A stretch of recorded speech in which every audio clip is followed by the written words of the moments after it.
Alright, welcome everyone to episode 3 of Apollo Justice Ace Attorney Trilogy. We're still on Apollo Justice Ace Attorney, the first game of the trilogy, and we shall start episode 3 right away. Let's go.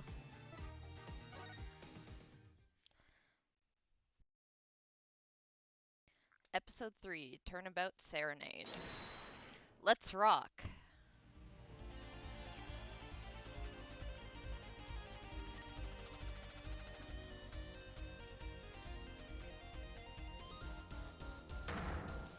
We love you.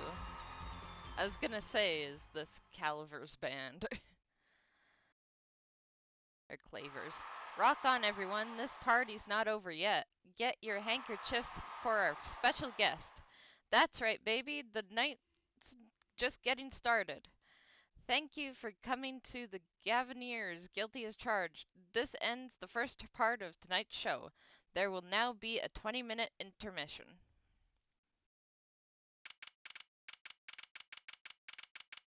I guess we came to see a show.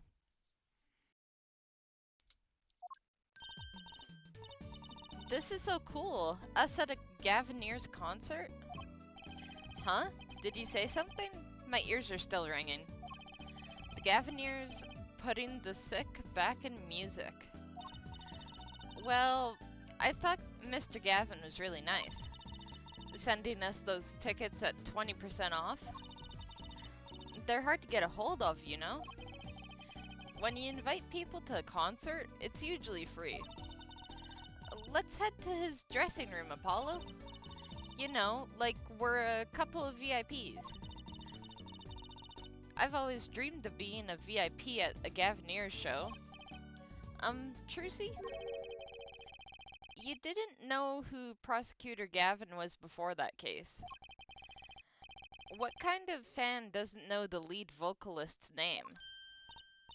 Oh, this guy. Well, he was more like a prince, really. He let us in. Claver? What a lovely name. He's so dreamy. Yeah, but I'm a girl. I'm supposed to swoon over gods of rock. Are ya? I guess she's a teenager. God awful, maybe. I bought all their stuff on the way home from the trial. I got 12 Gavineers items, or not items, albums, and 15 concert videos. That was quite a bit of impulse shopping. I got an advance on my next 15 years worth of allowance. For Mr. Wright, that sounds like a real act of generosity. Well, she's 15. Does she even have 15 more years of, like, what was it? Allowance? Does she even have 15 more years of allowance left? That would make her 30 at that point. Oh well. Who would have imagined me here? At a Gavineers concert, watching Prosecutor Gavin rock. To be honest, he was kinda cool, and I'm kind of envious. Not that I'd ever admit that to Trucy. July 7th, Gavineers dressing room. Ah, you made it. Mr. Gavin, thanks so much for the tickets. And the invoice you sent along with them. You were incredible up on stage, Mr. Gavin. Nothing like music to brighten the mood after a trial, ja? And we're almost ready for our next act. I'm looking forward to it myself. Lamior's singing, right? The siren of the ballad. Oh yeah, that flyer said she flew all the way over for the show. That's right, I happened to catch her show while overseas. Her voice is divine. I knew I had to invite her to perform with us. Lamior says, you praise me too highly. Whoa, this guy, he's huge. Ah, allow me to introduce Mr. Romain Latrousse. Lamior's manager and her interpreter, incidentally. This is a great honor for us to be here, and a great honor for Lamior to be heard in this country. What the heck is that? That voice. Does that even... It was just a bunch of drawings. Like, how does that even create a voice? I wish I could understand it. It's beautiful.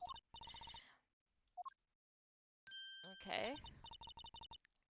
Okay, she just talks in drawings. Alright then. Oh, it's Lemure. I'm actually meeting Lemure. Lemure, mysterious songstress. Her quiet, deep song glides through the air, lilting above a sparse but elegant piano accompaniment. Now this is music. She's a real artist. Lemure says, "We have long looked forward to this joint performance." Ah, Lemure, your voice. It is art.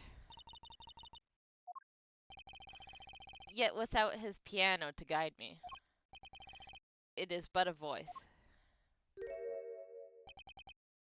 Uh, who's this kid? I've seen this kid somewhere before. He plays piano at all of Lemure's concerts. He's cute and he's a real good pianist. Good pianists are a dying breed, I hear. Allow me to introduce Machi, I guess? Machi Tobai. Tobai? He is blind. This is why he never strays far from Lemure. They are always together. I see, so one is talking in a language that no one can understand and one can't see. Interesting. They're like characters from some fairy tale. Lemure's so, what's that word? Exotic. And mysterious. She does seem quite pretty, at least. Her eyes do. Hers a kind of sightseeing mystique. Huh? She travels the globe, putting the sights she sees into songs, even though her appearance and voice are exotic. Her songs remind us of something close and warm. Sights into song, that's so poetic. She was gracious enough to put music to my lyrics tonight. The guitar's serenade. I hope you enjoy it. I can't wait. And now it is time. For the next part, we're giving the Gaviniers hard rock a little rest. Lemure, the stage is yours. The band members will not play during Lemure's ballad. Only Machi's tender tones and Lemure's dulcet voice. And my guitar, of course. Woohoo! Nights like this make it all worthwhile, you know? I should have learned to play the guitar. There's not much romance in chords of steel. Shall we hit the stage then? Good, good luck, Mr. Gavin. Take care, your hearts aren't stolen away, ja? Let's get back to the concert hall, Polly. Every time they... Okay, every time they say Polly, I keep thinking of the bird Polly in that one case with Phoenix instead of Apollo.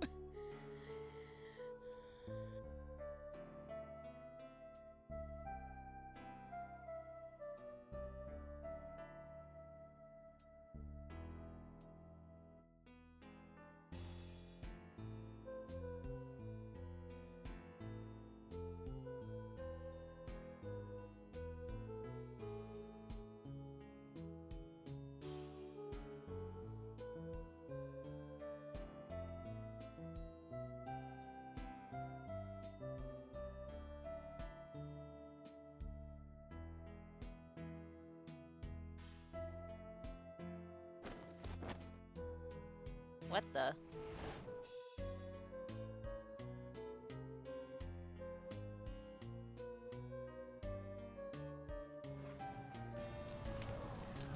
Oh no. The guitar caught on fire.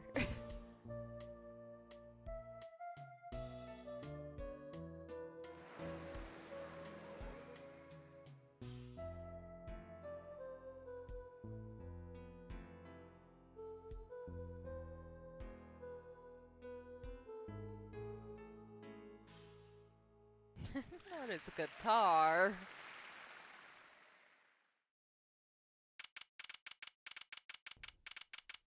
I don't know if that was the greatest performance. He lost his guitar in the process. Wow, wasn't Lemire amazing? I even cried a little. I was surprised Prosecutor Gavin actually burned his guitar. Yeah, that even surprised me, and I'm a magician. I don't think it was planned. What a production. What a destruction. I don't think Prosecutor Gavin was expecting it either, oddly. He looked as surprised as I was. Is that what they call risking life and limb for art? I think he's my new hero.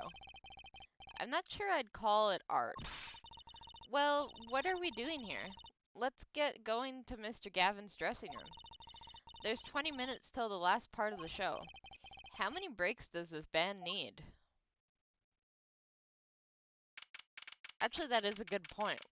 Why are they taking so many breaks? What the heck was that? I was never consulted about it. Sorry, Mr. Gavin, sir. I've asked the man in charge. I play new rock, not great balls of fire. Speaking of fire, I have a good mind to fire whoever's responsible. He seems upset. Apollo Justice, were you the one who tried to torch me? Why would he? Why would he? You have all the right to be upset, but not with Apollo. Come on. Hey, I didn't do it. So much for risking your life for art. The guitar serenade is ruined. Well, let's talk. Let's talk to him at least. I'm sure that's the best move right now.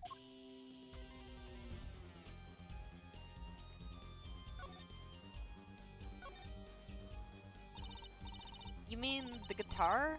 That wasn't part of the act?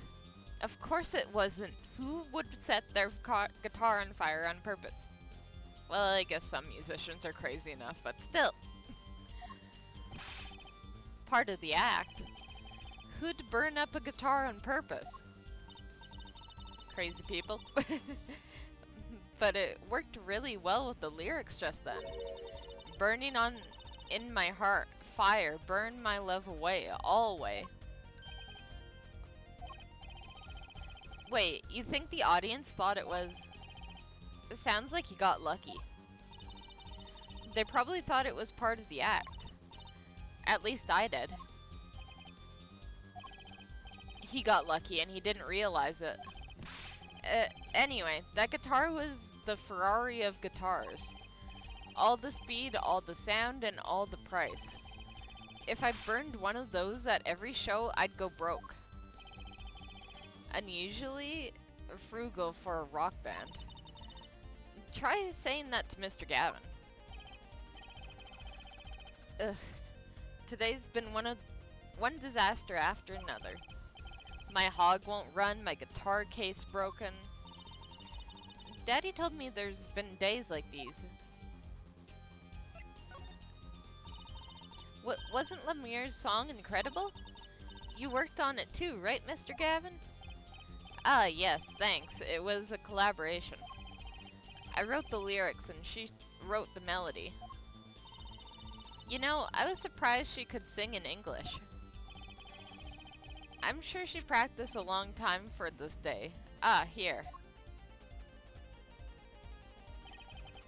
What's this? A lyric sheet. It's yours. Signed by myself and Lemire. Cool. Yippee! Thanks so much. All I ever get to sign are clients' defense agreements. Lyric sheet added to the court record. Contains the lyrics to Lemure's ballad. Almost time for the third act of the night. Oh, there's more? Yes, Lemure's part is done. Now it's time for us to drop our groove again, ja? Hope you're ready to catch it. So what, they take a break after every single act? Woohoo, ready, Apollo? Huh? I think I'll pass. You know, if a band did that, the concert would go on forever. And it would be a break like every 3 to 5 minutes. That would be insane. Eh? I like the bit with Lemure, but the rest could use a volume knob. Turned way down. Apollo, you're getting old. Ack. Does 22 qualify as old to 15-year-old? Mm, it shouldn't. Well, I'm going. Well, the old folks rest backstage, yeah? Old folks rest backstage. Time to rock. Hey, you're older than I am. Alright, let's look at this backstage room. I guess dressing room. Chains dangle from the ceiling. They aren't glamorous, but I bet Detective's Guide have something to say about them. A police uniform. Next to it is a police hat and a pair of handcuffs. Guess the band really into the police. Might be Prosecutor Gavin's bad influence. I thought rock and roll was all about being rebellious. Eh, not always. The old-fashioned speaker hangs from the ceiling. That must be to monitor what's happening out on stage. I think we had the same kind for my school's PA system. Looks like a PA system. That officer looks ready to rock. Some kids see this and actually want to be cops. Somehow, I don't think a rocking defense attorney would work too well. Probably not. That's an odd guitar. The design is that character I saw in the hallway, but with sunglasses. What a strange mascot. He looks like he's crying.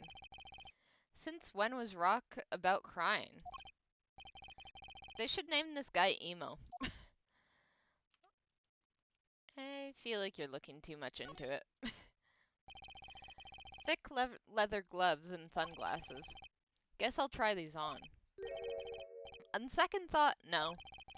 They might be evidence for one of Prosecutor Gavin's cases. Yeah, you never know. A postcard of Lemure. I can't read a single word of the sentence at the bottom.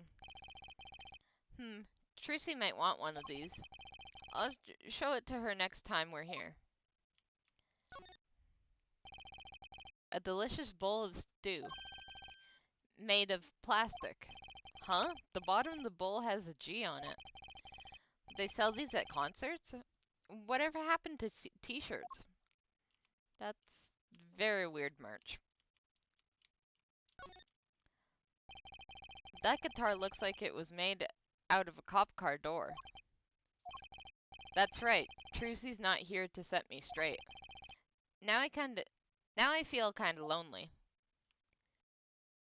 Yeah, feels too quiet now. There's graffiti on the mirror with lipstick. Wait, but the Gaviniers are all guys. Maybe Prosecutor Gavin wears lipstick? Guys can wear lipstick if they want to.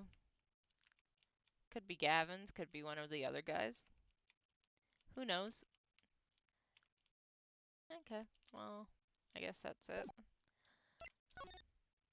Let's go into the hallway. Backstage hallway. Hey, it's you! That right, kid. Detective Sky? I'll let that right kid business pass. Call me Emma. There's no need for titles once you've shared a bottle of fingerprinting powder. That's a new one. So, Emma, what are you doing here? Isn't it obvious? I'm snacking. You're always snacking. You can do that anywhere. Why here? You think I want to be here? Me in charge of security in this pit? Security? Did something happen? There's no knowing with that glimmerous flop. Apparently he's all upset because something was stolen. He wanted security back here during the concert. Where does he get off acting like he's some big rock star? He is a big rock star. Yeah, exactly. He is a big rock star. Hey, you listening to me? So, where's this door here lead to? This one? That's Lemire's dressing room. Don't even think of going in there unless you want a piece of snackos in your face. Is she ever in a good mood, I wonder? She used to always be in a great mood when she was little. I don't know what happened. Emma. I've never seen someone eat snacks with such vehemence? I don't know. Better give her a wide berth. Katok. She snackoed me. Emma? I've never seen someone eat snacks with... Oh my god. Okay. She keeps snackoing me. Alright, let's just examine the area. Gavineer's guilty as charged poster. A tour poster. They're plastered all over the place. It's annoying. Well, this is the concert venue. It makes sense. Why? Everyone here is already here. Why advertise to them? People like to see the poster at the concert. It's part of the experience. Do you have to find fault with everything I say? Katak. She snackoed me. That's a pretty sturdy looking box there. Maybe it's an instrument case. There's a guitar next to it. Don't even think about taking that. I don't think I could even carry it. Katak, she snackoed me. She's just gonna snacko me every time I say anything. Come to think of it, I am a little thirsty. I'll have some tea. I think I'll get water. I'll have tea. If you want tea so bad, go buy it yourself. Katak, she snackoed me. I'll take a tea. Well, maybe there's no tea. Get it yourself. What's that odd-looking doll doing there? It's the blue badger. Oh, Munch. That's the blue Munch badger. Could you try either talking or munching, but not both? And she snackoed me again. Serves me right. Oh my god. Just a moment. Serves me right for going out on my way. Out of my way. Sorry, I don't speak snackos.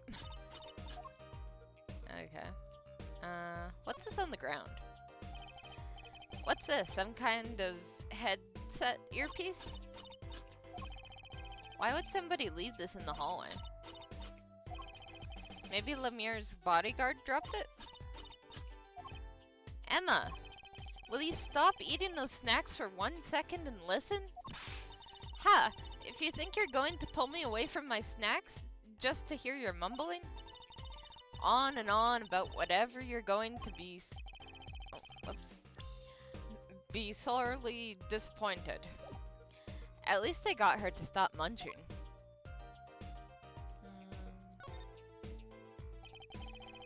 So this is Lemur's dressing room. If you even think about going in there, I'll... What was that? Was that a gunshot? 2 gunshots, it sounded like. Something's going on. You, out of my way. Emma. Lemur. It's not locked. I'm going in.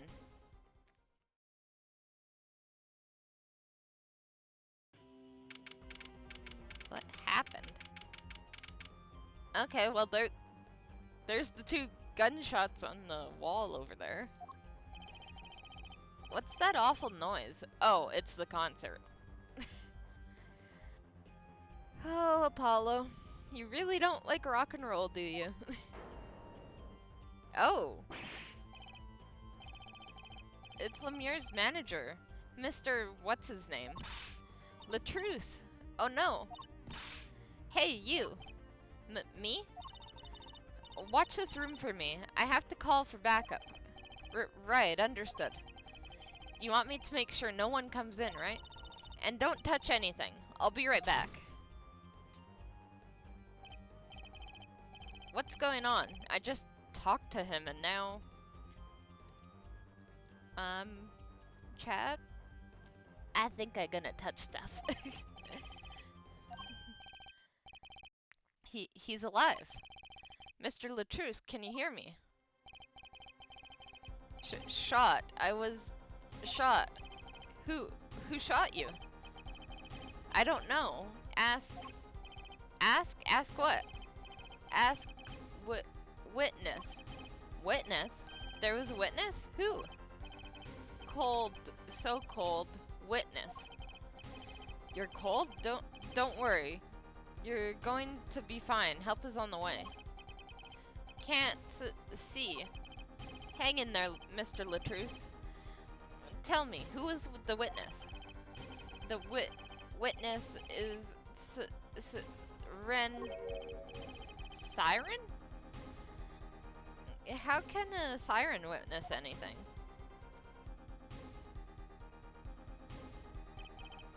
Mr. Latruce. Yipes, Emma, what was that? Who's there? What's wrong? Emma, did you see anyone just now? Huh? No? I could have sworn I heard a doors close. The concert's been cancelled. Backup's on the way. It's Mr. Latruce. He's dead, isn't he? That's terrible. I lost him. Well, you didn't tell him to stay with you. Why didn't you do that, Apollo? Almost said Phoenix. Roman Latruce, shot. And I heard his last words. The witness is the siren, whatever that means. July 6th, backstage hallway. The venue's locked down. We took names and addresses before letting the crowd go. Good work, Daryan. I'll let you know if I find out anything about the victim. Later. It's investigating time. Then Furlan, detective?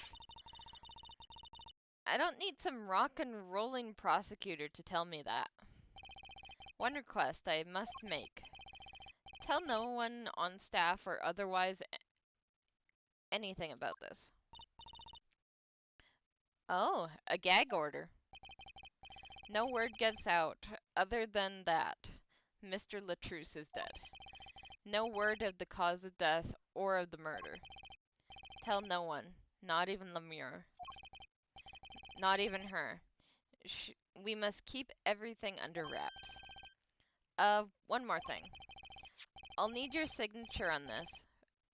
Her forehead, yours too, Furlan. On that, An investigation request? Why just us? You two are civilians. It's standard procedure. That should be okay to sign, I think. Investigation request. Information concerning the crime to be restricted to police and related parties. Yeah. Right. Well, get started with the investigation. I'm on it already. And one tip for you. Huh? Me? Try not to get in the Ferlen detective's way. She's in a foul mood today. Gee, I wonder why. Also, I already kinda knew that. She seems to always be in a foul mood now. We were all questioned as witnesses, and now none of us can go home. We'll investigate, alright, our way. Somehow I don't see us getting back to the crime scene anytime soon. I still can't believe I was there when it happened. Not an experience I care to repeat anytime soon. This is no time for navel gazing. Let's crack this case. I worry about Trucy. She seems to have a very loose idea of what it means to be an attorney. Of course, that's not surprising considering who her father is. Something the matter? No. Let's get cracking. I'm the only one who was there. The only one who heard Mr. Latroux's last words. The witness is Rin.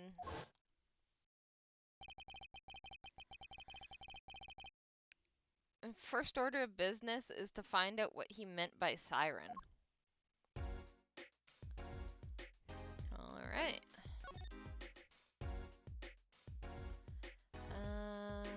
Gavinier's dressing room.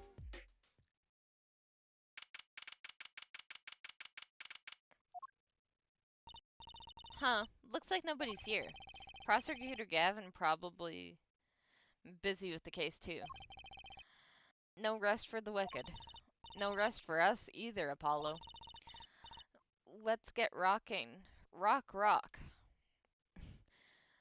Apollo doesn't like rock. Alright. Have Lemire's dressing room and the stage. Can we go back into the dressing? Okay, we can.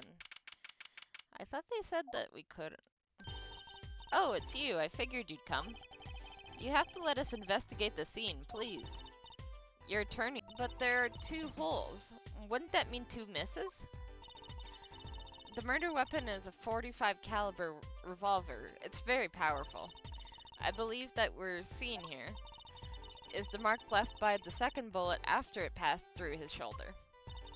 Ouch! Sounds painful. No kidding, I wonder about this murder weapon. Yeah, getting shot does not sound like fun. That speaker was blaring at the time of the murder. That's for monitoring the stage. Monitoring? It pipes in a real-time feed from... Oh, I accidentally pressed autoplay. That's why it's doing that. Here, let's go back to here. That speaker was blaring at the time of the murder. That's for monitoring the stage from this room. Monitoring?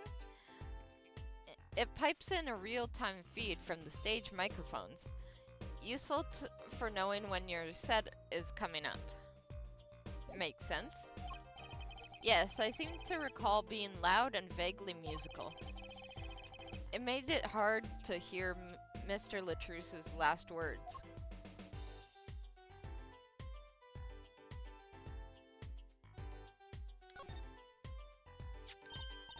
Oh, what a pretty brooch. Oh, Emma. You're not going to say, "Can I have it, please," are you? Oh. Look, you may be a cute little girl of 15, but that doesn't get you any special treatment with me. Oh. It's not healthy to envy the young Emma. It's not about envy, it's about tampering with evidence. Note to self, Emma lacks a sense of humor. Use caution. You need to learn to respect your elders a little. Something seems so familiar about that brooch. Brooch added to the court record. Isn't she about my age? Or Apollo's age, I should say. Trucy's still after that brooch, clearly. No way. If you want one that badly, get your daddy to buy it for you. Daddy always says, Trucy, if you want something, go find or borrow it. Oh, and when in doubt, beg. Leave it to Mr. Right. I should be concerned about Trucy's future, but I'm more concerned about the owner of that brooch.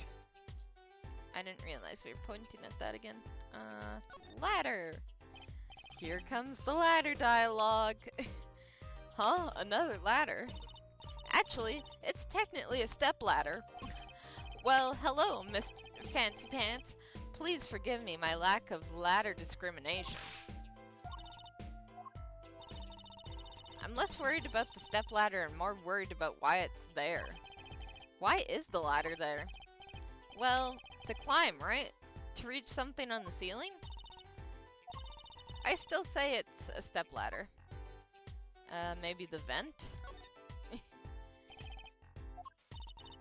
What's wrong, Apollo? Your mouth is catching flies. Nothing. It's nothing. Maybe that's how the killer escaped. That's what you were thinking, right? Eh? When we arrived on the scene, the killer had already fled. He or she must have had a way out. And that air vent is one possibility. But it's too small. Not if the killer were about your size, Trucy. I didn't do it. Of course you didn't. He's just saying somebody your size or smaller did it. Eh? I was cutting up the dance floor at the time, thank you. I know. Of course you don't think...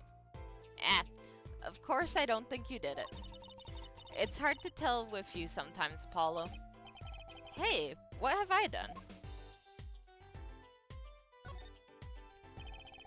There's another Gavineer's poster here. I'm just about sick of seeing those personally. Maybe I'll tear it down, haha. No tampering with the crime scene, Emma. Maybe there's something else I can tear to shreds. Don't look at me. What's this poster?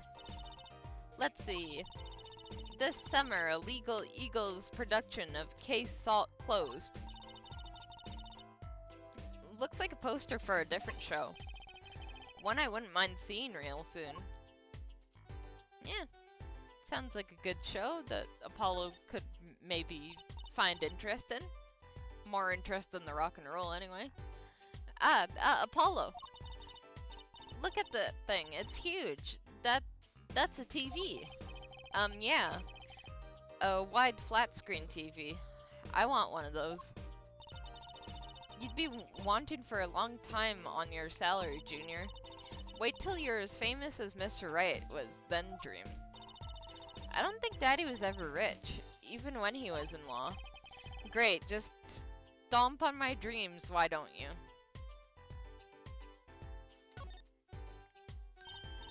Ooh, Apollo, can I eat some of those, please?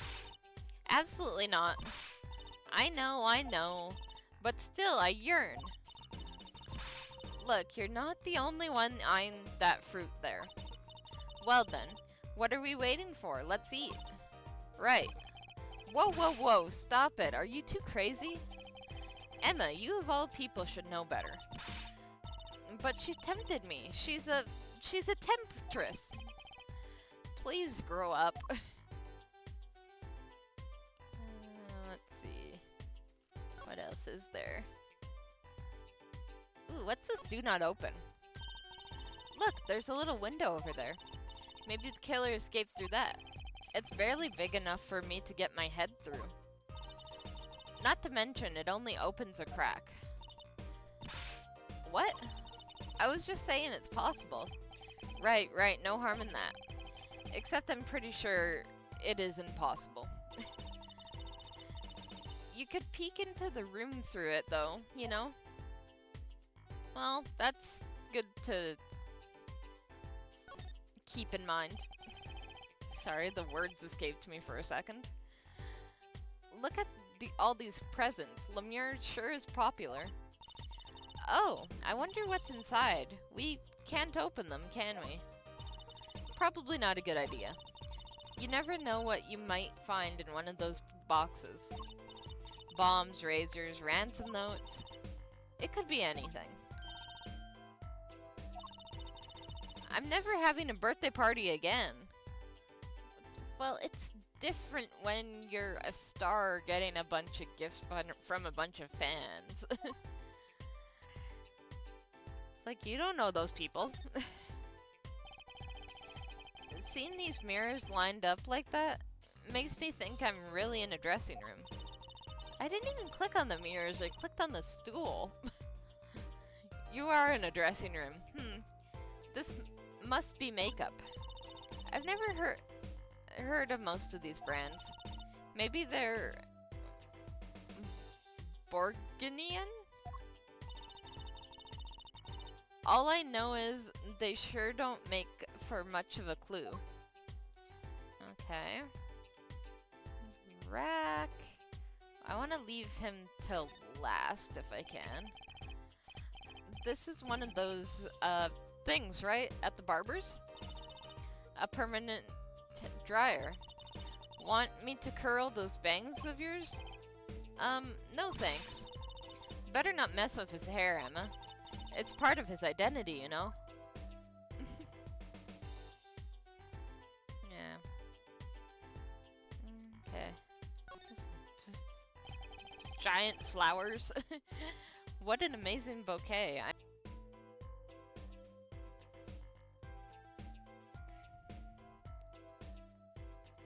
Sorry about that. We're back.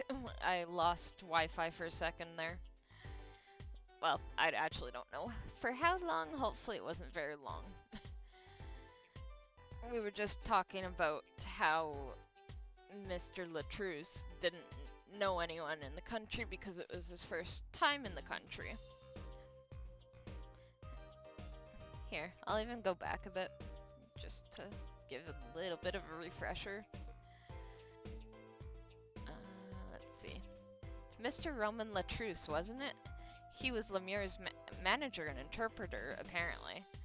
This was his first time in the country. So I'm guessing he doesn't know many people here.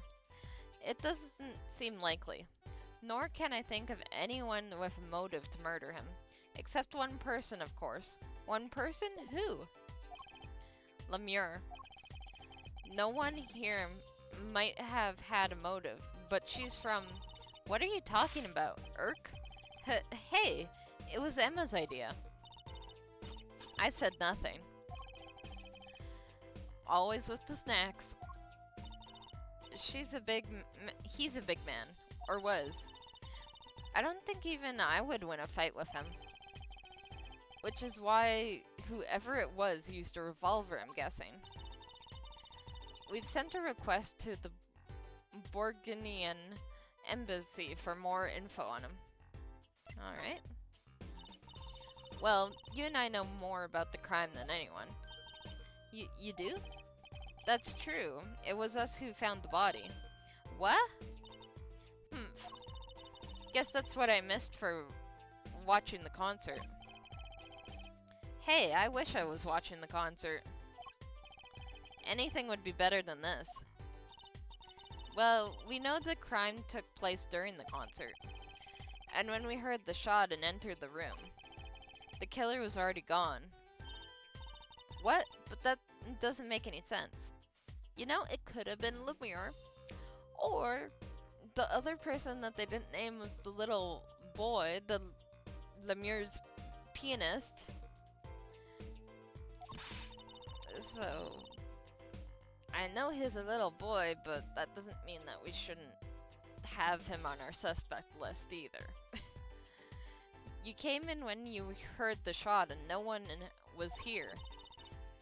How did they leave the room?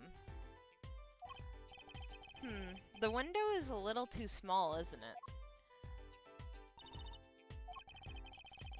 The mystery of the disappearing killer. We already figured it out. It's probably the vent. Alright. Let's go check out the stage. July 7th, in the wings. The stage looks empty. I was hoping to get a chance to talk to Prosecutor Gavin. Oh well, nothing to do but go to the crime scene, I guess. I guess. No, we need to look around here too. Might be clues here. It's the same building. What a big stage. It's on a whole other scale than the Wonder Bar. The lights were so bright I couldn't see the whole first part of the concert. I'd love to do that act on a stage like this one day. Just hold back on the lights for my eyes' sake, please. You'll be too blinded by my magic to worry about lights. You probably don't want to blind the audience with if you plan on showing the magic. Yeah. Probably don't. A bunch of guitars. Now that's a big instrument case. That's a case for a contrabass, I think. You could fit 20 violins in there, I bet. It may look like a violin, but it's a completely different instrument. You could fit 20... you could fit 5 truces in there, I bet. Hey, are you comparing me to an instrument? I wonder who left it sitting open like that. I wonder. Oh no, another ladder. Look, a ladder. I guess they need one to work on the lights and such. Why don't they use a stepladder? I prefer stepladders, really. Is that so wrong? Not wrong, just, well, why do you prefer stepladders?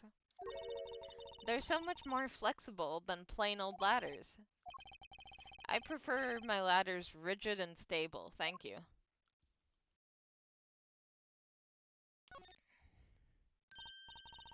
Wow, that piano looks so much bigger up close.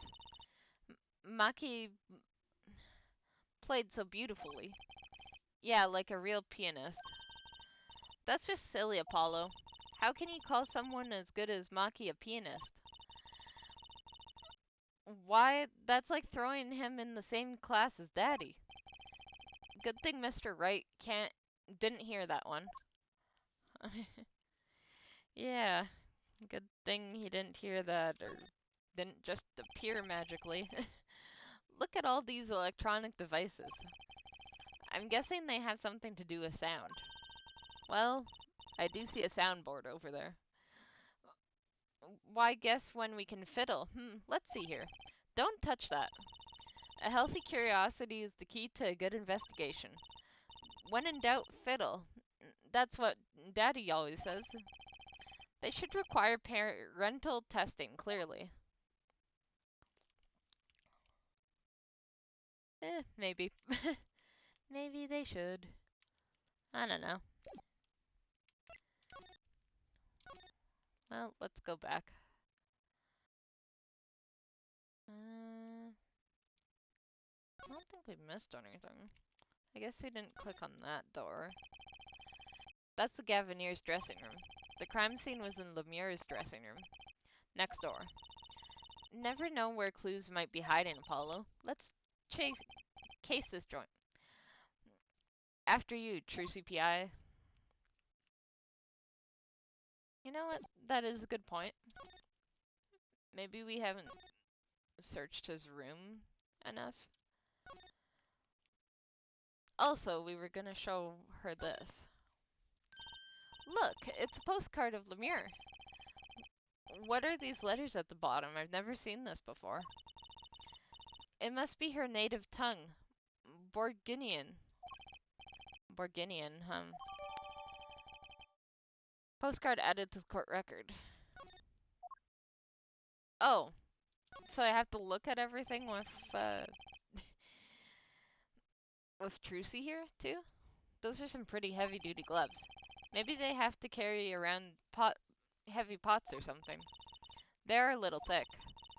I couldn't even stuff a pigeon in those. That's exactly what I was thinking.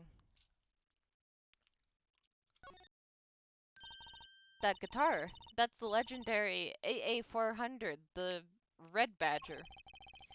I thought rock was supposed to be rebellious, not civic. Every aspiring guitarist wants one of these. They even paint their own guitars to look like it. Ah, the fickleness of youth. You should dye your hair badger red too. I like my hair the way it is, thank you very much. The stubbornness of age. Hey, you just told Emma not to touch his hair. Why do you want to touch his hair now? What's police recruitment poster doing here? Rock on with the police? Maybe they're trying to trick kids into thinking the police are some kind of band. But that's just silly. Who'd name a band police? Say nothing. A police uniform hangs on the stand here. Oh, I want to try it on. Nothing to see here. Move along. It's okay. You don't have to go that far to be special. I mean, you're not exactly the type who's just another face in the crowd. Really? You think so? I guess you're right. Now I feel like a meanie for making that insinuation.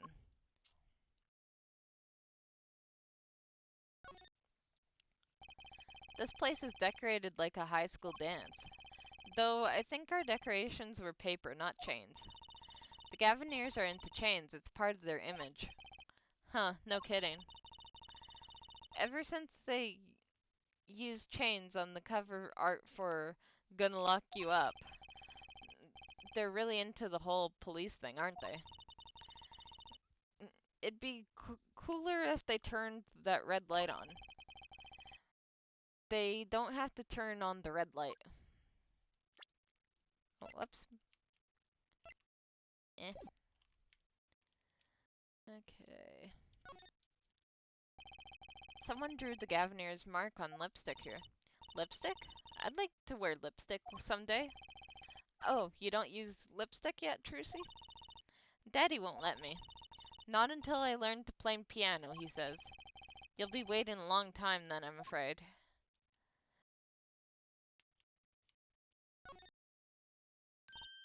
Oh, a cruiser guitar. They sold those in commemorative 5 years of the band. Commemorate 5 years of the band. There we go. Rocking it hard under the speed limit. There's a cruiser bass and a cruiser drum set and a cruiser keyboard. Even a cruiser whistle. I'm not sure about that last one. It's for blowing the whistle on criminals. I don't think that requires an actual whistle, Trucy. Why is that plastic bowl of stew sitting there? Maybe they use it for interrogating bad guys. Fess up for what you did, or we'll let you eat that stew. That's just mean. It gets worse, see? If the bad guy confesses, they say, okay, eat it, if you can. See, it's made of plastic. It's like you don't know which ones are the real bad guys. I think you need to take a deep breath, Trucy. Trucy. Alright.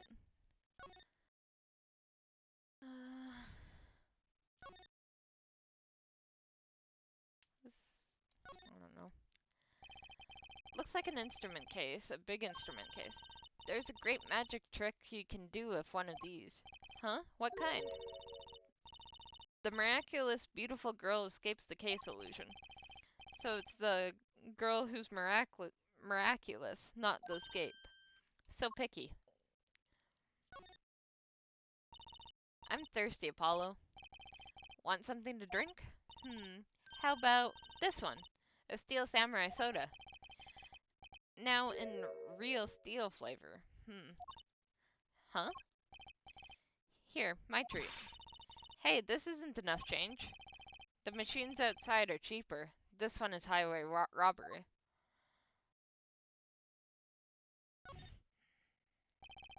A concert poster for the Guilty as Charged tour. I love that name. Guilty as Charged. It seems kind of negative to me. Well, why don't we do the opposite? Magician Trucy presents the Innocent as Charged tour. It kind of loses its impact, doesn't it? Yeah, it very much does. What's that? It looks like some sort of future phone. Not a phone, a transceiver. It's called a headset. What's a headset doing on the floor? Wait, do you think Mr. Latrus might have been wearing it? Like one of those bodyguards? I don't think he was wearing one when we first met him. The LED on this thing is lit. It must be on. That's the Blue Badger, the police mascot. Does the Blue Badger have something to do with the band? Well, yeah. The Blue Badger is Gavineer's mascot too. Huh? Go figure. I hear those things fly off shelves. I'll have to take a closer look one someday. At one someday. I guess there's nothing else. Lemire's dressing room. The scene of the crime. We're not supposed to go in there. But aren't we involved?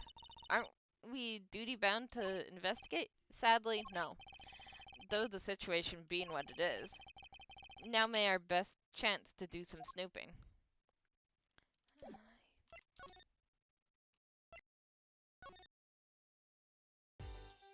Okay, how am I supposed to continue here?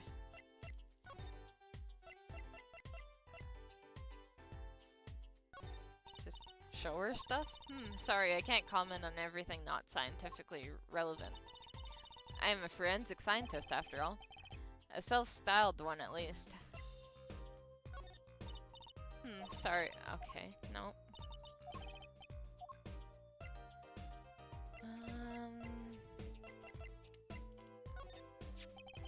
So this is the murder weapon?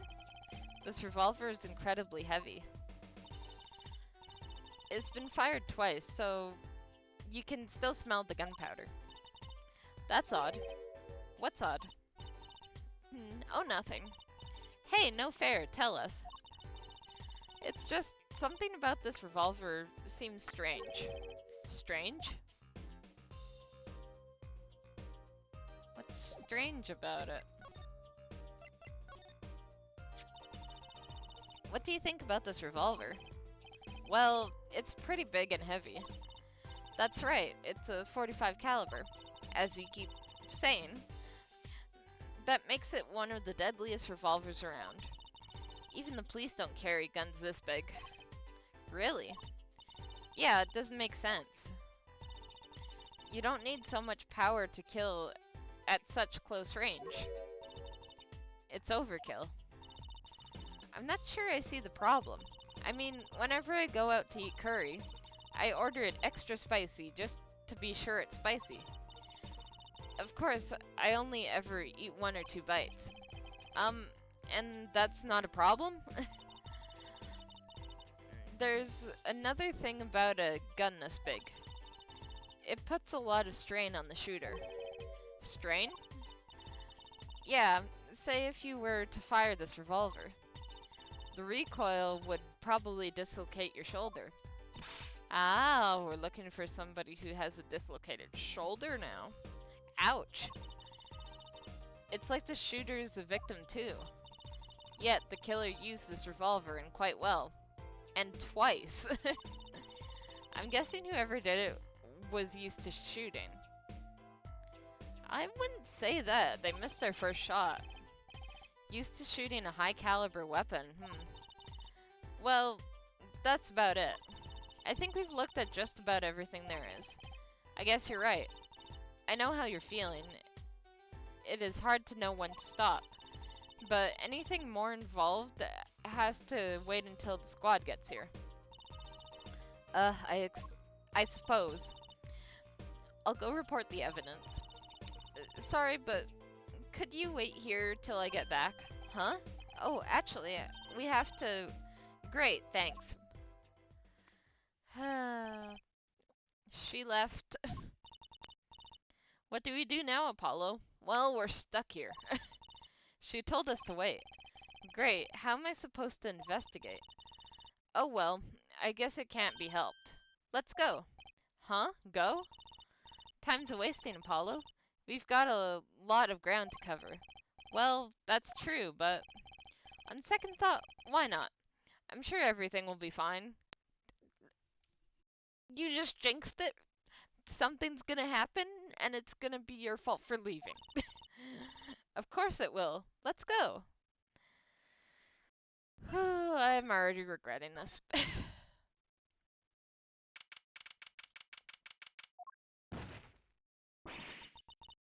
Who's he? Eek. Who's there? We didn't just imagine that, did we? He was wearing a silk hat. Friend of yours? Hardly. Whoever that was, he sure looked suspicious. He sure did. I don't know, anything in the other dressing room? Nope. Okay. Let's head to the stage then.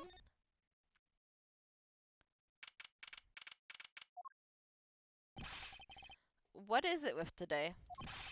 Problem after problem. Ching. You ain't kidding. It's the two leading members of the Gaviniers, Apollo. Clavier on the vocals and Darian on guitar. They're so cool. I have a hard time thinking of Clavier as anything but a prosecutor, honestly. Huh? What are they arguing about? Probably the case, I bet. Honestly, I've had trouble thinking of Clavier as anything as other than a musician. Honestly. My hug won't start, my guitar case is busted, my guitar's been burnt to a crisp, and to top it all off, someone's dead. And then was that performance just now. What was that all about? Hey, man, don't blame me. You were the one who missed the cue. Me? Miss a cue? How could I conceivably get the most important part of the song wrong? How? And what was that? What was all that tiny playing of yours? Oh, not tiny, tinny. Who you calling tinny? Sounds like they're having a spat. One of those differences in musical direction. Bands are always splitting up over. This is hardly the time. Hmm? What are you two doing here? Uh, hiya.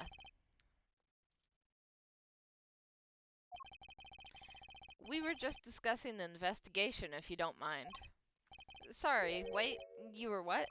Listen, you need to confirm that with the Republic of Virginia, Detective Crescent? Right, anything else? What did he just call him? Detective... Ah, greetings.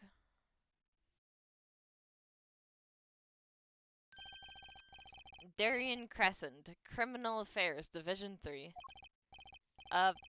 Hello. Criminal Affairs.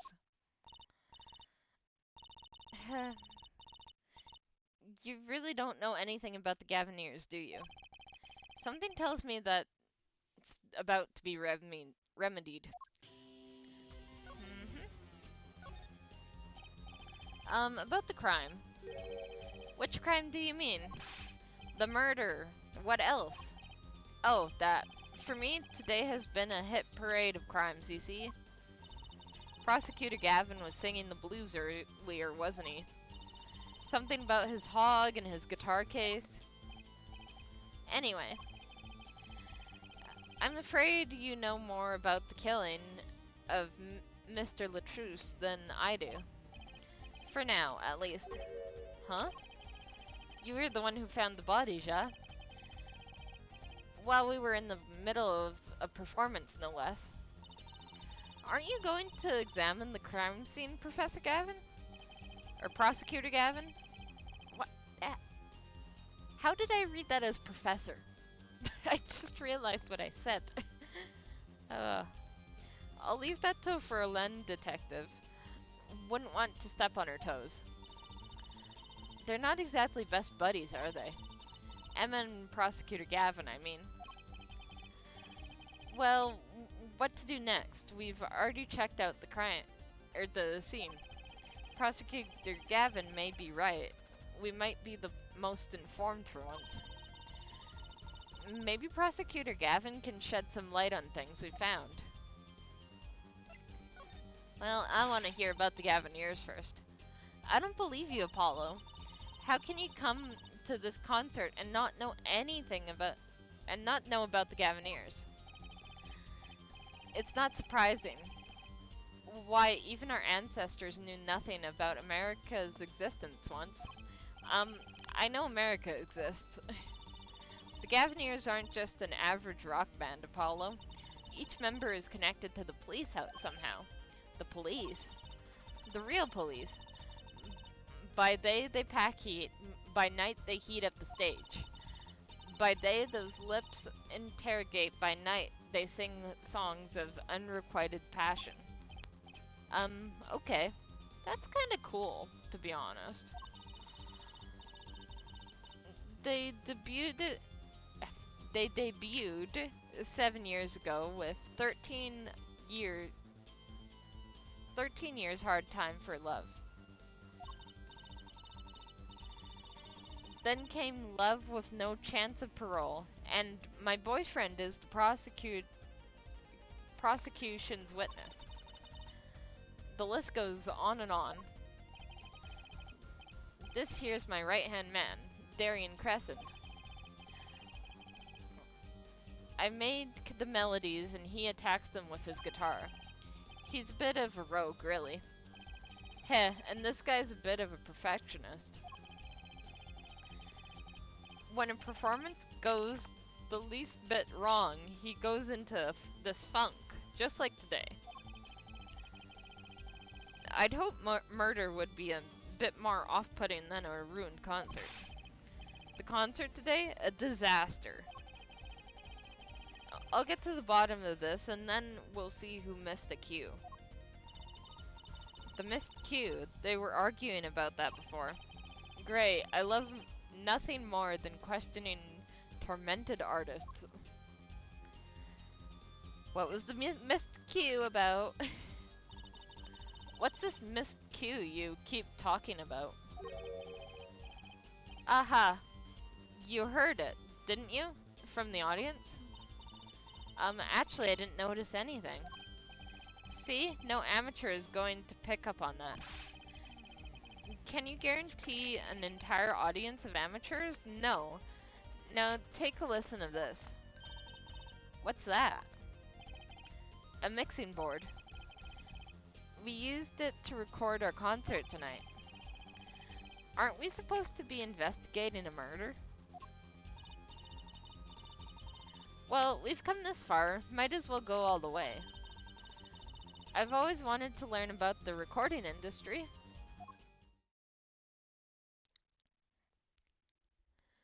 Guilty love. This is but one of the devices used in recordings.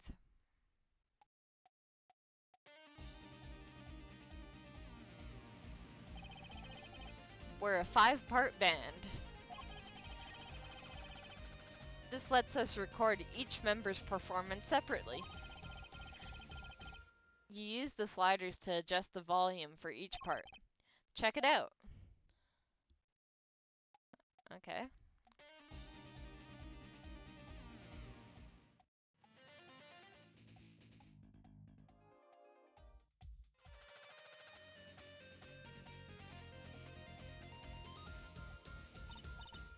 Wow, neat. So, could you say, hear only the drum part? Of course, that's how we'll find the criminal guilty of missing his cue tonight. no more concerned with the other sorry, I'm more concerned with the other criminal, the one who kills people. You want help on the case? Then help me with mine. I guess rock and roll comes before prosecuting. Let's begin. I feel like prosecuting comes before rock and roll, but alright. First, we bring up the part of the performance in question. You simply choose the section of the song you wish to hear on the uppermost bar, like so.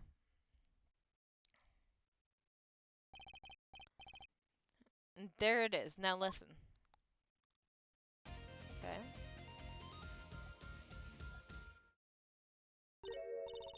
Was something wrong? You couldn't hear it? Listen again, closely. Okay.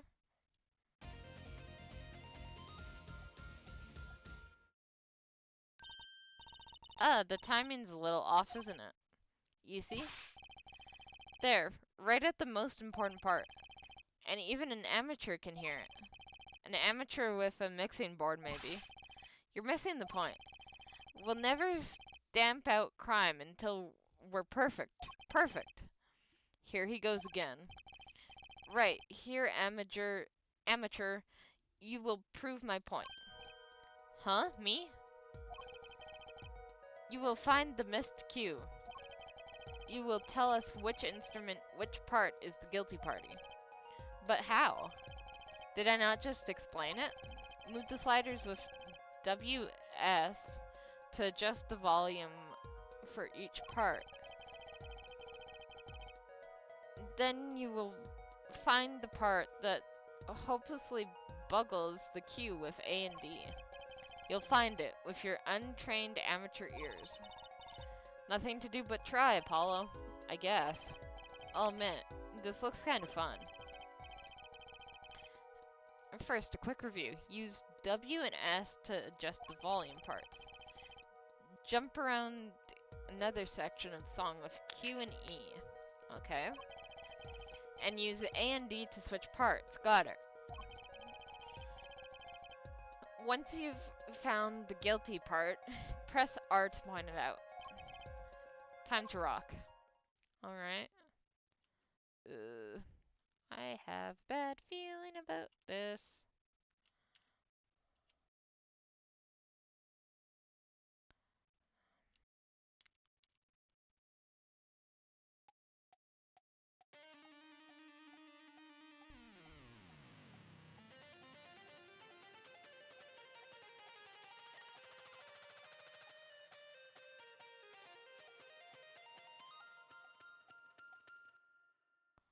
Okay. Let's try this part.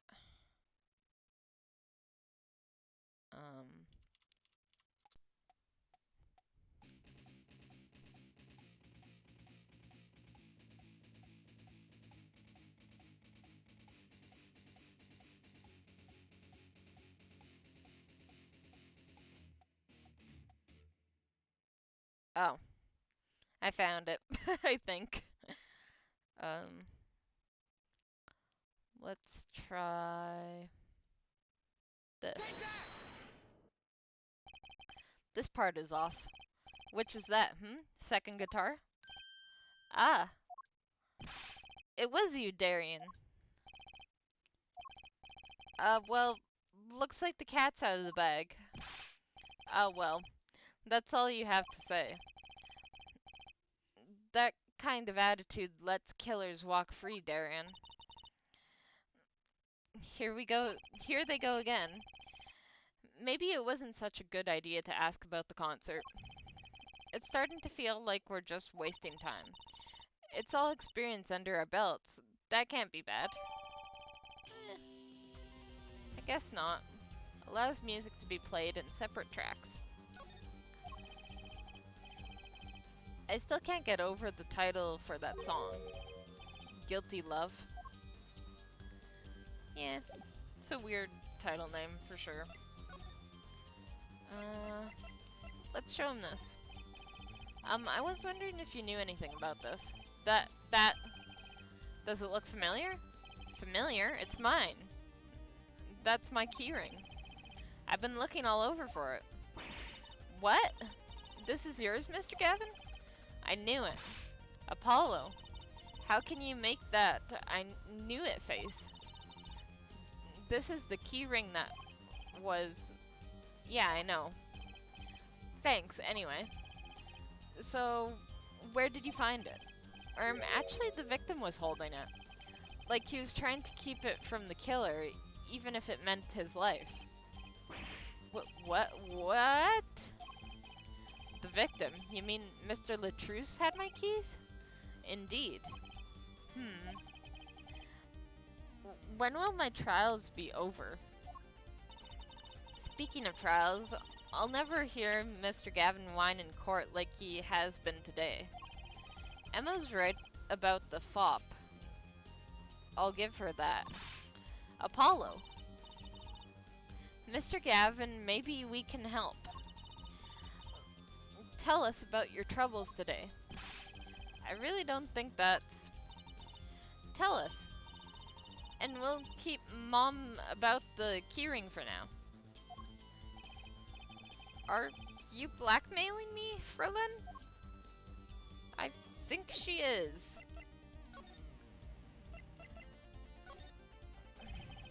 You were saying something about your motorcycle not starting? And something about your guitar case being busted. You're well informed. You mentioned it a few times. It all happened this morning. It's all this keyring's fault. The keyring? It's got all my keys on it, Ja. My bike key, my car key, and the key to my guitar case. Wait, so this keyring, it disappeared. I thought I'd put it in my jacket pocket. Prosecutor Gavin's keyring disappeared. I had to come to the concert by taxi. How embarrassing. And in order to get my guitar out, I had to break the lock. Wait, this guitar wasn't the one that... The very one put in flames. And right on stage, too. I actually thought that was part of the show. Crazy. And to top it all off, Mr. Latrousse's life was taken. Nobody told me about days like these. Strange days indeed. You think? What's wrong, Trucy? Well, I was just trying to make sense of everything. First, this heart-shaped keyring gets stolen. Then a very expensive car flames up on stage. Then Mr. Latrousse dies. Yes, and? Could it all be just a coincidence? Coincidence? Meaning? Darian, can you make any sense of this? Hey, don't look at me. What do you think, Apollo? Huh? I mean, either Mr. Gavin's having a really bad day, or all of this is planned. You aren't thinking what I think you're thinking. Are you, Frolin? I am. What? What? Hey, don't leave me in the dark with Spike here. The name's Apollo, but yeah, I agree. Don't leave us in the dark. What are you talking about? Haven't you noticed a connection, Apollo? A curious connection between all of Mr. Gavin's troubles today. Well...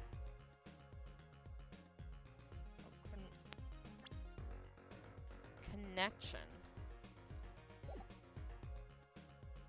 Everything needs his keys? You know, something was bugging me too. That keyring and the guitar and the body. Slow down there, Polly. You look a whitby ditzy. He's bluffing. He hasn't figured it out. Fess up. If you're a real man, you're as clueless as I am. Huh? No. Give her forehead a chance. Let's see your evidence of the connection, shall we?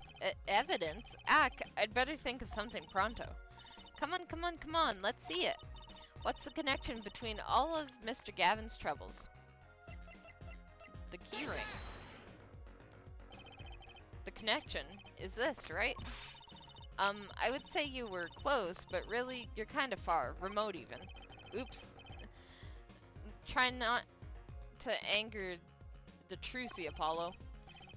No sudden motions. Just find that evidence slowly. Come on, come on, come on, let's see it. What's the connection between all of Gavin's troubles? Gavin's troubles.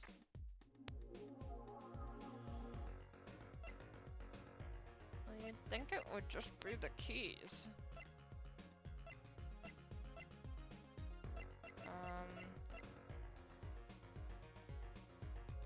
Let me think.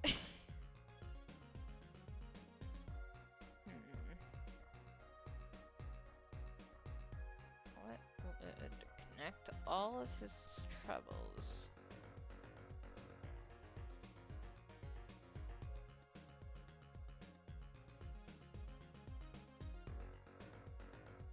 Would connect them.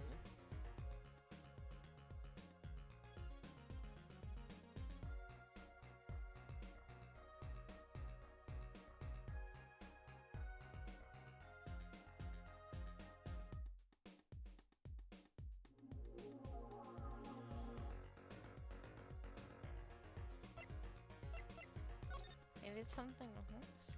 Sugar, sugar, a night in your brace. When you stole away the keys. He lost his keys. My heart held on so tight. Pleasure, pleasure, but a fleeting melody. It wraps itself around me, and now through the air I fly. Woe, woe, burning in my heart. Fire, burn my love away. Burning his love away, the guitar. All away, like a bullet of love. The bullet being fired. Fire, take my life away. All away. Guitar, guitar, up together to the sky.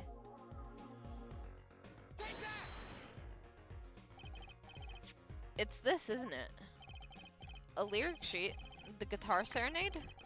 What's that got to do with anything? It has everything to do with everything.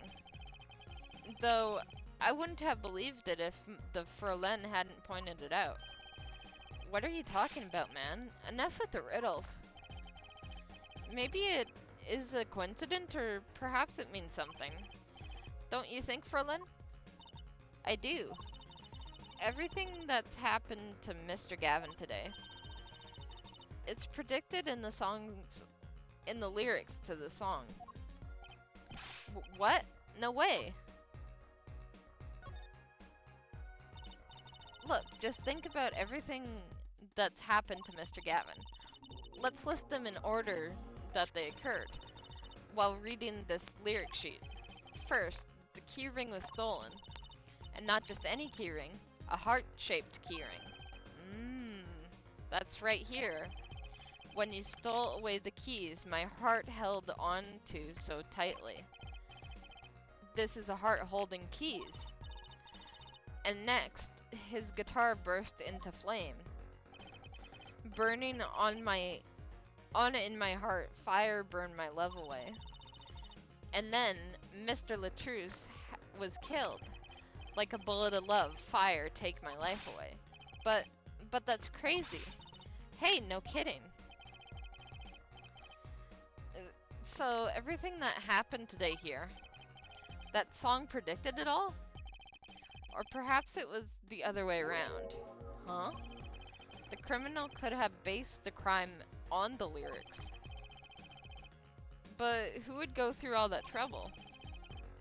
Someone who moves in mysterious ways, no doubt. I believe you've stumbled upon something quite vital and quite annoying, Fraulein. She looks pleased. The lyrics predicting the crime. Clavier. Seems to be more than just a coincidence to me. I have to agree. The keyring, the guitar, and the murder.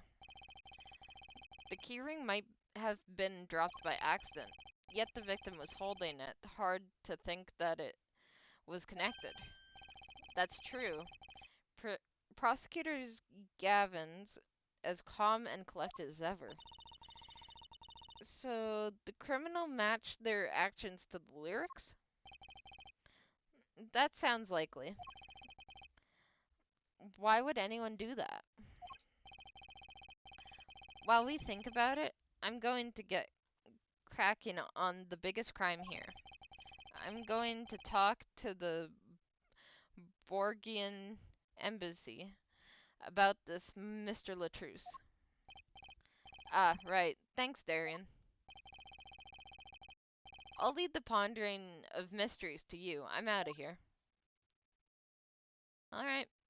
See you later. A foreign natural. Or no. A foreign national, Mr. Latouche, was killed. It was like that would have to be the point of all this. But they did more than that. They left us with not only a murder, but a mystery. Mr. Gavin sure is irritable today. Maybe this is the real prosecutor Gavin we don't get to see in the courtroom. I've had enough, frankly. If you find any more mysteries, do me a favor and keep them to yourselves, Ja? Ja? I guess this is all we're going to get from Prosecutor Gavin. That leaves Lemure into question. Prosecutor Gavin, do you know where Lemure is now? I had her go to my dressing room with that pianist Maki to buy, of course. She seemed rather shocked by Mr. Latrousse's sudden passing. The Gavineers' dressing room got it. Let's go.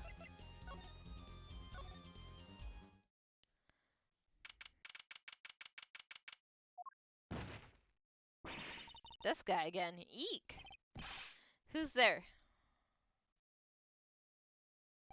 Can you stop disappearing? There he goes again. Who is that guy? Huh? Trucy? You know, he did look sort of familiar. Yeah, he kinda looked like you. So he is a friend of yours. No, that's not it. Sorry, I don't remember.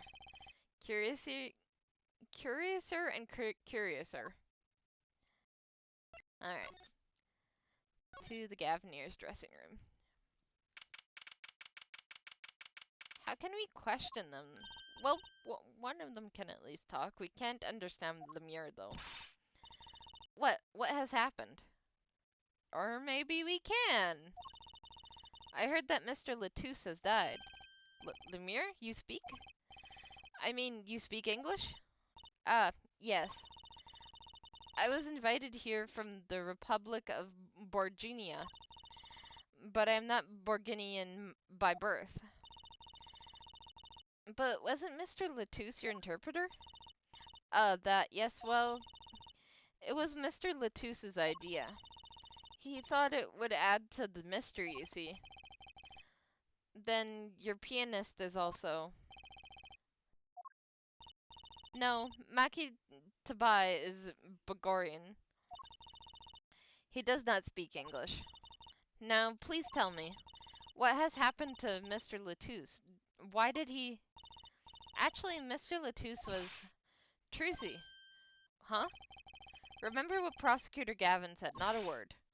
But Mr. Latouche is Lemire's manager. That's not fair to her. I mean, isn't she a related party? Precisely who Prosecutor Gavin doesn't want to alert, I'd suspect.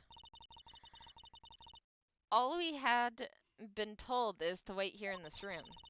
It is very unsettling. I'm sorry, we're trying to figure it out ourselves. Do you think I could ask you some questions? Of course, I'm always willing to help. She's as calm as she looked on stage. I can't put my finger on why, but I like this Lemire. What is it, Maki? What? But you'd be alone. Um, what seems to be the problem? Maki, he's not good around strangers. He wishes to go out for a breath of fresh air. Would that be alright? Sure, of course.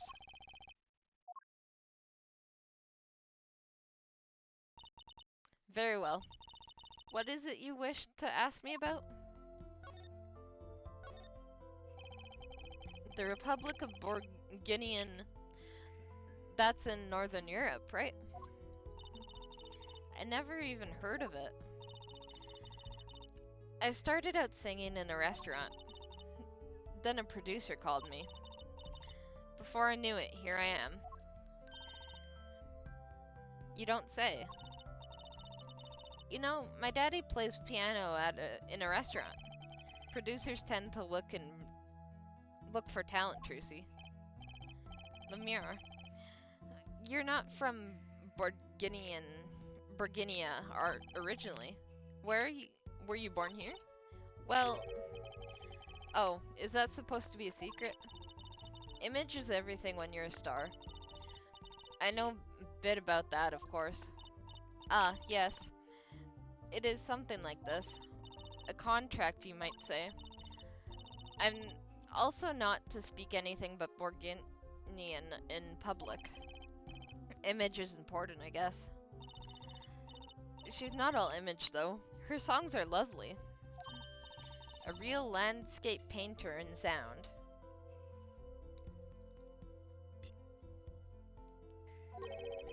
A painter in what? She travels the world, turning the sights she sees into music. That's the secret to your music's beauty, right? You're very perceptive. Oh, I used your songs all the time in my stage act. I don't have to pay royalties for that, do I? Stop while you're ahead, Trucy. This landscape painter in sound, too, is an image.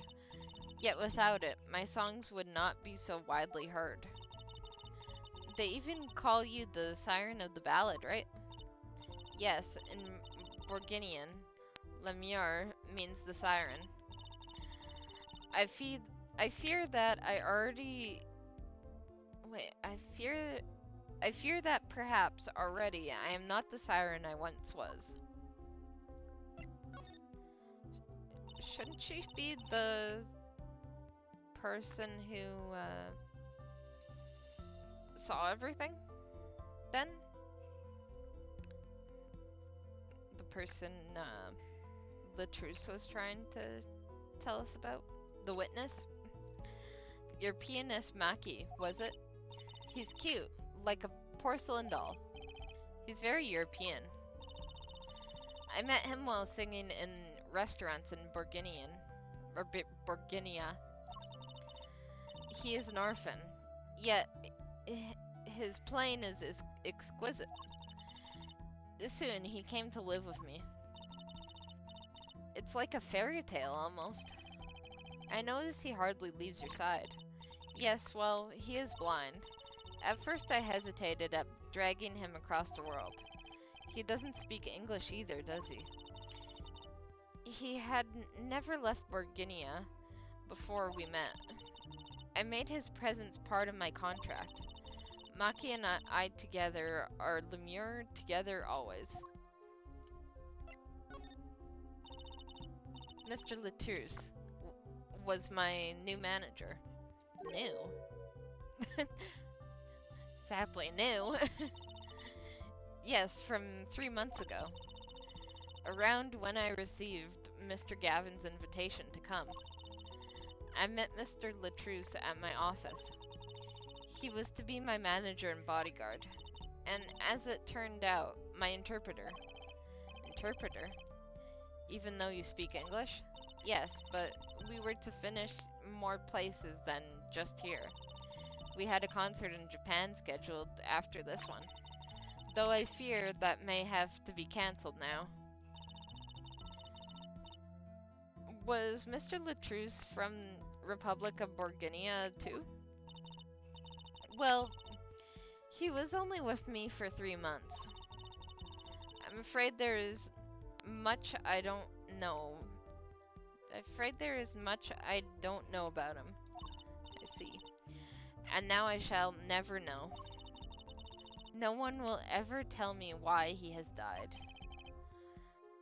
I'm sorry. Prosecutor Gavin said we weren't to talk to anyone. Mr. Latouche was a talented man, the siren of the ballad. That phrase was his idea, you know? I'm happy for him that it has become so well known. The siren. That's what he meant. Huh? Apollo? You are the siren, right, Lemire? That is the meaning of the name in Bulgarian, yes. Or Burginian, yes. Uh, it was the name my producer gave me. But why do you ask? It's very important. I had to know for sure if the siren was you. What do you mean important? I'll tell you. You deserve to know.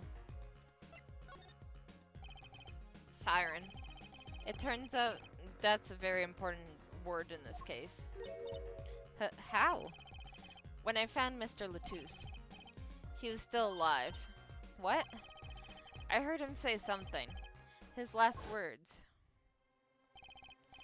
Mr. Latouche, can you hear me? Ask witness. Hang in there, Mr. Latouche. Tell me, who was the witness? The witness is siren. He said siren. Really? Oh, whoops. I was the only one there to hear it. But I'm sure that's what he said. Mr. Latouche said that? Asked the witness? And you're the siren, Lemire. Did you see what happened? Lemire? Might I ask, are you with the police? Well no, I'm a defense attorney. An attorney. Yet there has been no arrests, yes. Is that a problem? Does an attorney not work for a client? If you have no client, you should leave the investigation to the police, I think. But Lemire, I'm sorry, but I cannot answer your questions.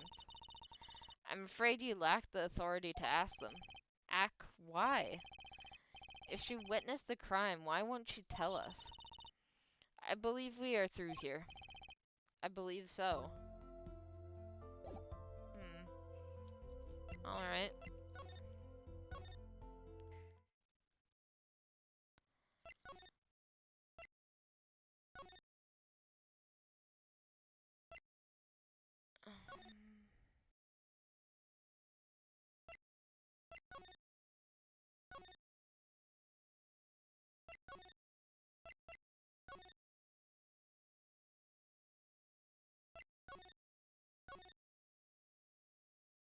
Okay, maybe we weren't, like, done yet?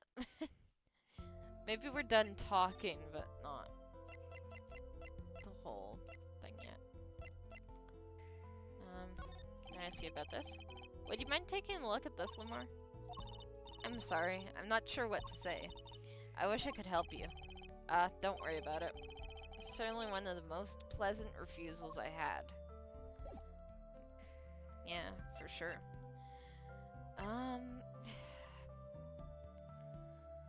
Well, I don't really know where to go from here.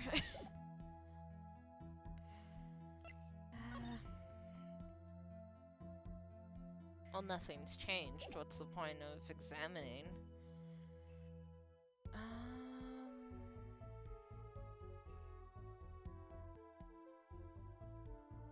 There has to be something else to present, maybe. Maybe the ballad? Would you mind taking a look at this? No. Okay. That's fine. Maybe this? That reminds me. Does this brooch look familiar to you? My brooch? Yes, well, it may be mine. Yours, Lemire? I was wearing a brooch earlier, you see. I must have lost it. Well, that explains the brooch we found. It was your Lemire's. Thank you. I was wondering where I dropped it. So this brooch belongs to her. That begs the question. Is something wrong, Apollo? What was this brooch doing at the crime scene? Well, the crime scene is her dressing room. So, really? Um...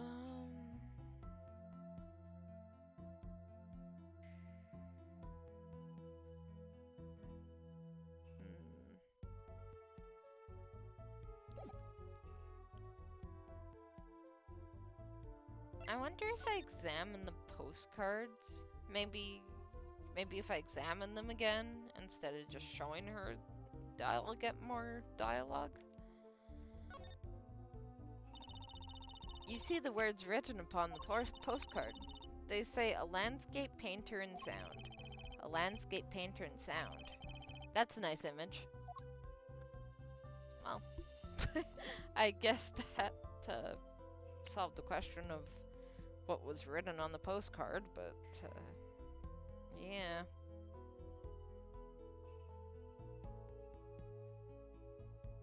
Alright. Well, I think that's about it. Okay, that was it. Whoa, who's there now? Ah, it's you. Where were you? Emma. Is something wrong? She looks grumpier than usual. You bet something's wrong. The impossible's happened. It's all your fault, you know. Oops. Maybe this is about us leaving the crime scene. What do you mean by impossible? Well, it's gone. Utterly gone. What's gone? The body, stupid. What? I knew it! I knew the body would disappear. Eh? Mr. Latusa's body has disappeared. I told you, Apollo. You jinxed it. What? Oh my goodness. Prosecutor Gavin. From your vacant stare, I gather you've heard the news. I heard Mr. Latusa's body has gone missing. Look for yourself. It's gone. Quite the pickle. Quite the pickle. How can you stand there? We have to start to There's no need for alarm for a Len detective. All entrances and exits have been sealed. The body will not leave the building. So I suggest we go find ourselves a cadaver. There will be plenty of time to ponder the whys later. Well, you seem pretty sure of yourself, Mr. Gavin. Oh, we'll find him. I'm rather enjoying this. How could Mr. Latusa's body be, just disappear? Well, you heard the man. Let's get searching. Hey, I don't know if this is exactly the right time, but... Yes, Darian? See, Geeter's gone missing. It was in the dressing room. Geeter? Who's Geeter? That's what I call my guitar. You like, man? Your guitar was stolen? This hasn't been a good day for guitars or Geeters. Okay, body first, then guitar. And if someone finds that guitar, please bring it to our dressing room. Geeter's like a missing person, not lost and found, man. Well, this sure is a... What did he call it? A sausage?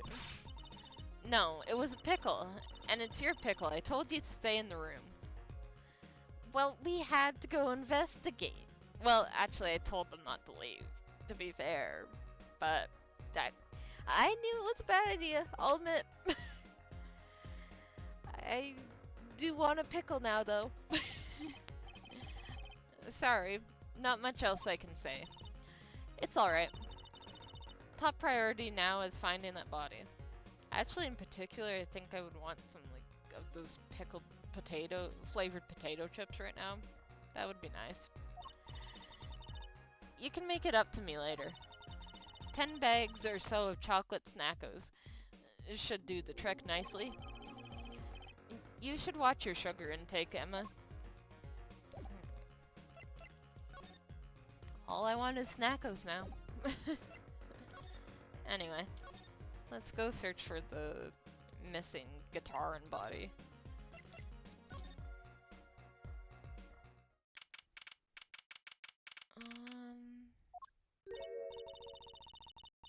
Guess nothing looks new here. Does something seem different to you, Apollo? Or maybe something is different. Something is definitely different here. Let's check it out. Something different. Oh, this is different.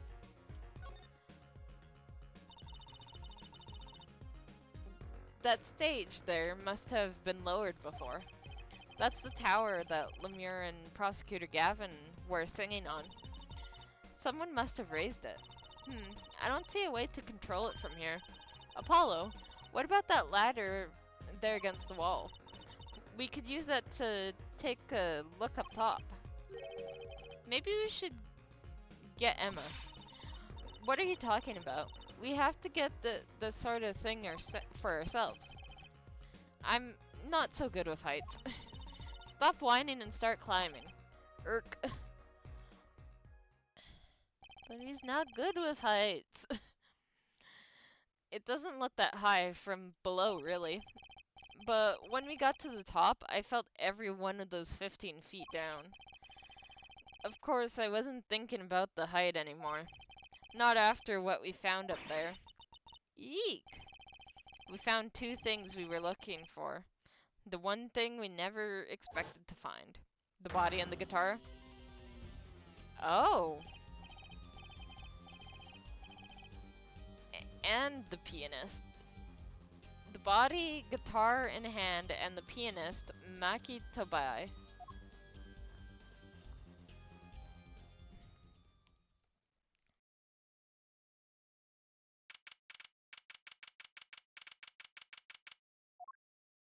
We're still the right anything agency, I guess. Wow, that concert last night sure went south in a hurry. No kidding. Why did they arrest Maki? Why? Well, he was kinda found with the body. Don't look at me like it's my fault. Maki Tobai, the blind pianist, arrested on suspicion of murdering Romain Latrousse. I can't believe such a cute little boy could do something so horrible. I guess they had proof of some kind. What proofs could they possibly prove that? Morning. Prosecutor Gavin. What a night, eh? I apologize for being so upset. Mr. Gavin, do you know what's going on? Why did they arrest Maki? Why? Don't look at him, it's not... Don't look at him like it's his fault either. It was tough for me too. We performed together that night after all, yet... The powers that be say that given the circumstances, it could only have been him. What do you mean by the circumstances? Lemure was invited from Borginia as an ambassador of goodwill. It is vital that this case be wrapped up swiftly. That's all the powers that be want, really. Well, those are circumstances, alright. But what makes Maki the only possible suspect? Her forehead. You seem to have forgotten that you're talking to the prosecution, the enemy. Ah, right. I think I like the side of Prosecutor Gavin better, actually. I am not at liberty to discuss the particulars of this case, especially not to the defense attorney. What? Did you just say me, the defense attorney? That's what I came to tell you. He's down at the detention center. He wants to request your services. He? You mean Maki? Maki wants me? This is what we've been waiting for, Apollo. Let's get going. Right.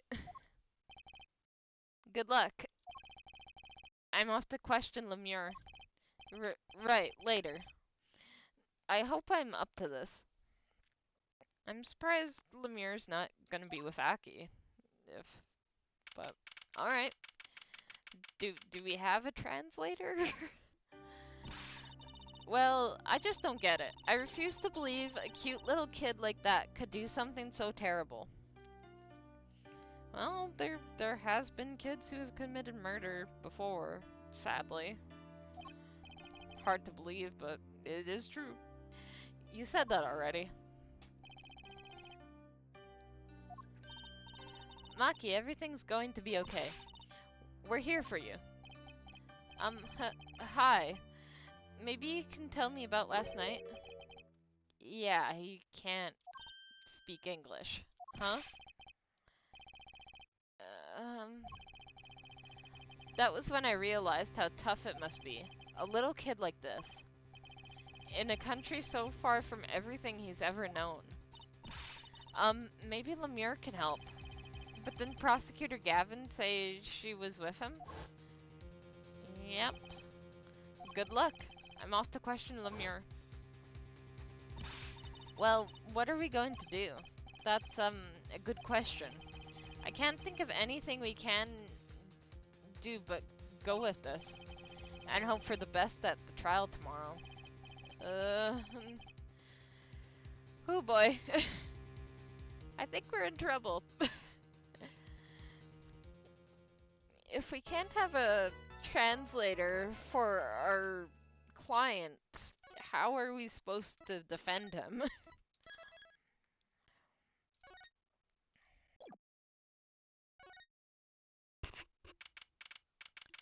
July 10 a.m. District Court, courtroom number 3.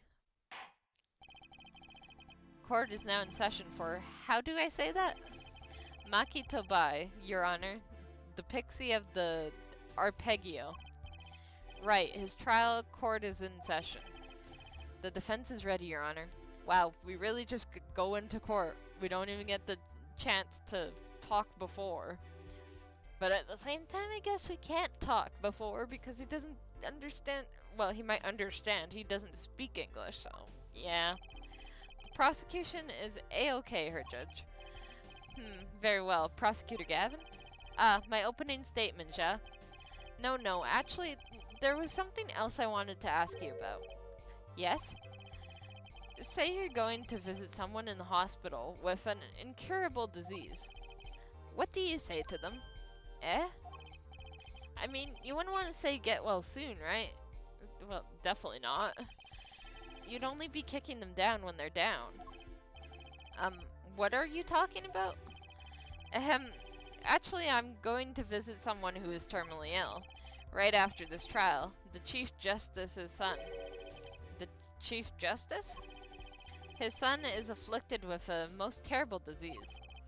He doesn't have long, it seems. Ah. So, I thought I'd go pay him a visit. I thought saying something moving might be the order of the day. Why don't grown-ups ever just say what's on their mind instead of pretending? She's looking at me with something like disgust. Hey, what are you looking at me like that for? In any case, I'm a bit busy today, so let's wrap this up quickly. Professor Gavin... why did I say Professor again? Prosecutor Gavin, your opening statement briefly. You're in luck, Her Judge. I believe you'll be going on your hospital visit sooner than you think. First, to review the victim in this case. Roman Latrousse, age 35. The global manager for Diva Songstress, Lemure. The cause of death, blood loss due to being shot by a large caliber revolver. This report has all the details. The court accepts this into evidence. Latrousse's autopsy report, added to the court record. 45 caliber, that's quite large, isn't it? Do we just have... Okay. It just popped that up and it was like, did they take all of our stuff away? No, we still have everything. That's good. A direct hit from that could knock a man off his feet.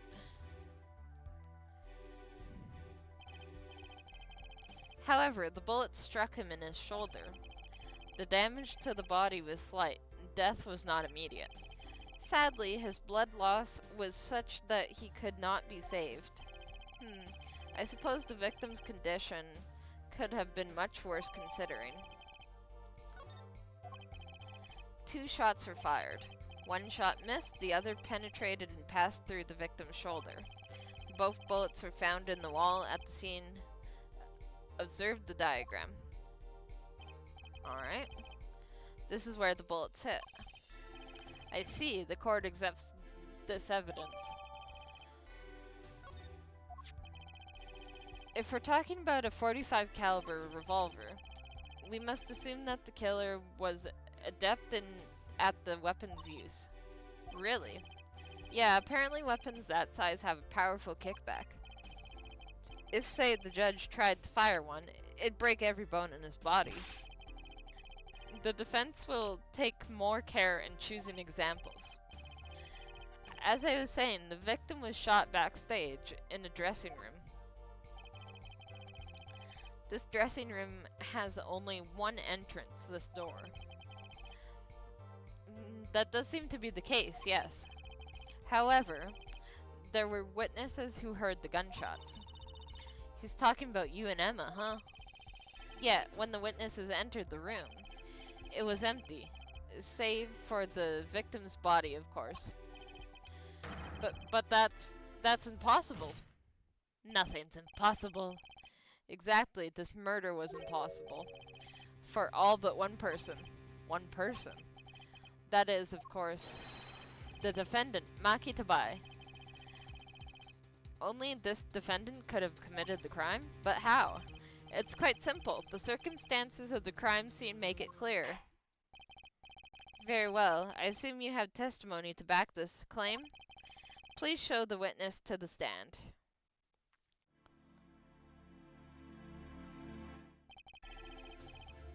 Your name and profession, please. Emma Sky. I'm a detective for the police department. I was on security detail at the concert forum that night. Emma seems tired somehow.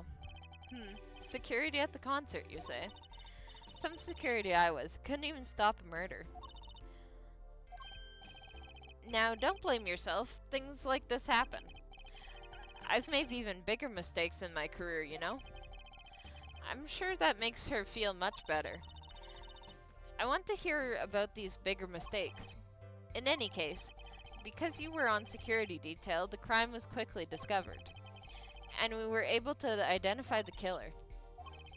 You may give the court your testimony if you would. Describe the circumstances of the day and your discovery of the crime, please. Alright.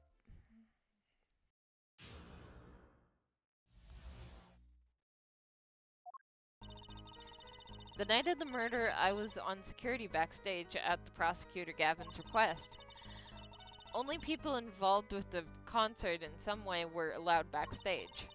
At the beginning of the third set, I heard gunshots. I went into the room filled with blaring rock music and found the body.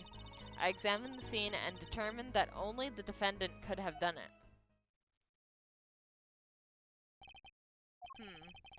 It was lucky that a detective was the first one on the scene. But the door was the only way out of the room, right? Yeah, pretty much. Then I don't get it. How can they say that Maki did it? Looks like we need a bit more information. Very well, the defense may begin the cross-examination. Alright. The night of the murder, I was on security backstage at Prosecutor Gavin's request. There we go. Pressing the wrong button. The night of the murder was the night of the concert, yes? That's right. What about a detective doing on security detail, may I ask?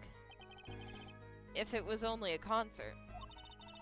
My thoughts exactly.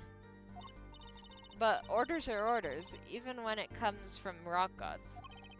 Prosecutor Gavin. Yes, allow me to explain. I smelled something that day, you might say the stench of conspiracy.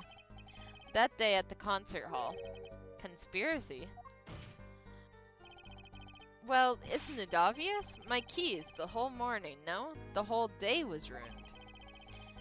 And it's all because someone stole my keys. I couldn't ride my hog to the show, I couldn't open my guitar case. There he goes again. Isn't it possible he simply misplaced them? Misplaced them? Misplaced items don't just wander into a murder victim's hand on their own. What's this, Prosecutor Gavin? If your keys were in the victim's hand, that makes you a prime suspect. Ew, yeah, I guess it does.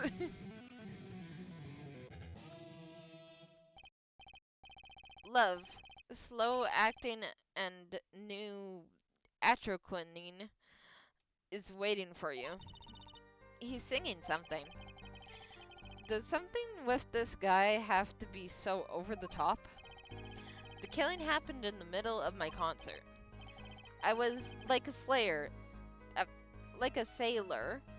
adrift on the sea of sound. Anyway, I didn't want anything else stolen, so I put the detective with the most on their hands on the task. I see, I can accept that. Well, I can't. What do you mean, time on their hands? Please, the testimony. Only people involved with the concert in some way were allowed backstage. We were let in, though. I didn't know about that. I certainly didn't invite you. I gave the Fraulein special permission to be there. I wanted to see her again. Oh boy, did you hear that? We're officially involved now. Gee, great. Someone hangers on. Some other hangers on tried to get backstage, but I drove them off. Hangers on? What the heck is that? So no other outsiders were there then. And then, at the beginning of the third set, I heard gunshots. I believe we were having a chat when we heard the gunshots. You were the one chanting. Oh, you were the one chatting. I was eating snackos. Ah, hey, no snacking in the court. And you're sure the shots came from Lemieux's room? Yes, absolutely. Hey, I'm the one being cross-examined, dear. Hey, this'll keep you quiet. Ah, thanks. So, how about it, Emma? We were right. They're hard to be mistaken about that. Please, either talk or eat, not both at the same time. Gulp. Right, so after that, me and Mr. Lawyer there opened the dressing room door. I went into the room, filled with blaring rock music, and found the body. Rock? Blaring, yes. When you say rock, are you referring perhaps to this rock and roll music that's so popular these days? That's right. When we went into the dressing room, music was blaring over the speaker on the wall.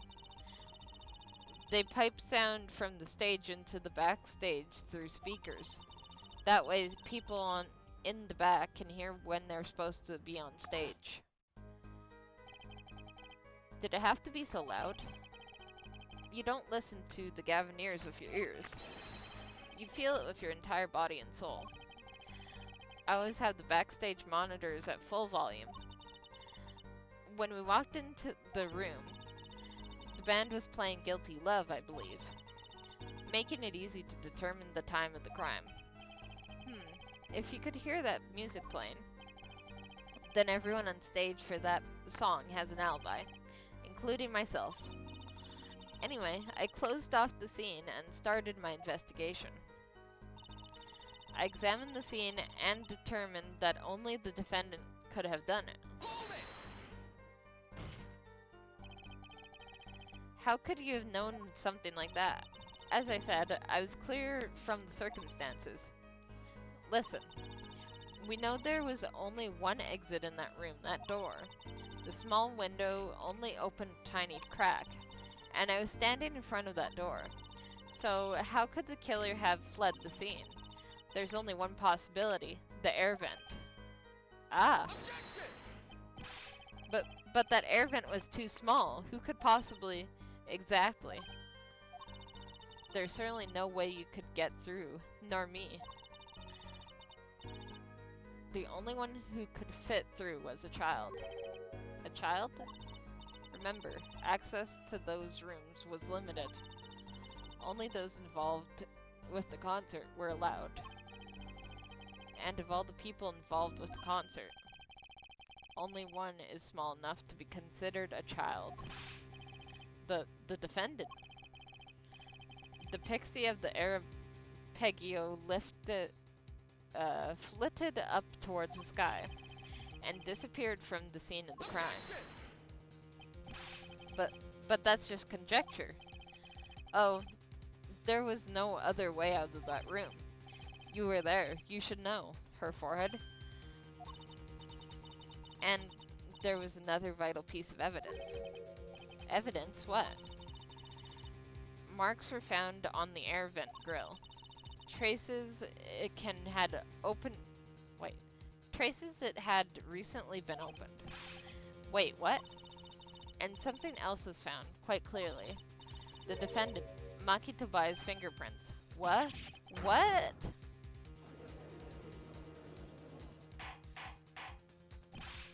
Order, order, order. That air vent was the only way out of the room. The defendant's fingerprints were found on the grill. Well, her forehead? What fairy tale does this suggest to you? Only one could pass through the event, that doorway to heaven. And that one is our pixie. Why are you looking at me, Apollo? Hey, I was out whooping it up in the audience. So this was his decisive evidence. Quite decisive indeed. I believe that's enough of that. The prosecution has a rather convincing case. The only way in and out of the crime scene was watched, making the defendant the only one who could have possibly left the scene. Simple and decisive. I believe we've heard enough to determine a verdict. Even if I wasn't in a hurry to make a hospital visit. I'm sure the Chief Justice will appreciate the gesture. Unfortunately, we have no direct witnesses. Fortunately, the criminal left decisive evidence for us. That will have to be enough. I can't be over already. Very well, I believe this trial is finished. If the defense has no contradicting evidence, the prosecution has presented our proof, clear and plain. If you have contradicting evidence, it better be clear and plain. Apollo, they've got us on the ropes already. We'd better come up with something quick. I know. Think, what can get us out of this?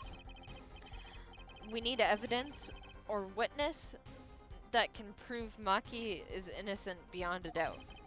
Without that, gulp. Mr. Justice, do you have contradicting proof that can overturn the prosecution's case? If you do, you'd better tell us about it now. This is it, and so soon. If I mess this one up, it's all over. The court wants contradicting proof. I'll call a witness. Prosecution Gavin, I claim that there is no witness. What, you claim that there is no witness to this crime? Are you absolutely sure? Absolutely. I'd swear it on my career as a prosecutor. And on my million-seller hit song, Atroquining My Love. Atroquining, whatever. There he goes again. That's too bad, because there was a witness. Ho ho, really now? And how do you come to possess knowledge the prosecution clearly does not? Because I am the one in the world who knows this. What's going on? I just talked to him and now... He's alive. Mr. Latruse, can you hear me? Okay, we already went through this a few times. I'm just gonna skip over.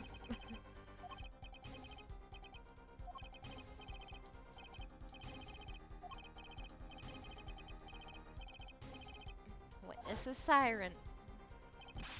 What? The victim said this before he died? Perhaps he did, and perhaps he did not. What do you mean by that? All we know is that her forehead says he did. It's no testimony, especially since it comes from the defense attorney himself. But it's the truth. He said it. I even told you about it. But apparently you ignored me completely. It's my policy to fully investigate everything I deem relevant. Clearly this rookie lawyer thinks he can tell me how to do my job. That's enough. Mr. Justice, we need clear contradictory proof from you. This witness of yours, unknown to the prosecution. I hope you're right. Failure carries a stiff penalty. Perhaps. A stiffer penalty than usual is called for.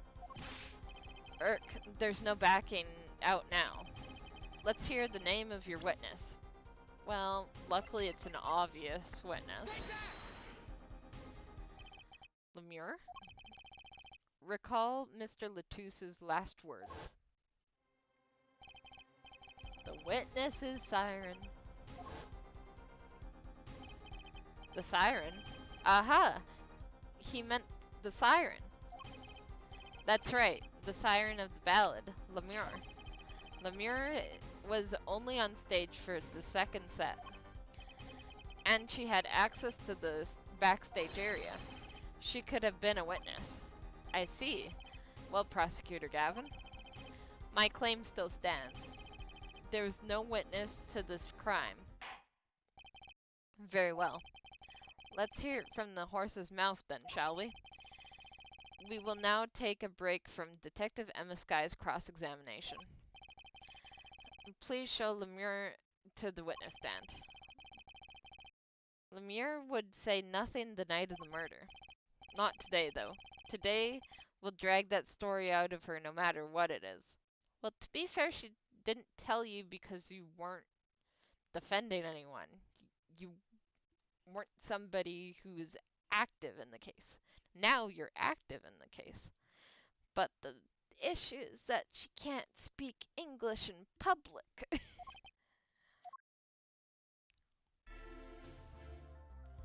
So, I don't think this is gonna go well. It is my distinct honor to welcome the siren of the ballad to our courtroom. You are too kind. Okay, she's just gonna... Okay, that's fine then. You can speak English. Yes I can. Though I'm not very good, there is much I do not know. You speak so well. Have you spent time here before? Actually, I do not know how I came by my knowledge of your language, nor where I studied it. What does she mean she doesn't know?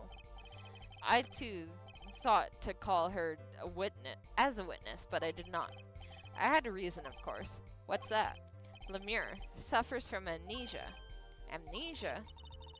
Lemure is not my true name. Yet I remember nothing of the time before I was given it. Nothing of the time before I started singing on stage. Whoa, she's even more mysterious than I thought. As lauded singer Lemure, she lives a good life. There's little difficulties for her thanks to her success. Yet I did not wish to subject her to unnecessary stress. I see. I care surprisingly little about people's pasts. You have nothing to fear in this courtroom, Lemure. Thank you. Yet there is something I do not understand. I am being called as a witness. What might I say? No one will tell me anything of what happened. Lemure, let me be frank. I did not want to ask you up here to testify, yet that young gentleman with the wide forehead over there was adamant about with you stand. Oh my. Congratulations, Apollo, you're the bad guy. Ugh. Well, now that you're here, please give us your testimony. If nothing else, the sound of your voice is welcomed. Tell us what you saw the night of the crime.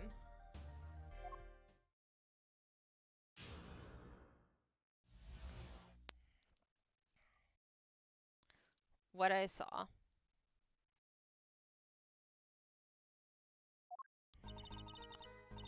As for what I saw nothing. That night I was invited to sing on stage, and this I did. I did not return backstage after the second set. Then I was led by the police to Mr. Gavin's dressing room and told to wait there. That was where I learned that something had happened, and I wasn't told the details. Sorry, just adjusting my chair.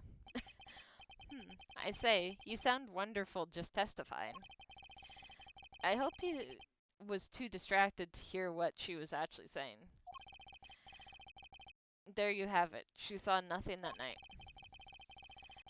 Now we have only now we can only pray that the defense has the sense to admit defeat and refrain from detaining her here longer than need be.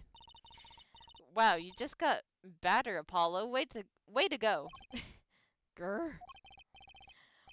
Very well, Mr. Justice. Keep it short and sweet. Lemire wouldn't talk to me the night of the crime. She must know something, and I've got to find out what. Alright, here we go.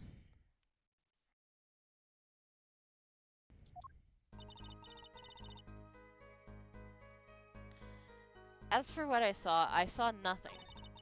That night I was invited to sing on stage. This I did. I did not return backstage after the second set. Finding that slightly hard to believe because her brooch was found in her backstage room. I don't know if she had a brooch on when she was on stage, but it's worth a shot. We haven't lost any life yet. I'm sorry, Lemure, but I'm having trouble believing you. There we go. You remember this brooch, do you not? Why, that's Lemure's. She was wearing it for her song. Care to add that to the testimony, Prosecutor Gavin? What? This brooch was found after the murder took place. At the very scene of the crime. Perfect. What? Lemure, how did your brooch get backstage if you did not go there yourself? And as Prosecutor Gavin has just told us, you had been wearing it during your performance that night.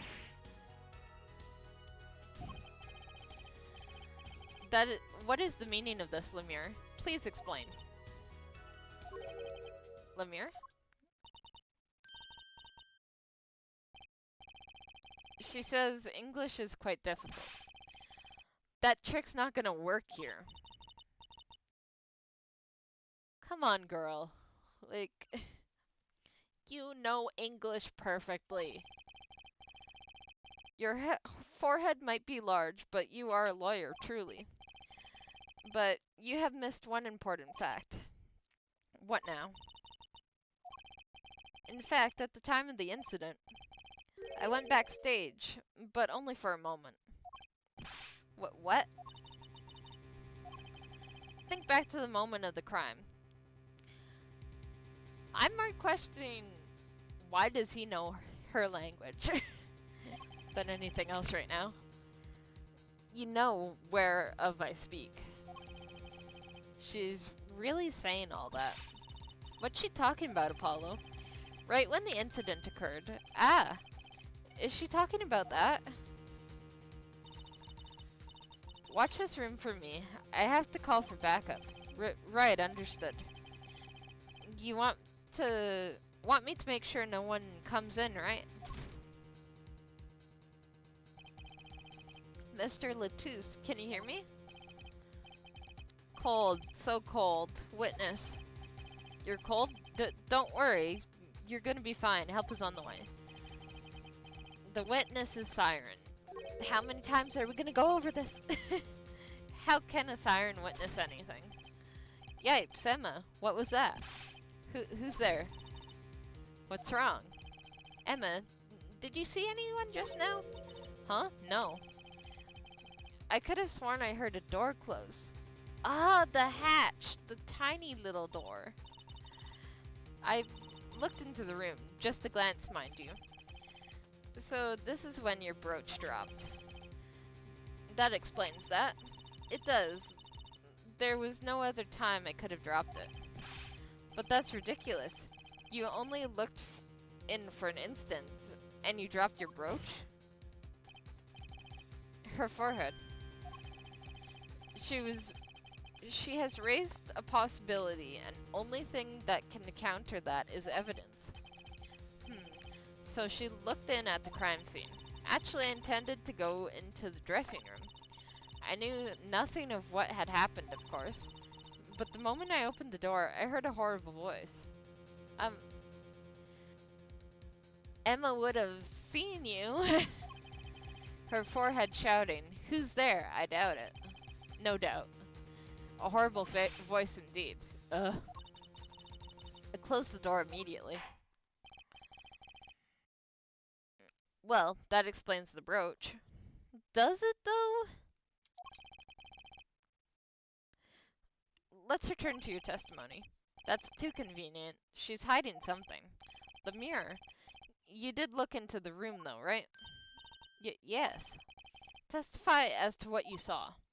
Very well, though. It was only a briefest of glimpses. When my performance was finished, I went backstage for just a moment. I saw nothing. The late Mr. Latrose's body was behind a wall. That would make sense. Then I was led by the police to Mr. Gavin's dressing room and told to wait there. That was where I learned that something had happened, but I wasn't told the details. Alright.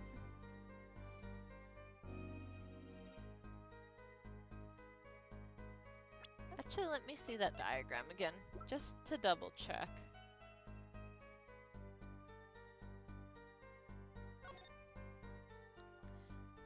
It was behind a wall. What? She peeked in, she would have just seen a wall, for sure.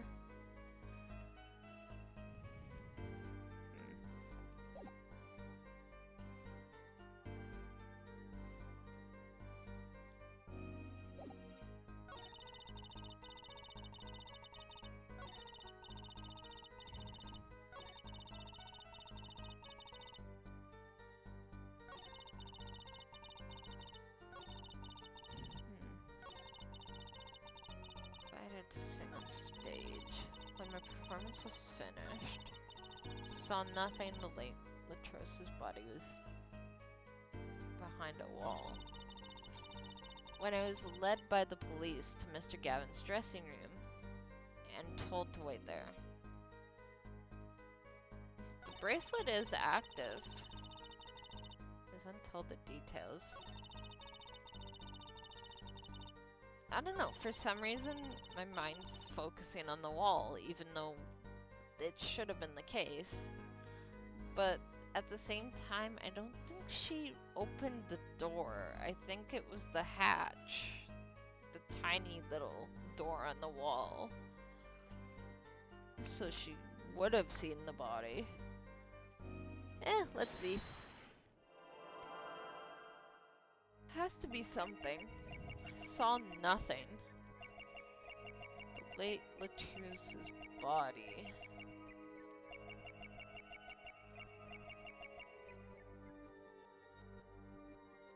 here again.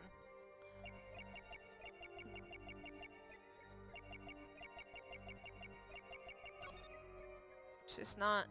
Her mouth isn't moving. Gotcha! Oh, it's her throat.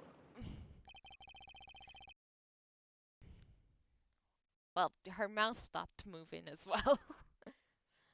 The late Mr. Latrose's body, you say? Yes.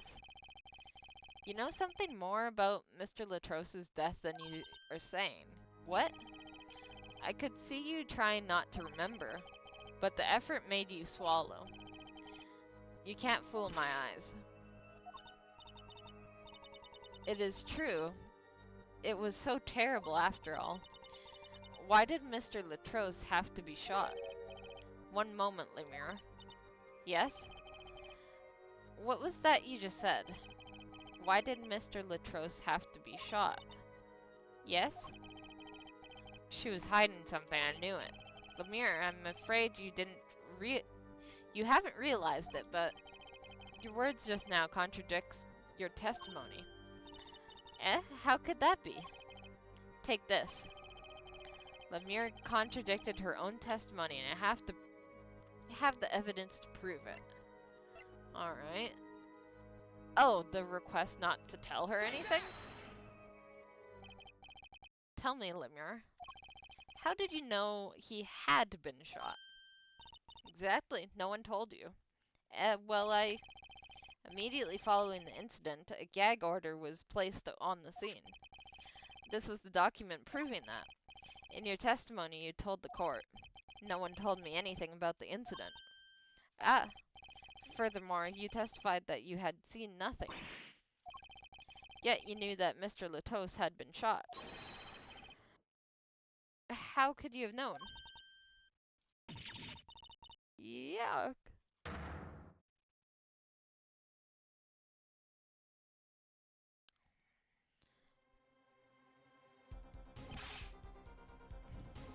Lemire? You aren't hiding something from the court, I hope. That sweet song of hers was sounding a little too sweet. Ah, now I remember. Please, allow me to add to my testimony. Of course. All we want to know is the truth. She looks kinda pale, huh? She saw something, I know it. Even the victim said so. I saw bullet holes in the wall, and knew Mr. Latus had been shot. Then I was led by the police to Mr. Gavin's dressing room. Wait. Saw bullet holes in the wall? You wouldn't be able to see the bullet holes in the wall. And this proves it. Lemire, they call you the Siren of the Ballad, but lives are hardly becoming of such a creature. A put-down worthy of our prosecutor, Mr. Justice. Such put-downs are hardly becoming of you, Apollo. Stop polishing your forehead and start polishing your character, ja? Come on, can't I be cool for once? Also, why does everyone pick on his forehead? Like, it's not even that big or anything. Observe the diagram. Lemire, you looked in from the door for just a moment, correct? Yes, that is so. There were bullet holes in the room, yes? But they were in the wall door is on. Eh? You see, assuming you were merely glanced into the room, you couldn't have seen those bullet holes. Yeah. Lemire. Yes? I'm afraid the defense has raised a good point. It appears you have been holding back something. And I must tell you what it is that I saw.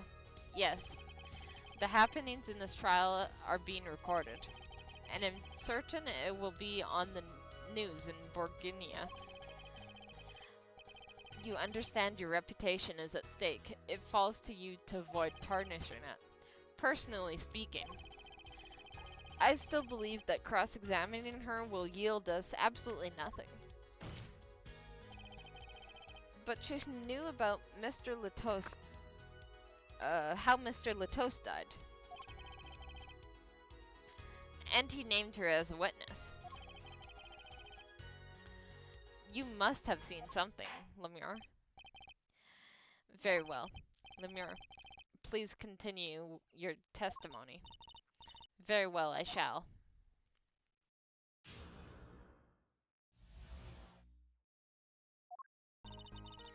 I was on my way from the stage to the backstage exit. There was something like a little window there. That's how I saw it. There were 2 shots. I couldn't do anything to stop it. Exactly. I knew you were using that window. But it wasn't Maki. It was a grown person. I know it was. And I believe you. I so far believe it was that mysterious magician that kept appearing in front of us and disappearing. So you did witness the crime. And the killer was a grown person, you say? This is my first time hearing this, I assure you. Nice play, Her Forehead. Very well, Mr. Justice.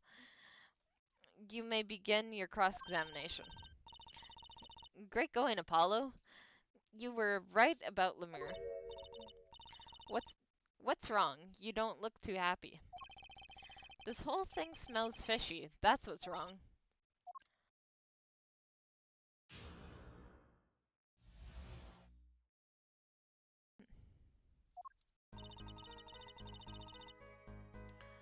I was on my way from the stage to the backstage exit. There was something like a little window there. That's how I saw it. There were 2 shots. I couldn't do anything to stop it. But it wasn't Maki. See, I believe all that so far? It was a grown person, I know it was. That, I feel like, needs a little bit more information. A grown person? That's a little vague. Exactly. Like, try describing the person a little bit. My skill with your language is lacking, I know. Certainly. You could at least see whether the shooter was male or female. It was a man, a young man. And you're sure of that? Yes, his voice was quite clear. Voice. Looking at this diagram, it seems the dressing room was quite cluttered. It does seem likely that you wouldn't have had a clear view of the shooter. As a singer, I rely more on my ears than my eyes. When I hear a voice, I do not forget it. That voice was the voice of a man. So you heard a voice, but wait. Couldn't that have been the victim, Mr. Latus? Absolutely not. Did I not just say that I do not forget a voice? If it was Mr. Latus who spoke, I would have known. Indeed. So you were at the window and you heard the shooter's voice, the voice of a young man? Apollo, this is a good testimony. This proves it wasn't Maki. Yeah, I guess it does. Indeed. If this turns out to be true, it would cast the case in a considerably different light. What is the defense's opinion of this testimony? It's pretty... well... I feel like it's pretty good.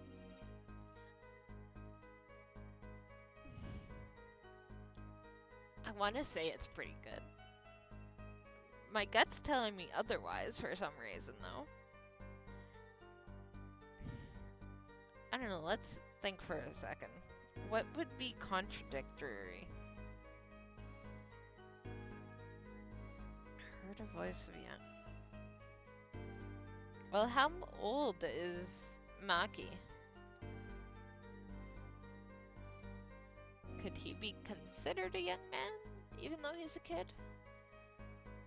Maybe not. Maybe I'm overthinking. Let's just say it's pretty good for now. Well, I'd have to say it's pretty good. Vital, even. This shows that the shooter was Maki. Ha! Surely you can't be serious, Her Forehead. Why not? Lemure, I knew to listen. I knew I should have listened to my gut. Understand why you would want to protect my... Excuse me? I understand why you would want to protect Maki. Yet, remember, you are the siren of the ballad. And lies do not become such a creature. What does the prosecution mean? Apollo? What's he talking about? The music! How come no one bats an eye when he says stuff like that? I recall the state of the crime scene quite well. The state of the room. Yes, and when the murder took place, that window was closed. I find it hard to believe you could hear a voice through it. What? But I'm sure. Lemure, I have nothing but the highest regard for your musical sense. But my opinion of you as a witness is somewhat lesser. But she's the only eyewitness we have. So you say. But the victim named her the siren as the witness. That's right. That's what Mr. Latouche... We heard your claim. We even entertained the possibility, and it brought us to this. Her judge. Yes? The prosecution requests that the witness be excused. Please. I'm afraid I must honor the prosecution's request. There is indeed a question of the witness's credibility. But if Lemure can't testify, then we don't have a chance of proving Maki's innocence. This cross-examination is over. Prosecutor Gavin, you may continue making your case. Danky. Now, where were we? Yes, I would like to hear from Fräulein Detective again.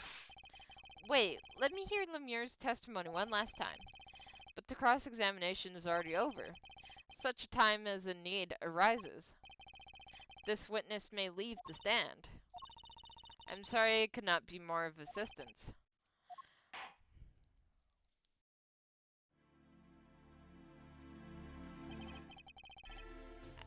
At last, back to the real trial. Ready, Her Forehead? Grr, I hope I didn't just miss my only chance. I hope so too. I hope I wasn't meant to say there was a contradictory. But the thing is that he found a different contradictory and, like, it still ended up this way, so... And it's not like it's failing me or anything, so... Grr, I hope I didn't just miss my only chance. Fräulein Detective, how far had we gotten until we were so rudely interrupted? Don't ask me. I dislike saying the same thing twice. And I never repeat a song for an encore. If you would, Miss Guy... Well, I feel like that's pretty normal. Like, does any band really repeat a song for an encore? Usually it's a completely different song, no? I believe I was saying that the only way Mr. Latrose's killer could have escaped was through the air vent on the ceiling. Ah, yes, there was only one door in the room. And a witness, you, was standing in front of it. That air vent isn't very big, you see? Kind of limits the people who could possibly get through. I certainly would have a difficult time. You sure would. Not that you would have been there in the first place, though. Remember the whole backstage area was off limits to people not involved with the concert? The only one who meets the conditions for our killer is the defendant. A virtuoso performance. I couldn't have put it better myself. She does state a clear case. Though, reading the report, something caught my eye. Oh, what's that? The circumstances of the defendant's arrest. The circumstances? Again? Hey, that's right, Apollo. Remember when we found Maki? That was bizarre. It was very bizarre. She's right. Why did Mr. Latos's body disappear from the room? And end up on top of that stage tower? Holding a guitar, no less. A perceptive observation, Her Judge. Thanks. It was kind of an accident, really. But you work in this job long enough. You get a nose for things. Ehehe. The judge sure seems pleased with himself. Very good for a London detective. Perhaps you can tie it all together for us. Why was the body moved? And how does that lead us to the killer? How indeed. I believe Maki stole the body because of some lyrics.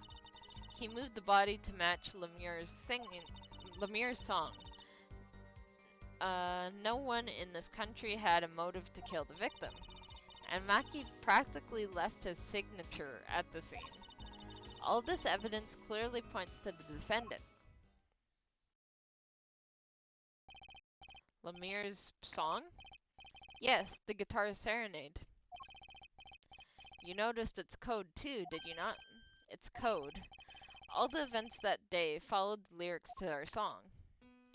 Yes, Apollo was the one that pointed that out, did he not? First, the keys my heart led on to so tightly were stolen. Then Prosecutor Gavin's guitar burst into flames on stage. Mr. Latouse's life was taken by a bullet. The rest hardly needs explanation. Guitar, up together to the sky. That's mad. It's like a story out of some fairy tale. I admit I'd forgotten about the song. But there is now, waiting for me, the grand finale as it were. Hey, you know, I was the one who first noticed that. I've heard of jumping rope to songs and counting to songs. But killing? It's a wild world out there, Her Judge. Very well. We've heard one song and dance. Let's get on to the next, the cross-examination. I'm not so sure I'm going to be doing such singing.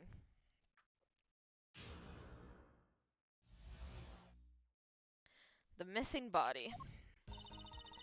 I believe Maki stole the body because of some lyrics. He moved the body to match Lemire's song. No one in this country had a motive to kill the victim. That is true. And Maki practically left his signature at the crime scene. What do you mean? What do you mean by his signature? The bullet holes in the wall, of course. The bullet holes? The revolver was fired twice. One shot missed and left a hole in the wall. And that means what exactly? That dressing room isn't exactly spacious. Picture the shooter facing off with the victim in there. They can't have been more than 5 feet apart. It would be difficult, almost impossible to miss at that range. Difficult to miss, you say? Very. Assuming the shooter could properly aim. No, you can't be serious. Maki, he can't see. Oh. Seriously? That's why he missed.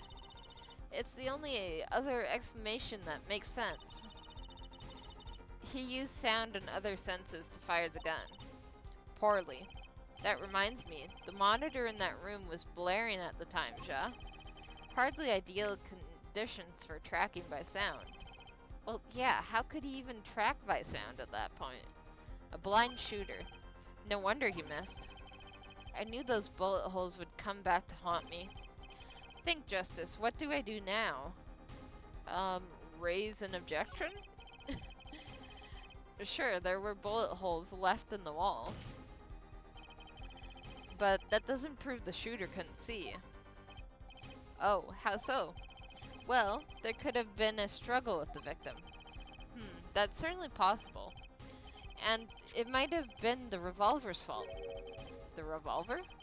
The revolver was a very large caliber, correct? If the shooter wasn't used to firing such a large object, not object, weapon, why, it could dislocate their shoulder. Exactly. The defendant, Maki Tabai, is, as you can see, tiny. It's not so hard to picture him firing the gun and missing entirely. The kickback alone would throw his aim, sorry, just one letter away. A convincing argument to be sure. Haha, take that, smug prosecution. Apollo? Huh? What? That bit about Maki being tiny and the gun throwing off his aim. Aren't you kind of, admitting that he did it? Oh. It does not matter why he missed. What matters is that the shooter was, without a doubt, the defendant. Even the defense seems to agree on that point. Cripes, I really put my foot in it this time. But let's get the facts of the matter on the record. If you would, Fraulein Detective. Very well, the witness will add to her testimony. Right. From the state of the crime scene, I conclude the shooter was blind.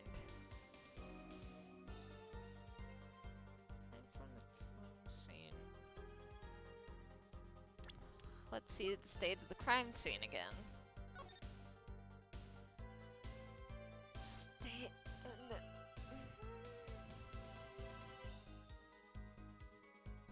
How could he have even gotten to the second part of the room? Like, it's so cluttered.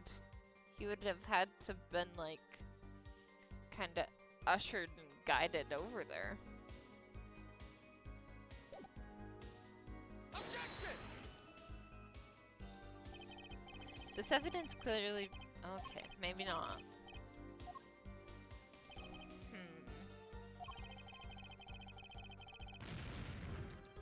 Okay. Maybe something else. Conclude the shooter was blind.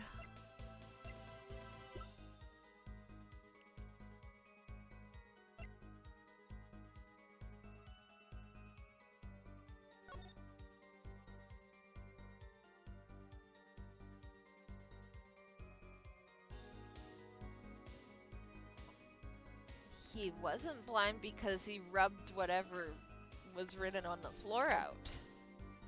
Objection! The prosecution holds that the shooter couldn't see.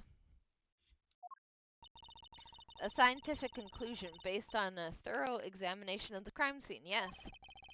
Apparently not thorough enough. Have a certain piece of evidence that completely overturns your claim. What?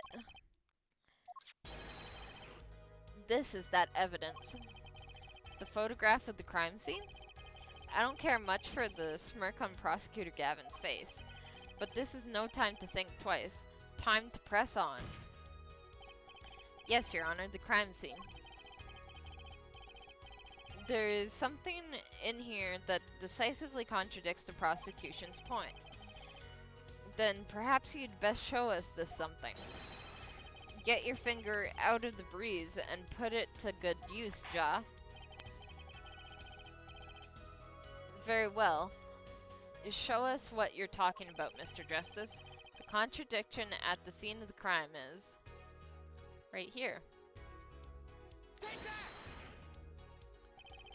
The contradiction is right here. The smeared bloodstains? I thought it was just my blurry vision, but it really was blurry. The way the victim's hand is raised above his head, much like a gesture I have seen many times in this court. It's something as if he wrote something. Aha, I get it. At least I think I get it. Get what, Ferlin? When Mr. Latouche was shot, he tried to write something. But what would he write but the shooter's name? And what would he write it in but his own blood? Pretty good, huh? Thanks for making my point for me. Yes, in fact, that's what I think happened here.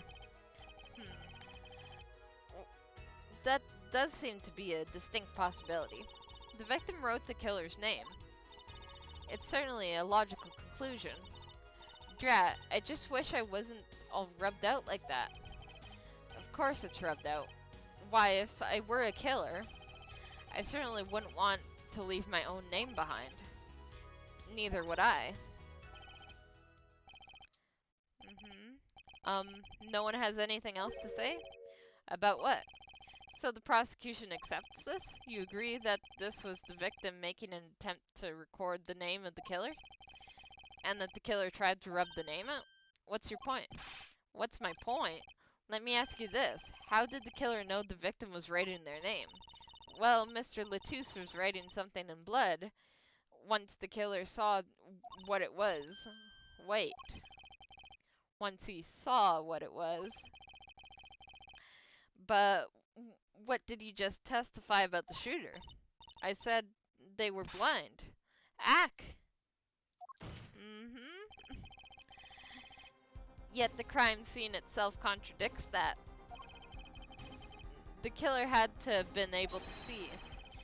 Why would they rub out the name in blood otherwise? Ah! May I remind the court that it couldn't have been the shooter. Oh, wait. Think I skipped over something. Just a moment.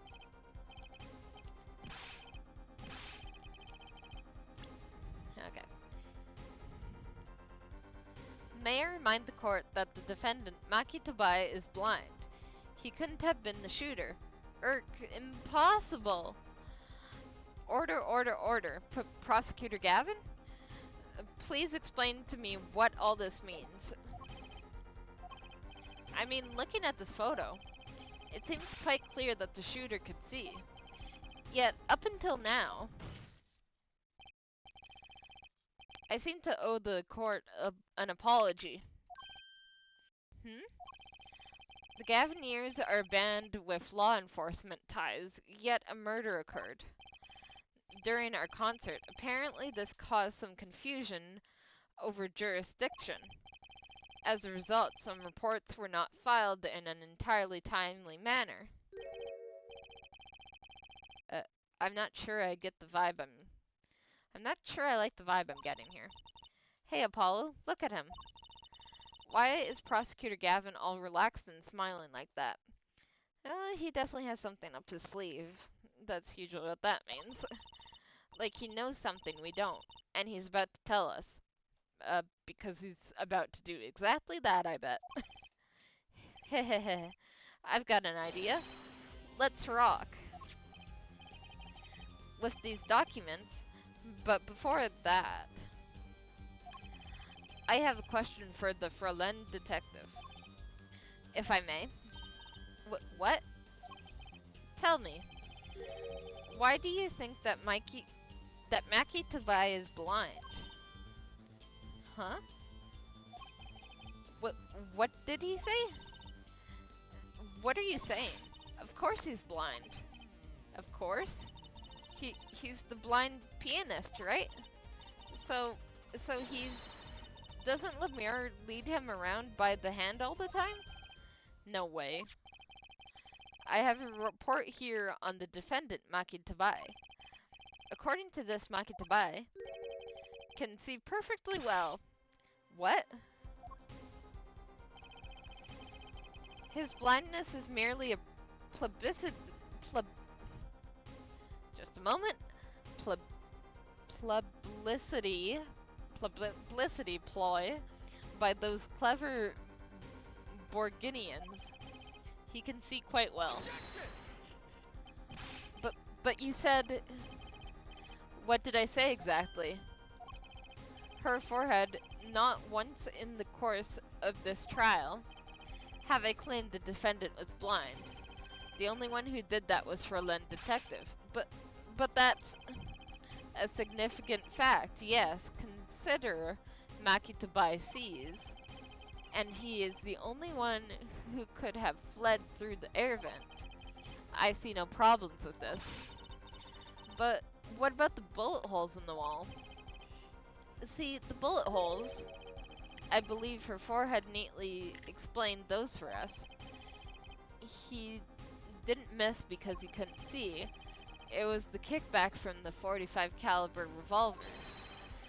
A simple incident, in other words. Ack! How's that?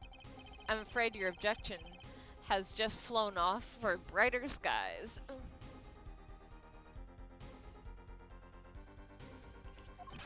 Irk. This is where the real fun begins, her forehead. Yarg!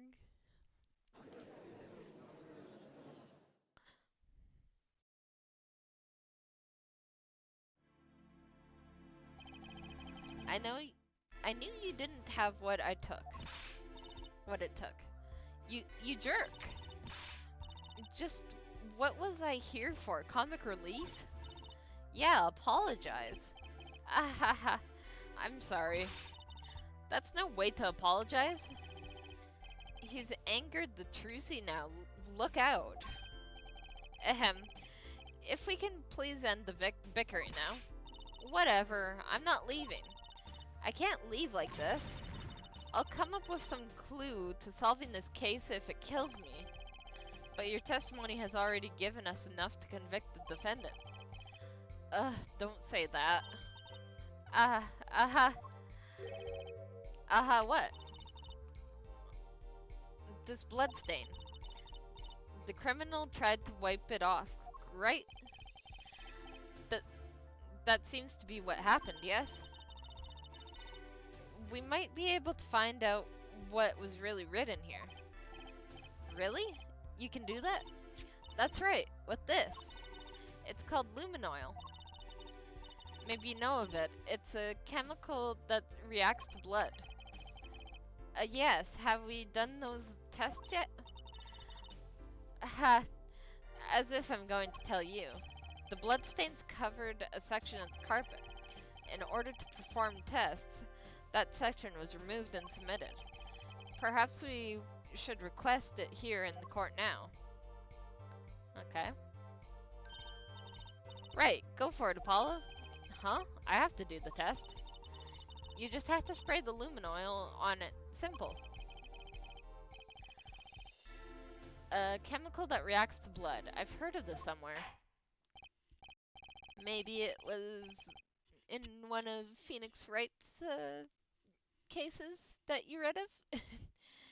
Yes, I believe an analysis is called for. Have at it. Let's see. Right, ready. It's easy as pie. Just press space to spray the area. Here, give it a try. The eyes of the entire court are focused on me. Apollo, your hand's shaking. Good. Let's do this.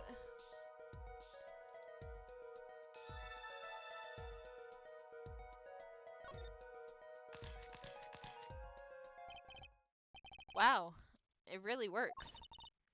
This must be the power of science. It says IPXX314206. Is that the killer's name? Maybe it is, if it was a robot. Aha, I have it. So what is it?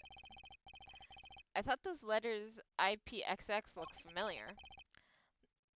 This is an Interpol number, ID number. Interpol? You mean the Internal Police Agency? Yes, most are undercover agents working to solve international crimes. But why would he write that number? Why would Mr. Latouche even know a number like that? Good show, Ferlin. Detective, rock on. Eh? Your Honor, we can verify this number immediately. Darren, are you there? Come up to the witness stand.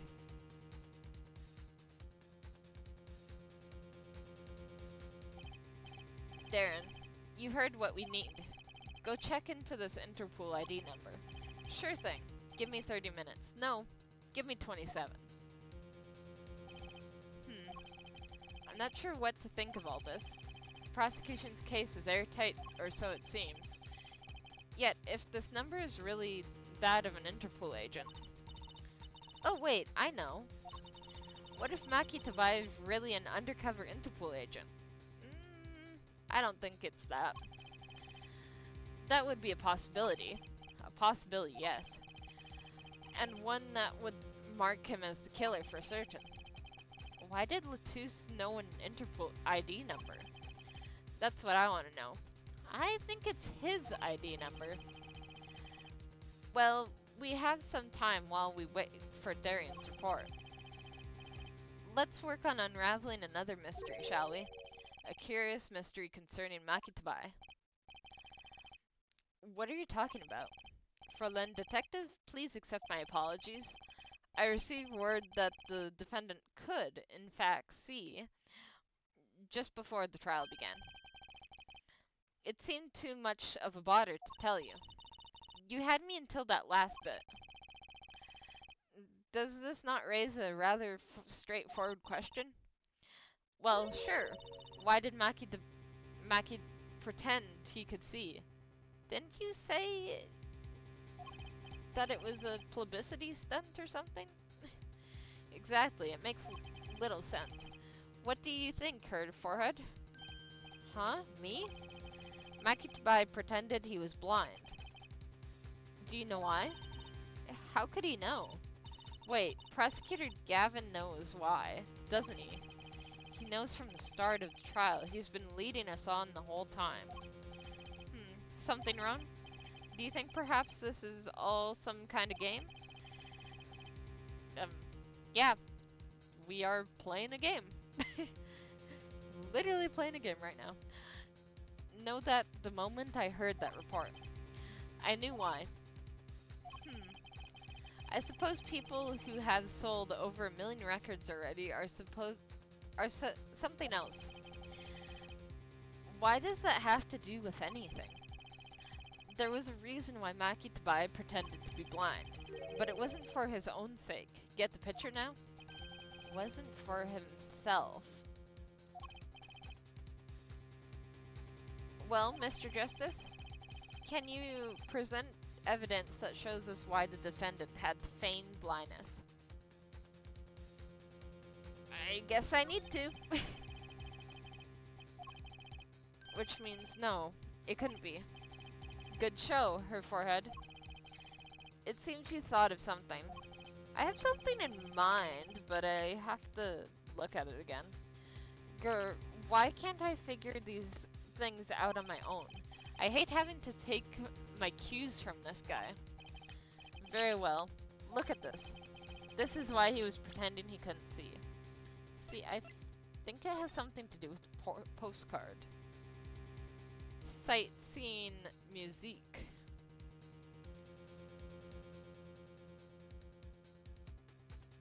Maybe that's it, because it was like sightseeing. She...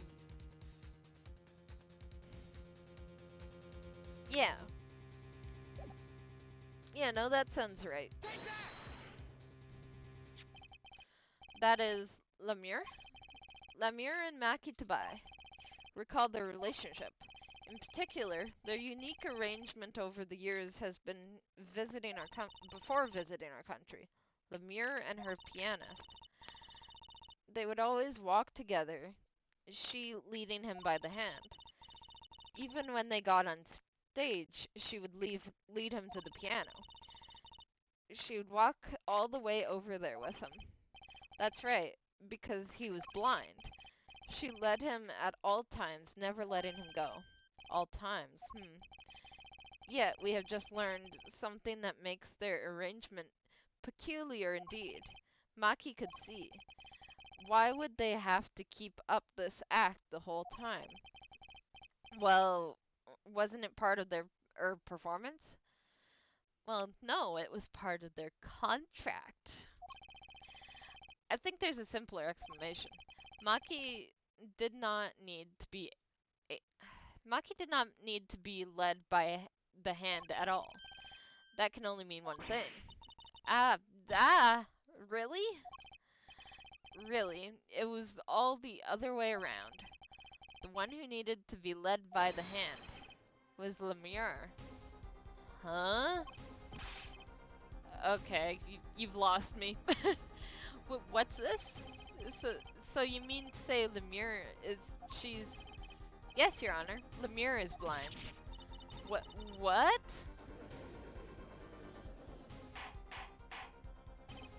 Order, order, order. This is crazy. Prosecutor Gavin. Is it now? Please, please shed some light, some sanity on this man. The defense has made an outrageous claim. So it's the other way around. He doesn't know English and she's blind. The only thing outrageous I see about the defense is his vast forehead. His forehead is not that big. Your forehead's probably the same size if your hair wasn't covering it. Yeah, I see it is not vast and vain this time. It's quite, he's quite correct. But that makes no sense. Yeah, wasn't she supposed to be the landscape painter in sound or something? Well, since we have her here, why not ask Lemur herself? I believe she is still in the witness waiting room. Apollo, what does this mean for our case? Don't ask me. I have no idea she couldn't see. I hadn't even imagined it until now. Bailiff, bring in Lemur.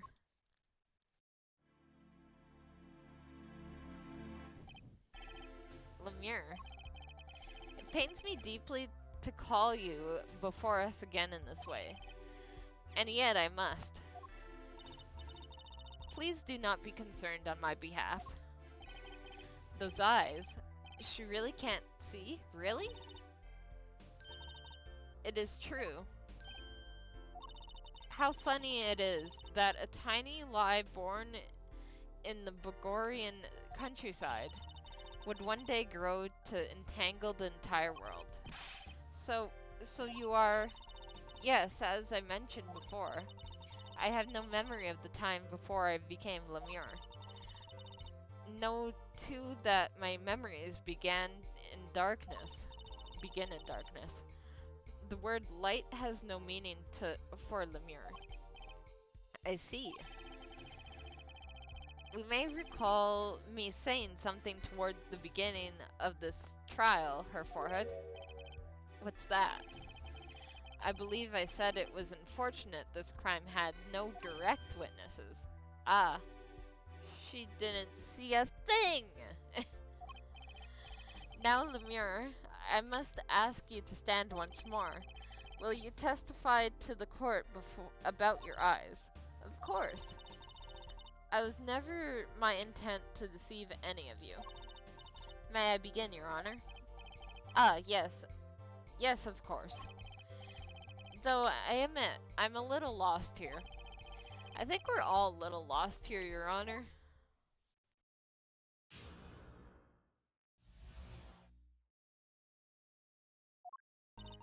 I have no memory of the light. I debuted in a world of darkness and sound. My producer came up with my PR line before he knew this. So silly as it may sound, I had to pretend I could see. Everyone on my staff knew, of course, but no others. But this is a murder trial. I apologize. It was part of my contract, you see. I was to keep my blindness a secret no matter what. Music is everything for me. I never imagined something like this would. She told us the truth in the beginning. She said she saw nothing. Very well. Does the defense have anything to add? I'd like to cross-examine. But what is there left to ask? There was one thing in her testimony that bothered me. Perhaps it is best we let you get it out of your system.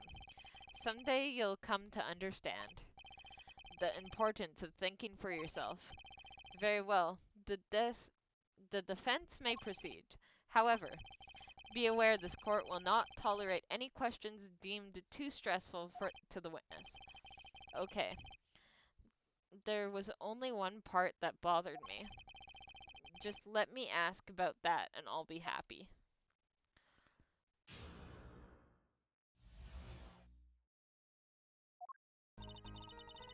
I have no memory of the light. Debuted in a world of darkness and sound. My producer came up with the PR line before he knew this. So silly it might sound, I had to pretend I couldn't see. Everyone on my staff knew, of course, but no others.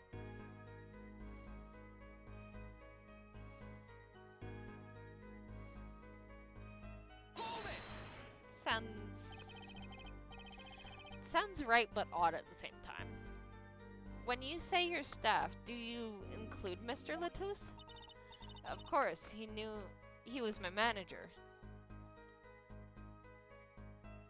But if he knew, then why would he say you're a witness?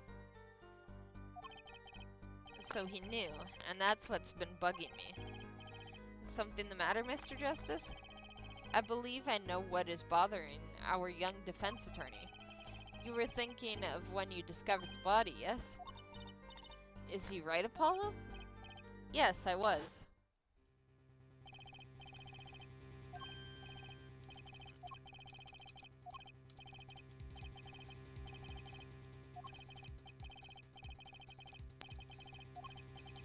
I'm not reading this just because we've heard it so many times.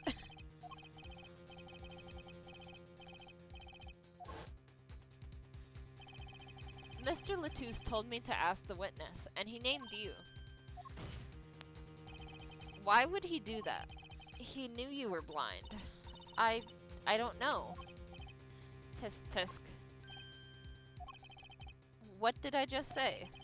You need to learn to think for yourself. Meaning what? There's no mystery here if you recall everything he said. Think of his last words once more. The witness, siren.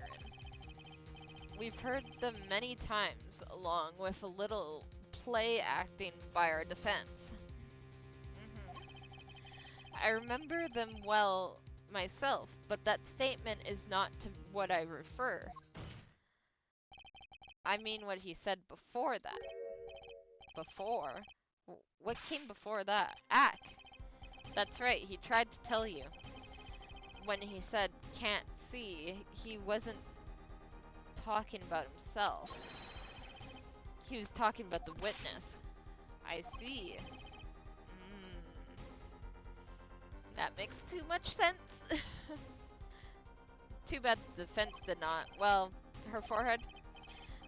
Try relaxing and looking at the facts first next time. Irk. Dang it. Order. Recall Lemure's earlier testimony. I was on my way from the stage to the backstage exit. There were 2 shots. I couldn't do anything to stop it. But she couldn't have heard those gunshots. I thought we proved that. That is not the most important point here. The moment he was shot, Mr. Latouche witnessed her through that window. Why else would he have named her as the witness? Ah, but I really did hear them. 2 gunshots and the man's voice. Unfortunately, such a thing was impossible. The window was closed. We have already run a simulation, of course. But it was so clear. If I heard that voice again, I wouldn't know it in an instant. Your Honor. What is it, bailiff? Can't you see we're in session here? We had the results back from the investigation. The investigation? Ah, the Interpol number that Mr. Latouche left us. Oh yeah, I almost forgot. Well, let's hear it. We will continue this cross-examination afterward. Detective Crescent, your report, please.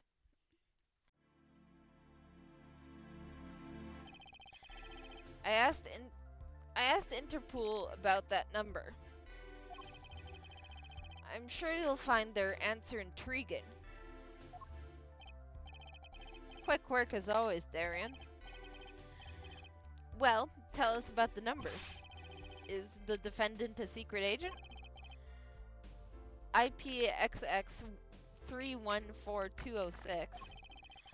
The agent registered under that number is Romian Latruce. So it's what I kind of figured. What?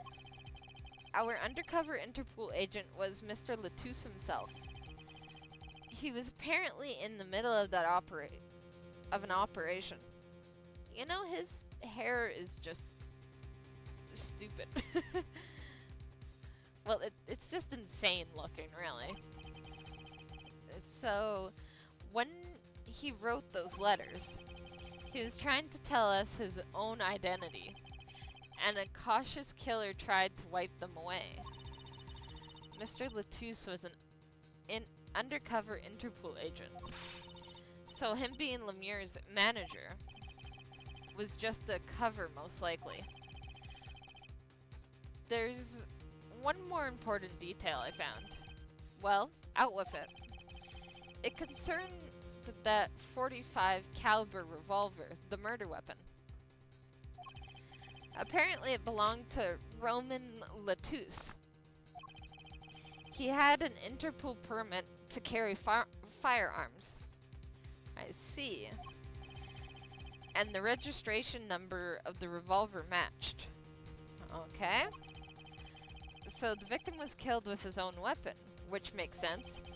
It's hard to imagine someone who wasn't an Interpol agent with such a large revolver. So the victim was an Interpol agent on an undercover OP. Or undercover op, I mean. I wonder how that ties into everything. It's got to tie in somehow, you'd think. Yeah, somehow. Thanks for looking into that for us, Detective Crescent. It's a great help. Oh, no problem at all, Your Honor. I'll be heading out.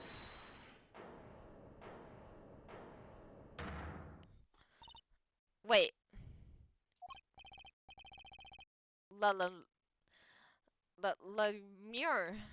Is something the matter? That voice just now.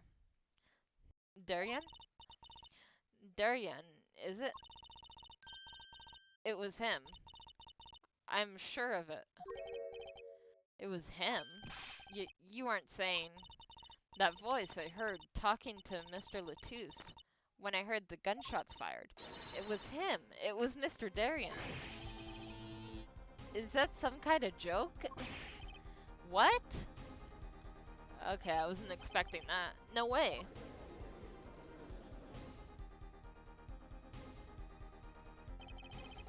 The courtroom fell into such a chaotic state, the trial had to be suspended temporarily. I never seen that happen before. Of course, it's not every day that you get an accusation like that one. Lemieux, fingering Darian Crescent. Not only is he a guitarist, he's a detective. Could it really have been his voice Lemieux heard? Things were changing fast, and frankly, I wasn't sure I could keep up with it all. Hey, no wimping out now, Apollo.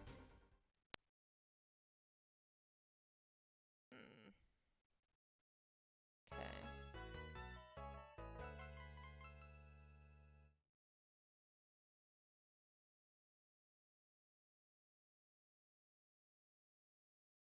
Alright.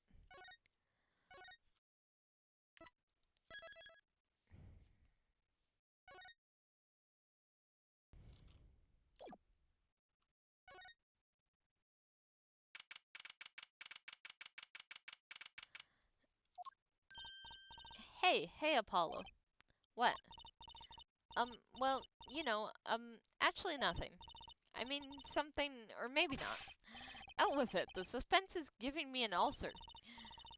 Well, the trial today, I was thinking. If you gave it a score, what score would you give it? What do you mean? Score?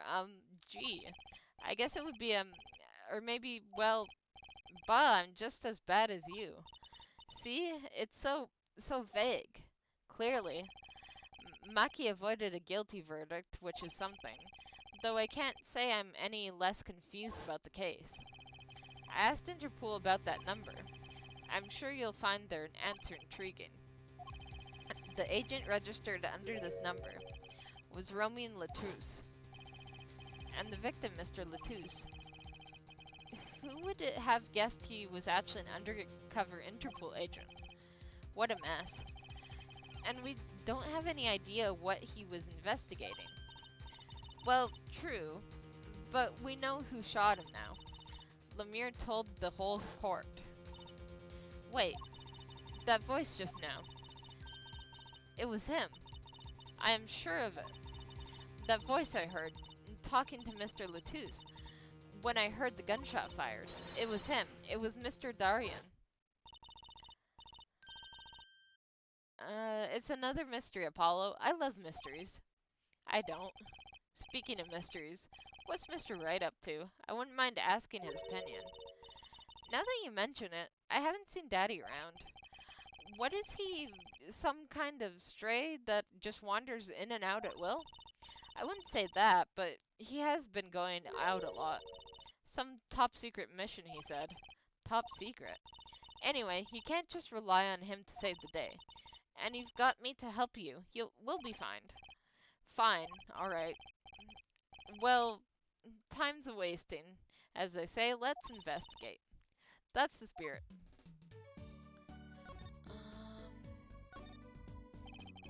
Lemire dropped a bomb in court today. Right. Do you happen to look up on stage? Maybe at Darien even? You bet I did. He was one of the Gavineers' guitarists after all. He's so cool. Oh, right? All the Gavineers have a rock-solid alibi. He couldn't have shot Mr. Latouche backstage. But Lemire heard him, didn't he? He heard Darien backstage, right? Somebody's either wrong or lying very badly here. An Interpol agent, I was wondering, what is Interpol anyway? Huh? Interpol? They're the guys who catch international criminals. Why can't they just call them international police instead of making up some silly name? Yeah. Anyway, you think he was investigating Lemire? Why? Why would anyone do that? She's not a criminal. She couldn't be. Don't be fooled by appearances, is all I'm saying. But remember, I'm a magician, Apollo. I can spot a palmed coin at 50 paces. If only it were that easy. In any case, we know he was working on something.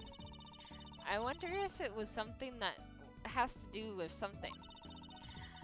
That something being our case, the last something I mean, something like that? Frankly, the whole thing is making my head hurt. What was Mr. Latouche up to? Ah ha ha ha ha ha. Trucy? Was that another one of your tricks? It wasn't me. I can't even make Mr. Hat laugh like that. Wherever the mundane gives way to miracles, a sword is whispered. Gram Marai. Hey, the other day. Eek. Who's there? We didn't just imagine that, did we? He was wearing a silk hat. Friend of yours? Hardly. We meet again. Nice to meet you. Who are you? And could you please stop smirking like that? It's you, Uncle Valiant. Valent. Uncle Valent? He's your uncle? No, silly. It's the great Gramier. Valiant Gramier. The magical magician. The grand magician. Yes, it is I, the great Valiant Gramier, as seen on television. And could you please stop smirking like that? It's been a while, Miss Trucy, 7 years to be exact. My, how have you, my, how, just a moment. My, have you grown? Good to see you again, Uncle Valiant. You look exactly the same. I hate to intrude, but what is this great magician doing paying us a visit? I believe it was you who wished to see me. So be quick with your questions. And do not quail, quake, or quiver. I am quite tame.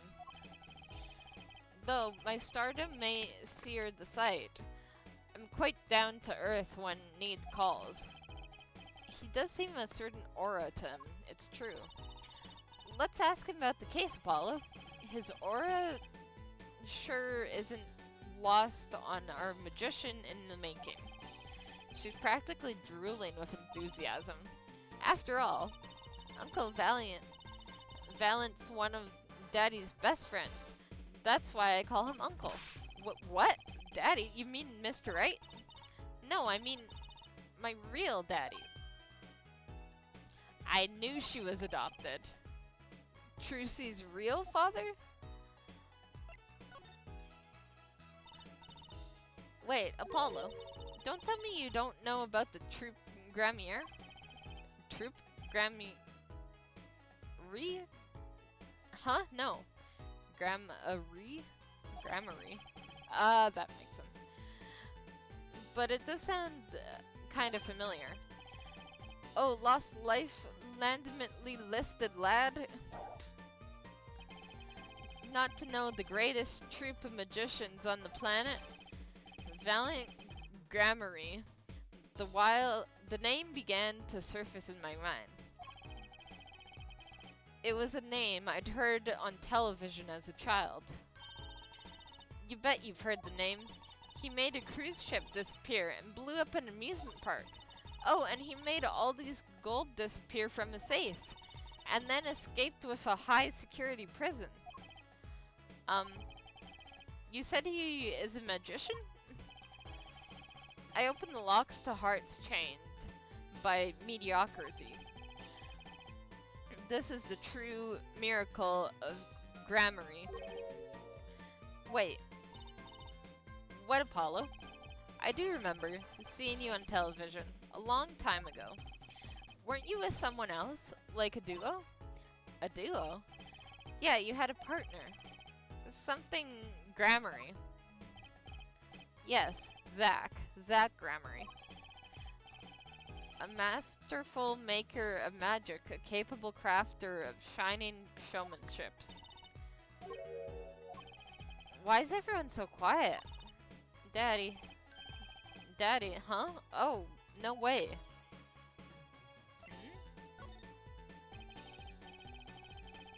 Oh, I see.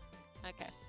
Once upon a time, Troop Grammary included 2 grand magicians. Myself, Valiant Grammary, and my partner, Zach Grammary. And the Zach he was my real dad. Trucy's father, a magician. I guess it makes sense. I had no idea. There wasn't much point in talking about it. Not now that he's gone. Oh, I'm sorry. No, it's okay. I'm not lonely. I've got my daddy, after all. And you make me laugh, Apollo. Glad I'm good for comic relief, at least. Not that I see Daddy around much these days. Ack, I've been remiss in remembering my reasons for my visit. Reasons? 2, in fact. The first being, of course, to see you, Miss Trucy. You don't know how happy I am to see you again, Uncle Valent. I'm sure you are. Not one for modesty, are you? When I encountered you at the Colosseum, for the first time in 7 years, I could fain not contain my emotions. I wept oceans. And to learn you now defend that poor pianist, that blind boy, 'twas a hot topic of talk amongst the staff, you know. And defend him you did? Well, it wasn't all my doing. I'm his defense attorney, actually. My other reason for coming here today was this. That's a videotape. Quite so. A recording of the concert, no less. I brought it for you, Trucy, on behalf of Troop Grammary. Sorry. Got confused for a second. Will you watch it?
Wow, it's almost as good as it was live. So, what's the word? Mysterious? There are more mysterious things than her song going on.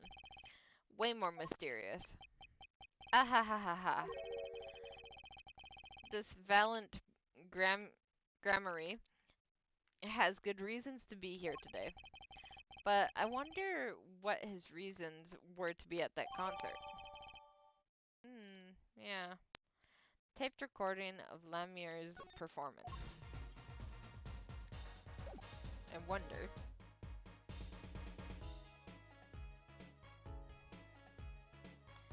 Well, I guess we should start investigating again.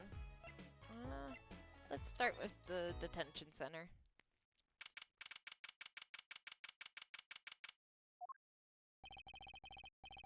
Maki may not be guilty, but he's still a suspect. But they don't have any decisive evidence. Yeah, but only someone as small as him could have gotten out of that room. Right. The air vent. And he lied. Lied? Maki Tabai can see. Ah, Maki. Speak of the devil. He looks like he's doing okay. I forget. Why did we come here? It's not like we can talk to him or anything. Words are overrated. Feelings are what matter, Apollo. It's kinda hard to build a court case on feelings. But since we're here anyway, might as well get what I want to say off my chest. If you need someone to complain to, I'll listen. I think she's actually worried for me.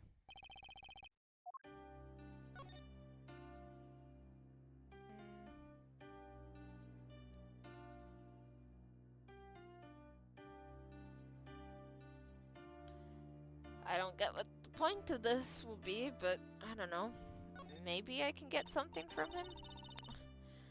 So, what did you think of the trial today? Phew, I'm glad he doesn't understand English after all. If he did, he would have been scared out of his mind by that trial. Hey, all's well that ends well. You have to be more goal-oriented. If he's innocent, we win. No, if he's found not guilty, we win. Maki might not understand English, but I bet he gets that better than you do. Huh?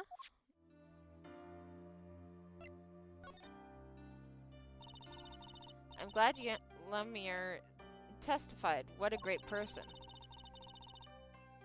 She's even got Maki off the hook by naming another suspect.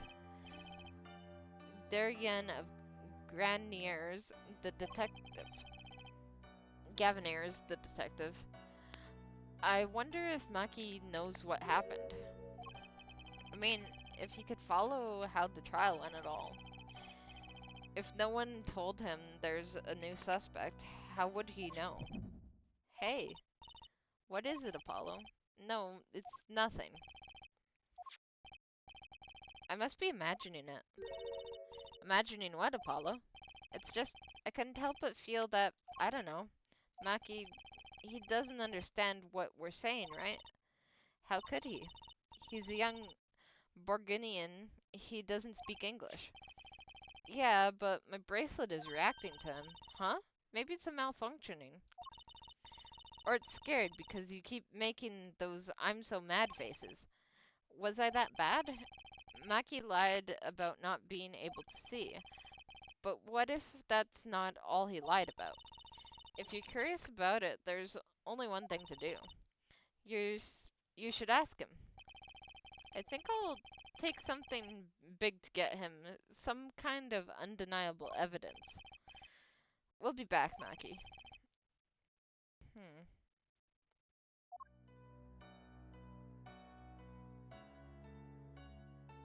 Okay.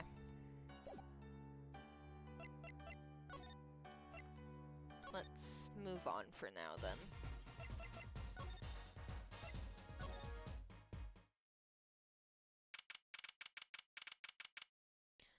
July 9th, Sunshine Coliseum. Woo, what a great day. It's perfect weather for sleuthing. The weather matters for an investigation? Don't some days just feel like magic days or defense days? Sure. Let's get it started, shall we? Right on. Show us your stuff, Apollo. What stuff? Your voice training. This is the perfect place for it. I did enough at home, thanks. Aw, there's no need to be shy. Keep that up and you'll never make it on the big stage. I'm happy in the courtroom, thank you. I'm a lawyer. Then you're in luck, because it's lawyer weather today. Don't you just want to face the blue sky and shout objection? Look, the weather has nothing to do with lawyers. Let's just get going already.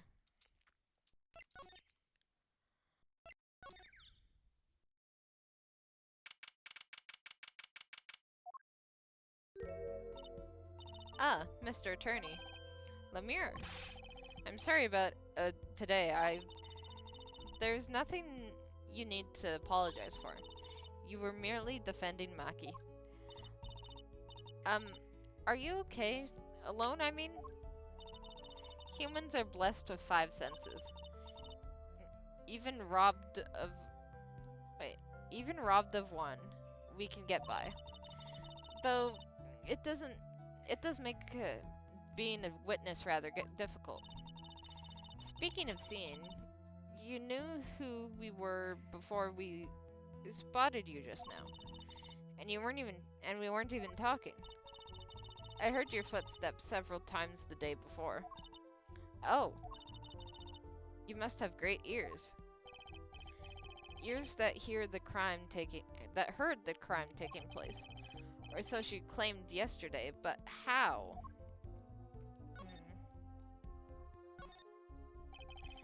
That was quite a statement you made today in court. Absolutely hearing Darian Crescent's voice at the scene of the crime. I did not know his name, but I never forget a voice. Wait, Lemure? Is something the matter? That voice just now. It was him. I'm sure of it. No way. As I said in court, I was on my way backstage from the stage. That is when I heard his voice. I'm guessing Darian and Mr. Latrousse were talking about something. The next moment I heard those gunshots. Why didn't you call security? To be honest, though the noise was quite frightening, I never imagined the gunshots might be real. And I was in quite a hurry myself. I left the scene at once. So, it really was Darian's voice that she heard. Yeah, at least she certainly thinks it was. I met Maki before my debut as Lemure. I was singing in a restaurant in Borginia, and he was playing the piano. Yes, he was very kind to me when he learned I could not see. Is that when you started playing opposites? With Maki pretending he couldn't see? No, it wasn't then. That began after our major debut. After I became known as the landscape painter in sound. It must have been frightening for Maki, pretending he couldn't see and all the while acting as your eyes. We held hands always. He would write with his finger on my palm to signal to me things I should know. He is a smart, gentle boy. I think I see what she's getting at. Maki would never harm a soul. About Mr. Latouche. Yes. He was an Interpol agent, I hear. So he had no idea. Of course not. No one did. I guess that's what it means to be undercover. But someone was after him. They had to know who he really was. Why did he pose as my manager? I do not understand. You have no idea? I can only assume that he was investigating me, but why? What makes you think that? Perhaps it is not so, but I cannot deny the possibility. Because of my condition. As my present is veiled in darkness, so too is my past clouded from memory. Clouded, right. The darkness that I fear is not the darkness that I see, however I open my eyes. The real darkness lies in my heart. In your heart? I have no memory of the time before I became Lemure. I awoke from darkness into darkness, you might say. I was singing in a restaurant those days. What was it that she said about not being able to remember the light? I do not know my past. Perhaps I committed some terrible crime in my past. Everything before becoming Lemure is lost to me. But I don't think you... I can think of no other explanation. Why else would an agent of Interpol approach me? Do you think your past might be related to this case? No way. It seems really unlikely to me. I mean, you're such a sweet person, Lemire. I was gonna say that you're just saying that because you like her. I thank you, Maki, too. Tells me this often when I fear who I might have been.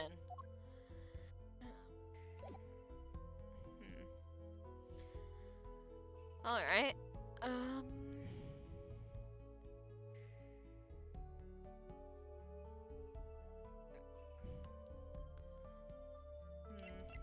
Maybe we can present something?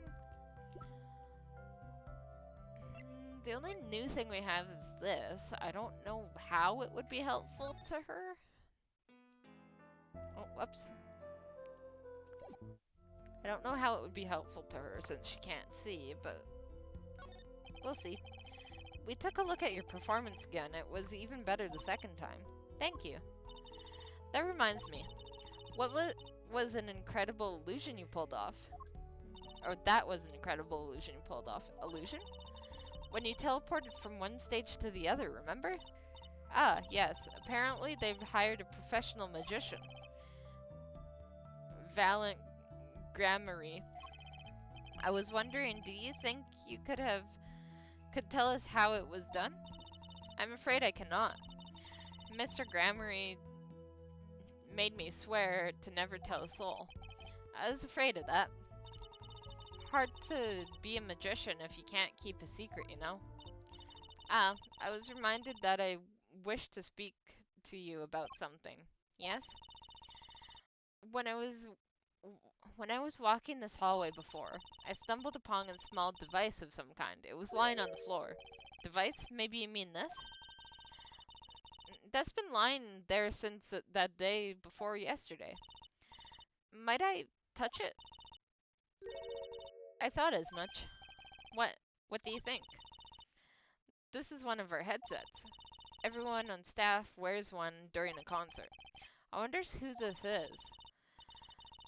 We use it for communication. It would be quite inconvenient should it go missing. We'll hold on to it for you then. We'll give it to Prosecutor Gavin when we see him. Yes, that's best. Thank you. So, can I put it on? No. Don't play with it. You're gonna break it. Receiver slash transmitter for voice signals. All concert staff wore one. Attached? I'm not some kind of robot, Apollo. Everyone on staff was wearing one of these headsets. This might warrant some further inquiry. Why was it? Oh, headset attached to Trucy. I didn't even read that. I don't know. Let me look at it. Maybe there's something going on here?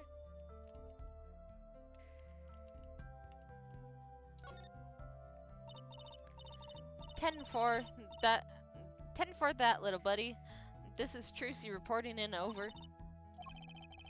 Why the sudden silence? No one answered. Don't be silly.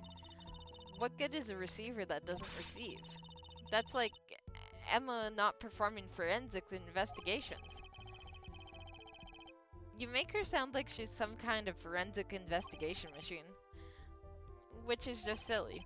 Unless she's a super high-tech android that runs on Snackos. Maybe. Probably not. Well, I guess we'll move... let's go to the stage.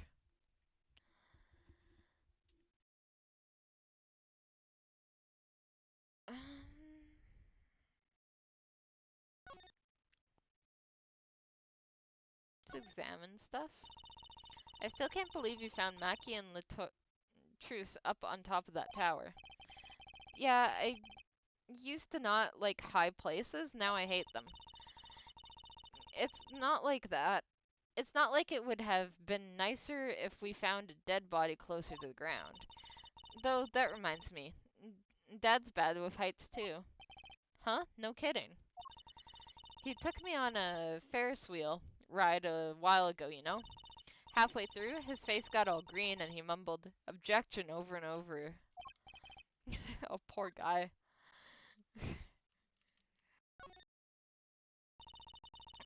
Maki played so beautifully. Yeah, like a real pianist. That's just silly, Apollo. How can you call someone as good as Maki a pianist? Why, that's like throwing him in the same class as Daddy. Good thing Mr. Wright didn't hear that one. Hmm.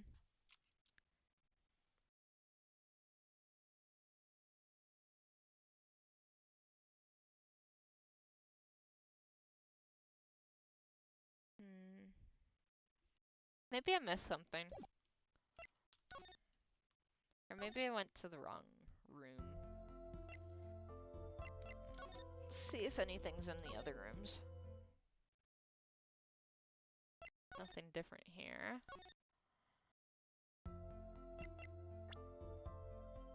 Oh, whoops. Here's dressing room. Yeah, nothing there either. Oh, actually. I know it's just because the body was moved, but... I don't know, might as well look at that. Hey, look, a part of the carpet has been torn up here. That was the part we did the luminol testing on in court. Luminol, right. You know what I couldn't stop thinking? Who's going to pay for this carpet? As long as it's not us. Maybe the shooter? I guess it's true what they say. Crime doesn't pay. I would hope that carpet replacement costs weren't the only thing holding you back. Okay. She already kind of talked about the receiver, but I don't know. Maybe I can get more out of her? You said that all concert staff were wearing one. That's correct. You need them to communicate across such a large stage. Everyone on the staff had one, of course. And all the band members, too, I should think. So Prosecutor Gavin and his lackeys had them on, too, then. I wouldn't call them lackeys, they're bandmates.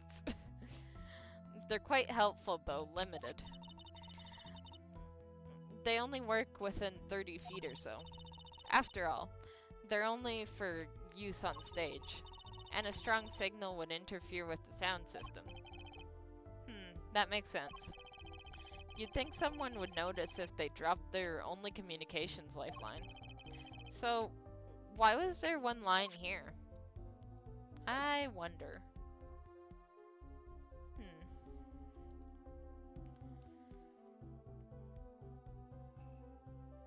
Well, I don't know. Maybe we can go back. I don't know. Is there more to examine in here? Now that's a big instrument case. That's a case for a contrabass, I think. We already went through this.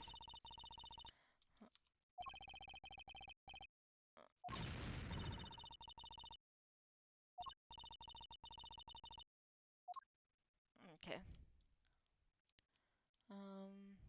Maybe this?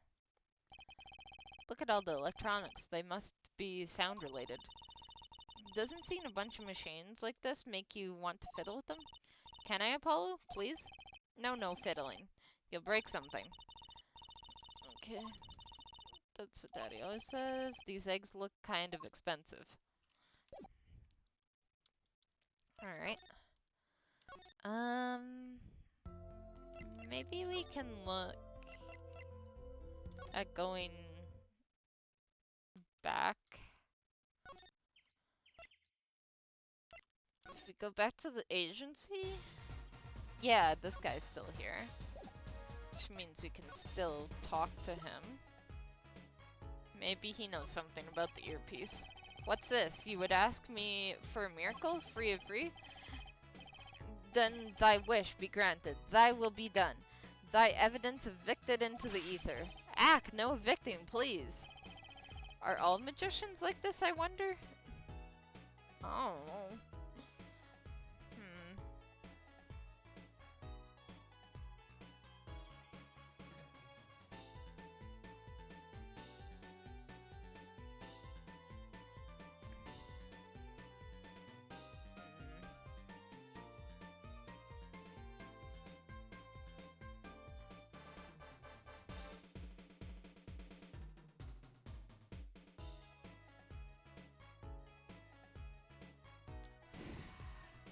Yeah, I don't know what to do next now.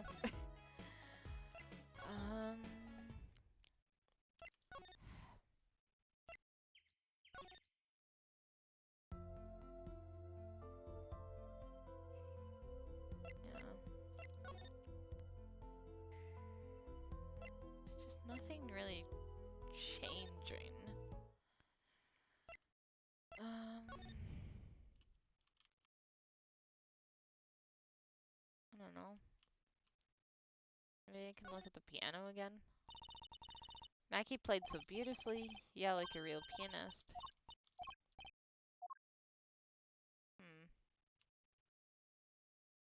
I don't know. That's the ladder we used to climb up the stage tower. Not a moment I'm likely to forget anytime soon. Me neither. I'll never be able to climb another tower again without thinking about it, you know? I'll never be able to climb another tower again, period. Okay.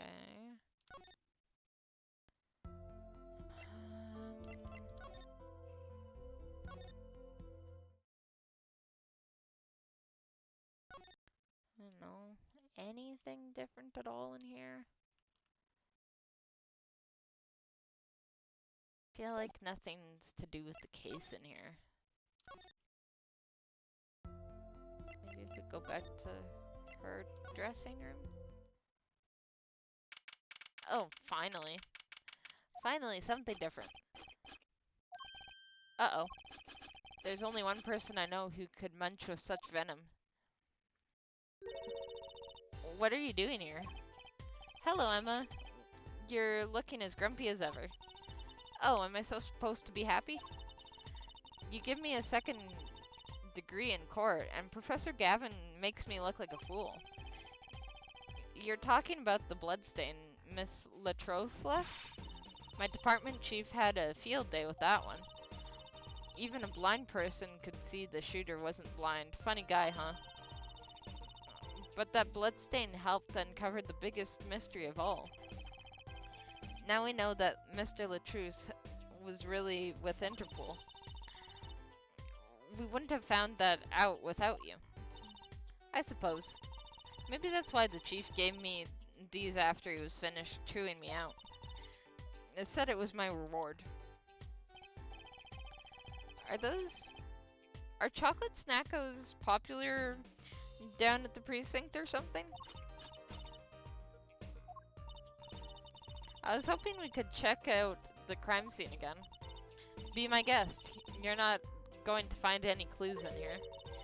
Though, I did find something strange. Something strange. I'm at my embarrassment quota for the year, that's for sure.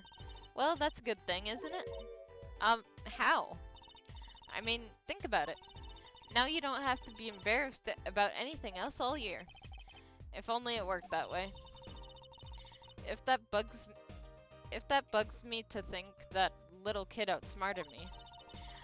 And it makes me even more suspicious now that we know he can see. He could have used the air duct and he could have shot that revolver. But that's not how it sounded in Lemire's testimony. You mean her saying she heard Detective Darian's voice at the scene? That's right. Why can't we have a normal, straightforward killing for once? In a while in this country. I'll pretend I didn't hear that. Was that true, what you said in court today? You know, about the case? About how everything was happening according to those song lyrics? The guitar serenade, you mean? I found the link, you know. First, Prosecutor Gavin's heart-shaped key ring was stolen when Lemire's fell through the air. Then, Prosecutor Gavin's guitar caught on fire, and in the end, a bullet took Mr. Latos's life, and he went up into the sky with a guitar. Well, 15 feet at least. It is kind of hard to chalk it up to coincidence, I know, and I found it. You think the same person did all of this? Don't ask me, I didn't do it. Neither did I. I couldn't fit through the air vent anyway. What? You all think I did it? Sometimes I worry about that girl. So, what did you find? It's so little I must have passed over it yesterday. I found it under the sofa. What is this? Part of some device, I think. I haven't had a clue what. The bit sticking out from the end looks familiar, so I had it examined. Turns out it's an antenna. Oh, like on a beetle? Like on a cell phone. This device must have an electronic signal of some sort. An electronic signal, you say?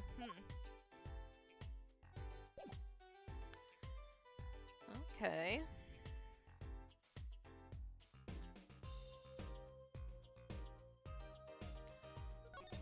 I don't know. Do you think you could take a look at this, Emma? Emma? Her rate of chewing is increasing. Better back off before it's too late. Okay.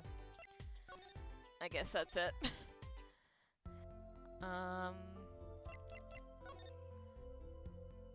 don't know. Feel like I'm going in circles just because I don't know where to go next.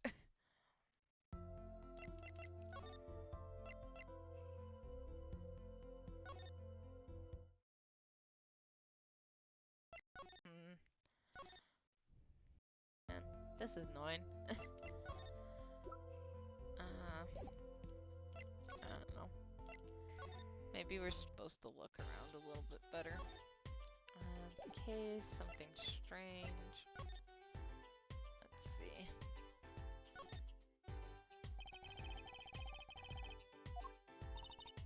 Oh, oops. That's the air vent with Maki's Tobias fingerprints. What's with the frown? Can a girl frown anymore? Is that a crime? No, of course not. I just meant Maki Tobias fingerprints are all on that air vent. Why would his fingerprints be there if he wasn't the shooter? That's not a question I want to have to answer in court. Hey, wipe that frown off your face. One stick in the mud per crime scene, I see. Please. I guess girls can frown, but defense attorneys can't. Oh.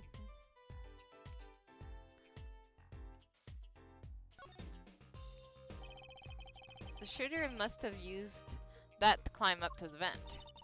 All this tragedy because someone left the stepladder here. I don't think Mr. Latouche was shot because of the ladder. You think it was Maki? I guess. That air vent is pretty small after all. Does that prove he was at the scene? Did he escape in the time between the gunshots and us opening the door? I doubt it. Look, it's fruit. Okay, Apollo fruit. I heard you the first time. It sure is a lot of fruit. I doubt anyone would miss a bit of watermelon. I know, I'll make it vanish into my stomach. Better not. They might make you pay for it. And if you had the money for that, you should probably repaint the office first. Watermelons are that expensive? These could have been imported from some exotic locale, for all we know.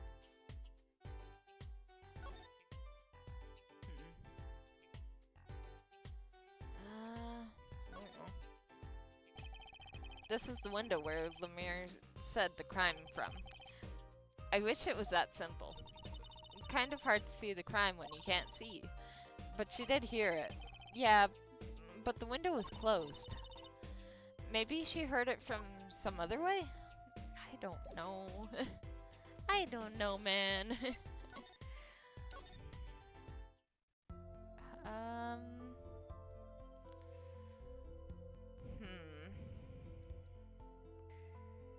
Where else do I want to go?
know.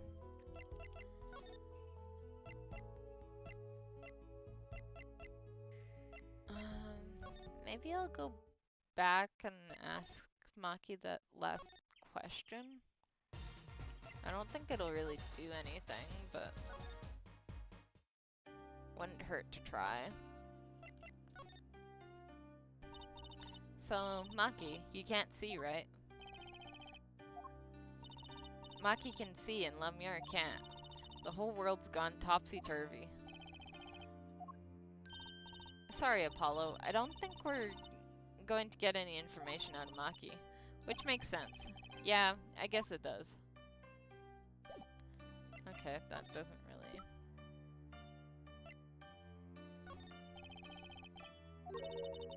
I think he said, I'm sorry I cannot speak your language. You are very beautiful, fair maiden. This is why I never trust a translator.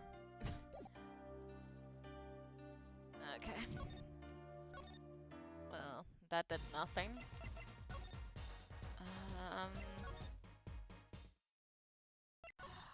I don't know.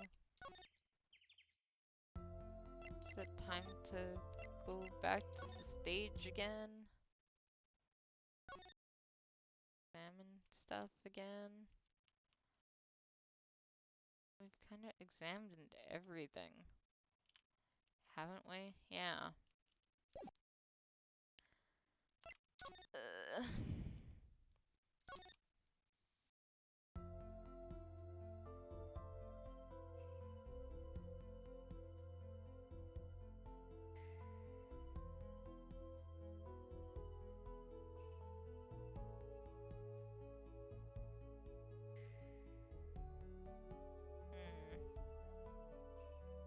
I don't know.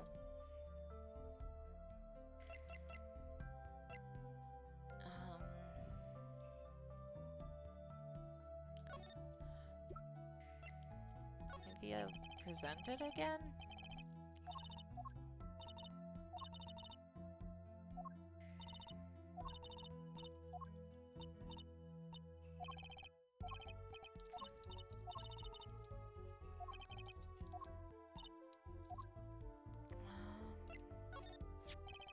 Let's see.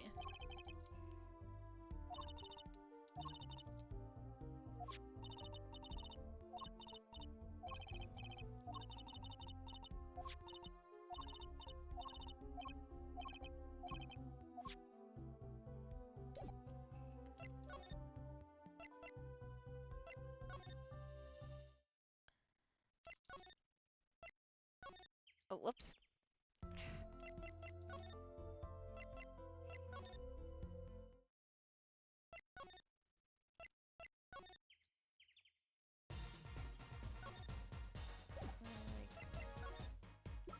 don't know. So I was wondering. That stunt in the middle of the song there. I didn't see a stunt.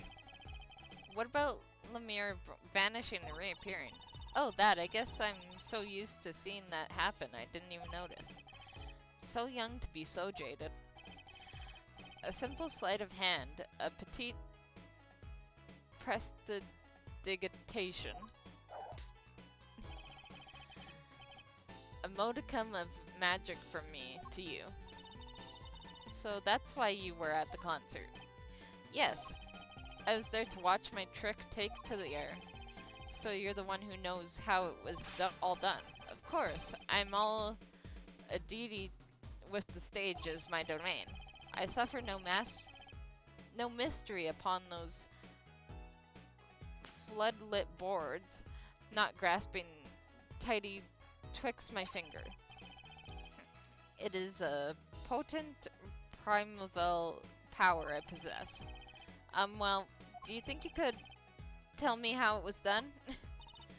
Hey now, Trucy. That's like totally against the rules, Apollo. Not during a murder investigation, it's not. Maisnon. For my illusions are mine alone, monsieur. Also what? Recall that the terrible occurrence happened later. Well, after my illusion entranced the audience. Oh. Don't even ask, I won't answer. Too bad for you, Apollo. Grr, whose side are you on? I valiant grammary. Now make my leave, Miss Trucy. There's no need to rush, Uncle Valent. You should stay a while. I'm afraid I cannot. I may not, I shall not. I have been asked to assist with an analysis, so I shall slink back to the scene. So you'll be at the concert venue today? Correct. If you'd call on me, come to the Coliseum. See you later, Crocodile. Alright. With a whirl of his coat and a wink in his eye, he turned and walked out through the door normally. Well, there you go, Apollo. Let's get crackling. Right. Valiant Grammar. Grammary. I keep wanting to say grammar instead of grammary for some reason. Well, that's how I thought it was pronounced, but then the pronunciation showed it. So yeah. I've got a few more things to ask him. Foremost among them, that bit of magic that made Lamiere disappear. And how he knows Trucy and her real father. Okay. So now everything should be at the Coliseum. Okay, that hasn't changed. Let's get to the stage. Okay, that has changed. Something has changed. That song, isn't that the one Lamiere was singing? Yeah, you're right. The Guitar Serenade. Wow, I'd love to do a show on a stage like this. I'd come to see that. The house is full and has won the audience size with wonderment. There I am, singing my ballad, rose petals twirling through the air. Not bad. Wait, aren't you a magician? Oh, that's right. I was a magician, wasn't I? What do you mean, wasn't I? You are. Some dedication. Aha! If it isn't Miss Trucy, and indeed it is. Uncle Valent, what exactly are you doing here? I take real responsibility in tasks undertaken. I am inspecting my equipment of illusion to make sure naught is amiss. The Lamiere teleportation illusion? Oh! Should anything go wrong, it would reflect poorly upon me and my troop. As I went about my exacting examination, I happened to notice that piano. And I remembered that fair lady's melancholy melody. Hey, Apollo, maybe Uncle Valent can shed some light on this whole thing for us. Maybe? I was wondering about the show, the night of the murder. Lemier's vanishing act was your illusion, right? Indeed, the Purple Prosecutor petitioned my performance. At the climax of the song, she said, "Make her disappear like a dream." Like a dream? Yeah, when can I work on a stage meant for musical endeavors? There are none of the conveniences of a stage built for sorcerous acts. It was a challenging task, and so I accepted. She disappeared from the top of the tower. But in order to move, you would have had to use some sort of secret tunnel. People come to me because I am a professional. My illusions are custom made for a time and a place. Now, because of the murder, all the eyes of the nation are on this concert. Not a bad thing as far as the fortunes of troupe of Grammary are concerned. So, you were here checking up on your trick to make sure it went well. And went well it did. Now, speaking of pianos, that piano over there troubles me. It troubles you. Why? Why? Why do you ask? Why? I think it's probably quicker if I just go check it out myself. Thanks. I know what you're thinking in that head of yours. Grammary, yes? You say I recall seeing him on television. Something of that sort. Actually, yes, you're right. Wow, he just read your mind, Apollo. Or everyone tells him that and he made a good guess. It was 20 years ago. A young magician, a genius of his time, came down among us. His name was Magnifi Grammary. It was he who became the great Troop Grammary. At his prime, not a day passed that he did not play among the screens of every TV there was. I do have a vague memory of someone like that on TV. Yet, several years ago, that time came to an end. My troupe pulled a vanishing act, yes? Cries for magic no longer heard. The TV screen a barren waste, stripped of illusion. That's not true. I still went to all your shows. Like that one in the park, lot down at the supermarket. When you start playing in supermarket parking lots, you know you're in trouble. We hone our skill these small venues, always waiting our time. Yes, one day we will rise up from obscurity into fame's shining stage once more. I do this not only for the magic that is Grammary, but for my partner. Your partner? You mean... Yes, that Grammary. Trucy's father. Before he disappeared 7 years ago. 7 years? What? Didn't something happen to Phoenix 7 years ago too? What's with the 7 years ago landmark? Or time mark, I guess. There was no name higher than Grammary in show business circles. None. I will see us return to glory. I, valiant Grammary. Our founder, Magnifi Grammary, was truly a genius, a work of miracles. I'll never forget the one I saw when I was little. How he made that whole jumbo jet go? What happened to the jet again? Apparently someone doesn't remember it as well as they thought. Of all the would-be magicians who came to his door, only Zach and I had the talent. In no time at all, Valent and Zach were the shining stars of the Grammary crown. Cool, huh? And Zach Grammary was my daddy. Now that Magnifi and Zach are done, I have but one wish. Let it be I, Valent Grammary, who brings the Grammary miracle back into the big stage. I'm rooting for you. Miss Trucy, I cannot grow up quick. You cannot grow up quick enough. I need your skill by my side. One skill coming up.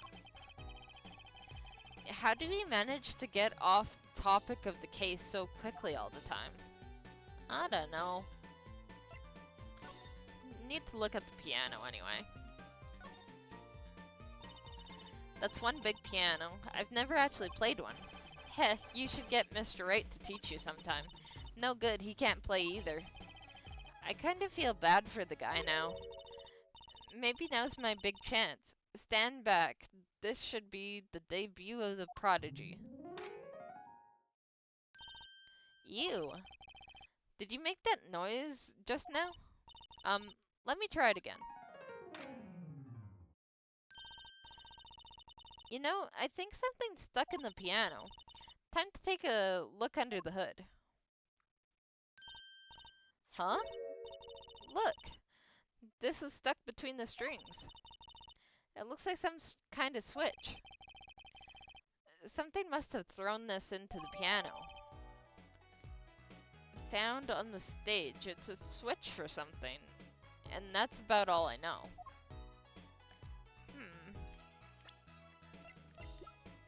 Can we investigate it? Let's see here.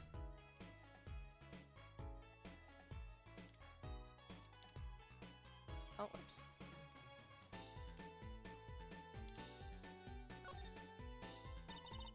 This switch sitting here, tempting me to push it. Don't, you might blow up the whole Coliseum. Apollo, please. To think that every strange switch triggers a bomb. What kind of old-fashioned crime drama thinking doesn't cut it in our busy times? Alright, true CPI, please enlighten me. What do you think this switch does? Maybe it turns on the electric razor in the prosecutor Gavin's dressing room. A switch as big as a razor to turn on a razor? Okay.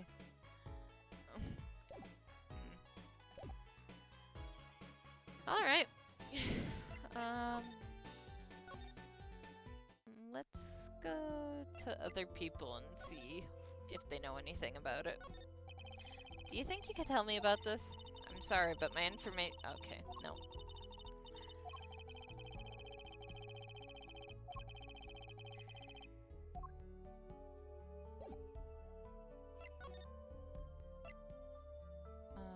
This one.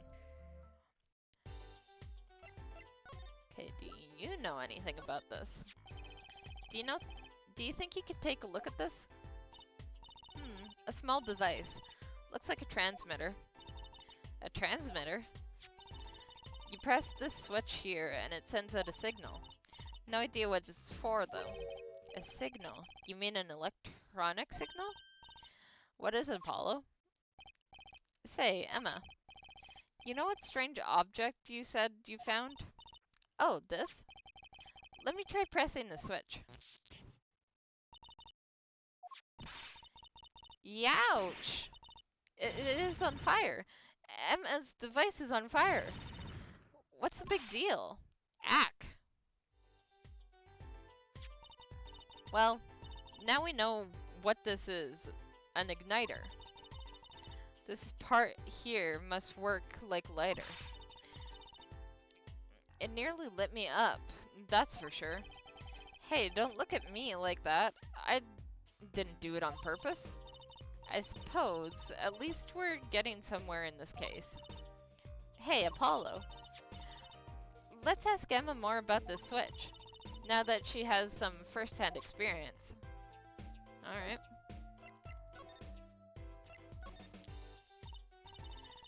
What are you trying to do, burn me alive? Come on, it was just a few sparks. It says you weren't the one holding it.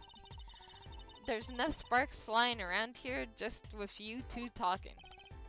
Anyway, now we know this is a remote for a lighter. Let me see that for a second. Well, this is definitely a little transmitter.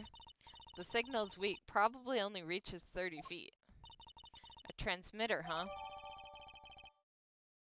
Interesting. Found on the stage, triggers an igniter within 30 feet. Incidentally, if you look at a cross-section diagram of the stage area, let's see 30 feet from Lamore's dressing room. That covers the backstage completely. It also looks like it would cover the stage. Oh yeah, it does cover some of the stage. It definitely covers the piano that it was in. It kinda seems unlikely anyone would use this on stage. Okay. Guess I'd best be getting on with my investigation. We're off to look for more clues elsewhere then. I feel better just knowing what this thing is now. I'll have to look into igniters a bit more later. Good luck. I'd like to know a bit more about igniters myself. Found at the crime scene emits a flame when triggered by remote control. Okay. It's probably what set the guitar on fire, you'd think. Anyway, let's head out. And...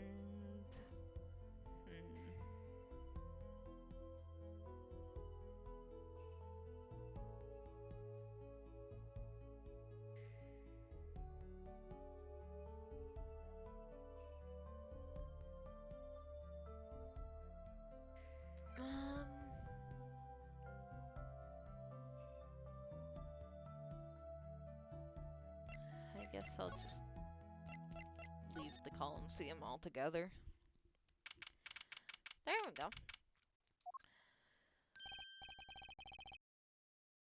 What, come to laugh at my murder? Oh, at the murder. Darian. What, old bag opens up her pipe hole and wham bam my life goes down the chute, thanks. They wouldn't let me work while I'm a suspect. Oh, they won't let me work while I'm a suspect. Well, yeah, that's how that works. Darian isn't in the best of moods, is he? Many people are these days, it seems. It is a crime scene, not exactly the happiest place to hang out.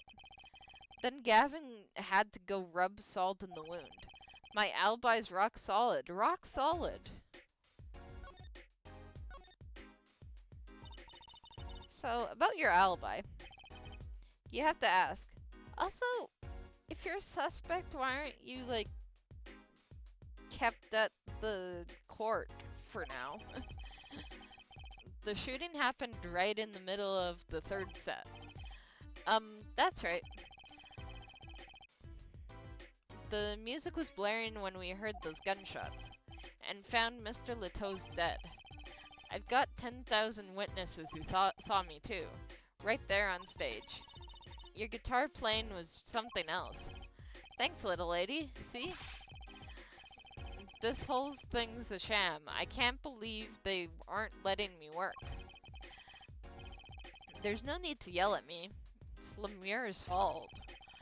She's the one who said she heard his voice at the moment of the crime. Man, I never even talked to that old windbag. How could she possibly identify me? I don't know. Heard your voice at some point. Or somebody has, like, the same voice as you. They won't let you work? They won't let me work. Gavin. It says I gotta lie low till the suspicion's clear. That suspicion? What suspicion? He can be such a stick in the mud. Mr. Gavin, a stick in the mud? He may look all flashy and showy, but he's straight as an arrow, man. Except when he's depressed. You hear him whining the other day.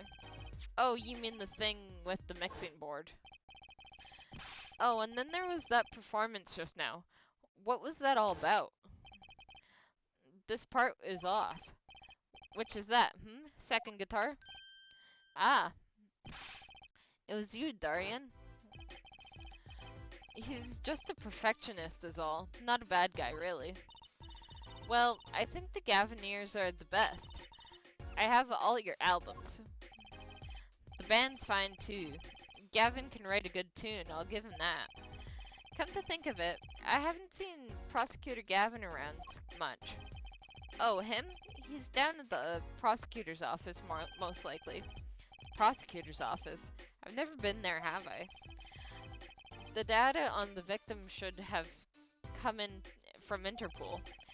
Normally, I'd be down there dealing with it normally. Wait, what? Why did I say normally twice? Oh, he did say normally twice.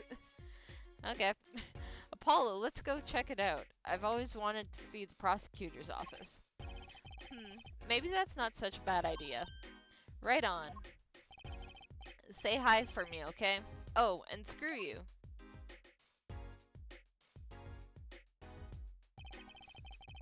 Tell him I want into that crime scene. Uh, we'll be going now. Hey, wait. Yes? What do you think, what do you really think happened, really? You didn't think I did it, right? Well, great. Way to instill a guy with some confidence. Just remember, I was ripping it up on stage when it happened, okay? Ripping. Don't get led astray by some siren song, eh? Get this one wrong and you'll be eating humble pie for a year. I'll bake it myself. Let's not talk to him anymore, alright? Detective Darien Crescent. He's one stone I'd leave unturned if I had a choice. Alright, well, let's go to Gavin's office. Very different from Edgeworth's office. That's for sure. So, this is it. The Gavineer's head office. It's not the Van's office, it's the prosecutor's office. Yeah, so that's why I'm asking. What is this creepy thing, object, whatever? Looks like Prosecutor Gavin is on the phone. Oh well, guess we'll have to come back. Or we can hide behind that bookshelf real quiet like. That's eavesdropping. Why, we'd just be waiting quietly, so he won't notice. What if we heard something scandalous about the band? She'd make a good reporter for a gossip mag. What, a replica?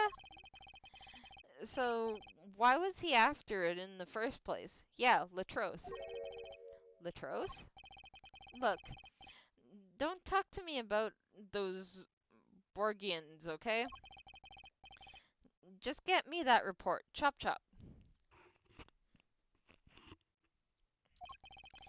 And stop leaving mysterious objects in my office, okay? Is that what's on the chair there? It's times like these when I start to miss Darian. Huh? Hiya. Teehee, just thought we'd drop in. Hope you're not mad. How could I be? There's not enough teehee in the world in any case. Have a seat. Prosecutor Gavin, the philanthropist. Watch and learn, Apollo. So, who have you come to see? Huh? Clavier, lead vocalist for the Gavineers. Or Prosecutor Gavin, scrounge of the courtroom. What do you think he means, Apollo? I think he's giving us a choice. We can either ask him about the concert or the case. Which way to go? Let's start with the case. That reminds me, did you see the paper today? Yes. I always read the TV section. Good girl. How about you, her forehead? I read the funnies. Then you will not have seen this. Concert of tragedy. The prosecutor's concert of tragedy, the prosecutor's deadly song. Oh, is that a new show? I haven't heard about that one. It's not a show, it's an article. News, you know? Oh, does this have anything to do with the case? Since getting back from the trial, my phone's been ringing off the hook. How does it feel to take a man's life with a song? Have you ever hummed a man all the way to death row? Do you think you could sing for me over the phone? It is endless, endless. Thanks to the case you made today, of course. Oh, that was all Apollo's idea. Hey. Is a newspaper over there too? Ah yes, the Borganian Daily Bugle. Go ahead, take a look. Thanks. I can't read Borgian. Oh, that's right. Suffice to say, this is big news over there as well. Though they didn't They didn't go so far to mention the lyrics to my song. Probably no one in Borginia could believe it. It's probably seen as just a theory at this point. Their journalist didn't see the need to mention it. That makes sense. I hardly know what to think of it myself. Jeez, we're already on a third page of court record. Lamore's testimony will probably be in the evening edition, I'd imagine. Which is why I've had Darian step down from the investigation for now. Yeah, he ran into him moping in front of the Coliseum. Lemire was my invited guest, so it is a rather delicate situation. You understand how much I want to solve this case, quick if possible. Understandable. I really love that song. It was such a great atmosphere to it. You co-wrote it with Lemire, if I remember correctly. That's right, it was last year. I had gone to the tour of Borginia's legal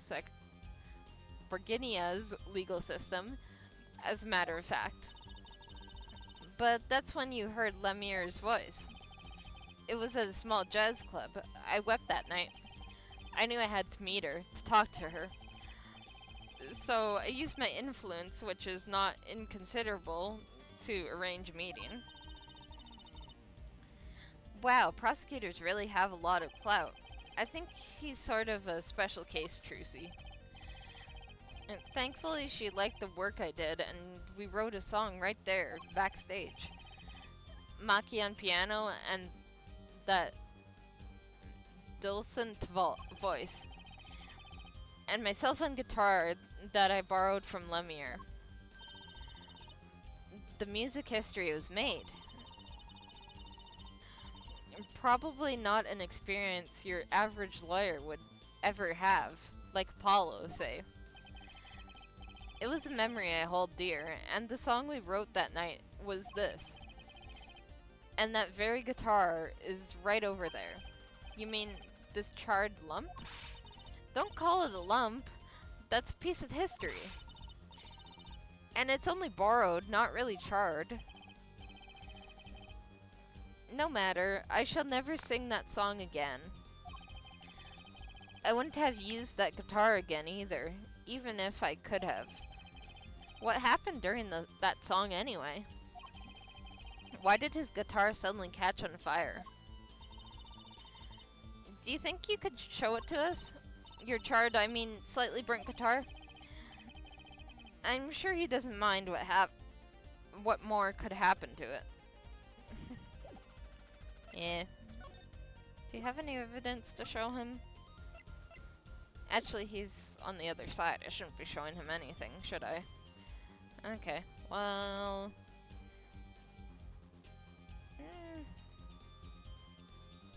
Well, to be fair... He'll want to see the igniter. My apologies, but there's no way I'm going to talk details about the case with you. If you want to grab my attention, bring me something dramatic. I'm not here to get your attention, Gavin. I'm here to get your information. Okay, maybe not.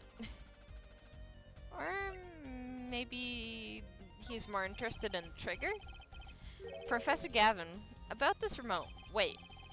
Excuse me, did you say something?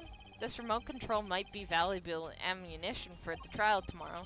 It's too early to show my hand now.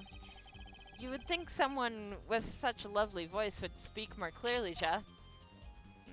Okay, maybe I don't show him anything. Well, let's examine the guitar. That was an impressive bit of pyrotechnics that did this. That's a guitar from the concert, isn't it? I thought it was one of the staff playing a gag on me. I never guessed it wasn't the end of it. I had a specialist analyze the guitar incidentally. Oh, did you find anything out? He didn't have a lot of time, so it's still unclear. But the results came up were intriguing. Intriguing? How does that guitar tie into everything that went on? Sounds like something we should ask about. Alright. It was a beautiful instrument. It was played lovingly for many years. A guitar befitting a woman like Lamier. How did it end up here? She gave it to me.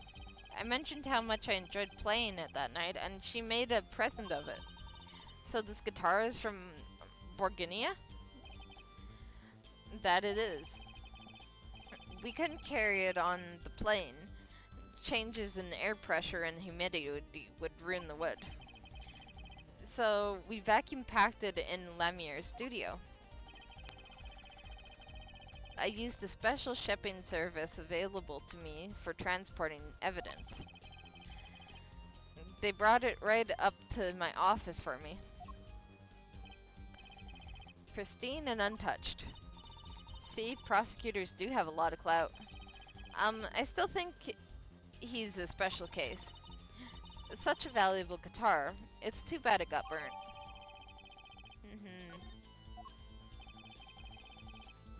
What was it that you were saying earlier? Something about intriguing results from an examination of the guitar? That's right. What was that all about? Well, you know how guitars have a round hole in the front? It is called the sound hole. Oh, so that's what it's called. Well, they found something attached to the wood just inside the hole. A broken device of some sort. A broken device? Yes, this in fact. The examiner was busy with evidence for the case now, however. So he'll be checking this out once he's finished with everything else.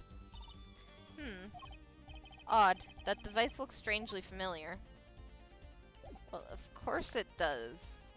We have the device. Maybe I give it to him now. It has to be one of these. What is it, Apollo? That device that was found in your guitar. Take a look at this. Why, that looks like the same thing.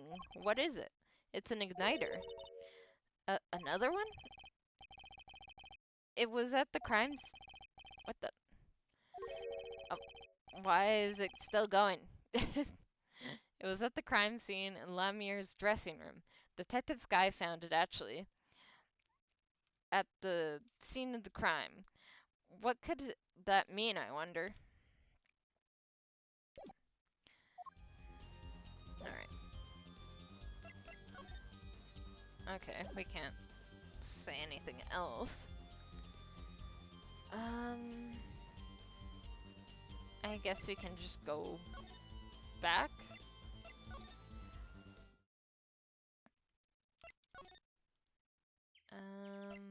Backstage. Okay, this is the right way then. This place is deserted. I wonder where Lamier went off to. I feel like I put it on... Okay, I did accidentally put it on auto. This place is deserted. I wonder where Lamier went off to. I'm sure she's okay on her own. She seems resourceful. I guess, but I can't help worry about her a little. I don't know, maybe she's in her dressing room. Nope. Okay. Nothing changed there. Let's go back to the stage.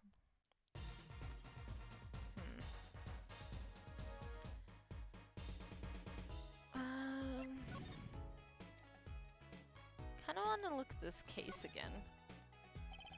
Now that's big instrument case. That's a case for contrabass, I think. Okay, that's same.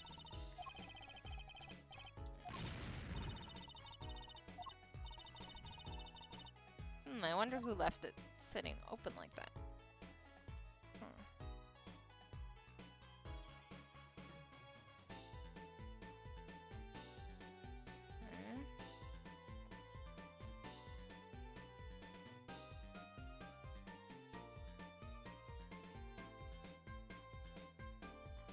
Oh, wait a minute.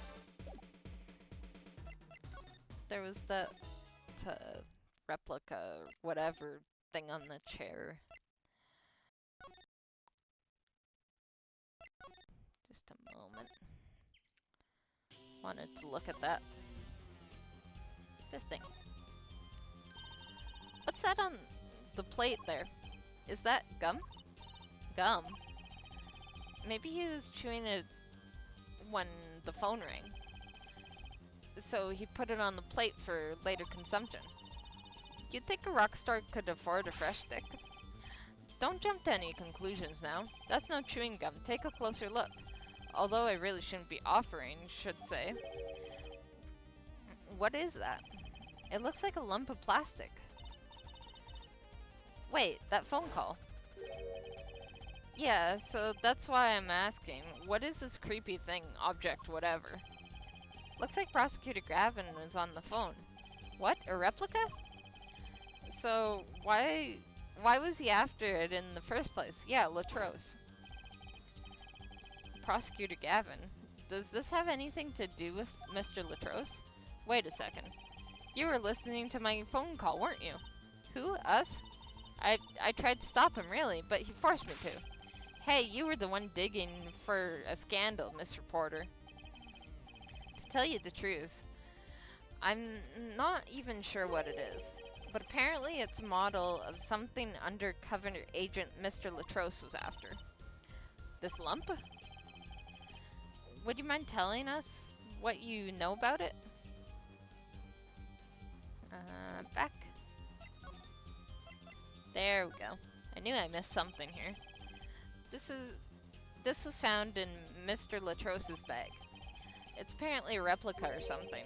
A replica? It's a small lump about 1.5 inches long. We analyzed it, but there's not much to say, other than it's a lump of plastic.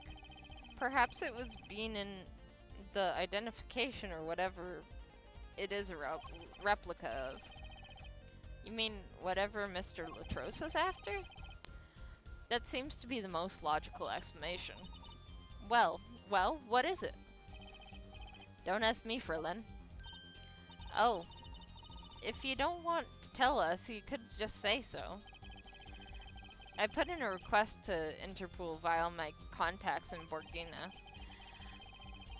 But apparently there is a block on information somewhere along the chain. Oh. There's something either Interpol or Borginia doesn't want to share. Something about this little piece of plastic. Mr. Latros went through all that trouble to become Lemire's manager. Just to come to this country to find out more about this lump. And he died for it.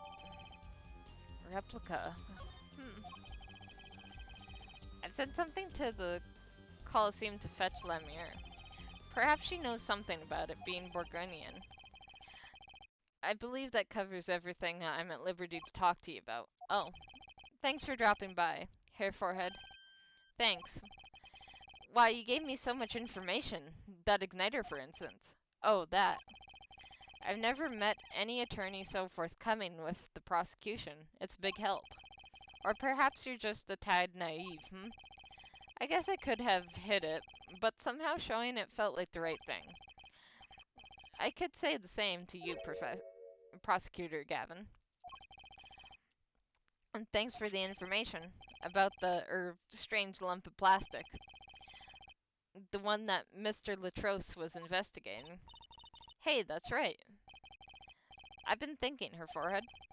We encounter many incidents in our lives, all of us, not all of them simple. Especially not the ones where people are killing to song lyrics. This is why I tried to at least remain simple inside. And I keep a simple goal to discover the truth. That's why I like to keep relations civil, ja? That is all. I can live with that. Mr. Prosecutor. Ferlin? Can I ask you why you sing in the band? Because I want women to turn and look when I walk down the street. That's pretty simple, too. Now, if you'll excuse me, I'll do work. I got work to do. Another time, perhaps. Okay.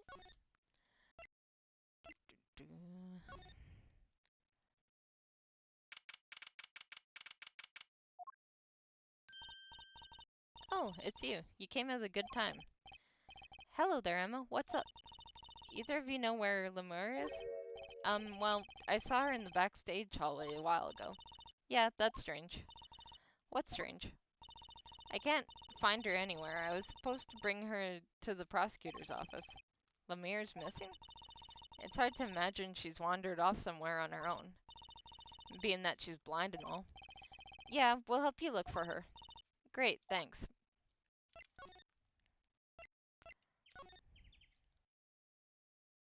Hmm.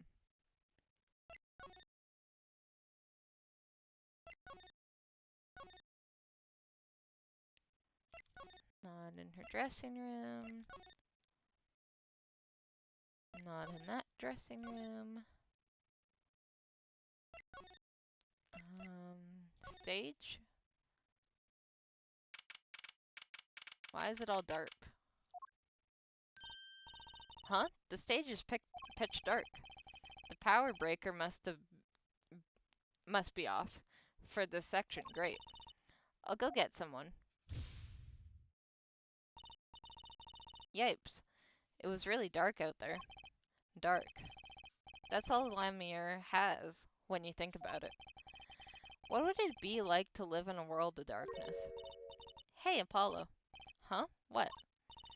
Doesn't something about the stage seem different to you? Yeah. Like something's changed. Changed? I can't put my finger on it, but it's bugging me. Now it's bugging me too. What's she talking about? Well, the thing seems to be closed now. Hey, that case. Wasn't that open before? Yep. Huh, I guess someone closed it. Wait, look. Where the case closes. Something's sticking out. That doesn't look like an instrument. You don't think it's... Let's open it, Apollo. Oh no. Eek, Lemire. Lemire! Emma. We have to get Emma. Lemire was taken directly to the hospital. Emma ran around, barking orders, making phone calls. Trucy just clung to my arm and cried. And me? I was still in shock. 2 bodies in 2 days is too many.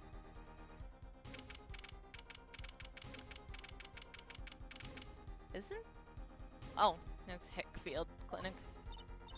I was like, this looks like the Hottie Clinic thing. But then again, that same guy from the Hottie Clinic was in the Hickfield Clinic, so maybe they just changed the name. Emma, how's Lemire?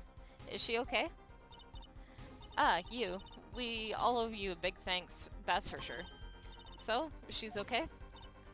Yes, she came to a short while ago. You found her before it was too late. That's good to hear. So, what happened? Someone attacked her. She was struck on the forehead. By who? We don't know. But they hit her on the forehead, right? That's right in front of her. How could she not see? Oh. Right. Would you like to see her now? Is that alright? She wants to thank you for saving her life. Lemire. Ah, Mr. Attorney. You were the one who found me. Thank you. From the bottom of my heart. I'm just glad you're okay. Tell me, what happened?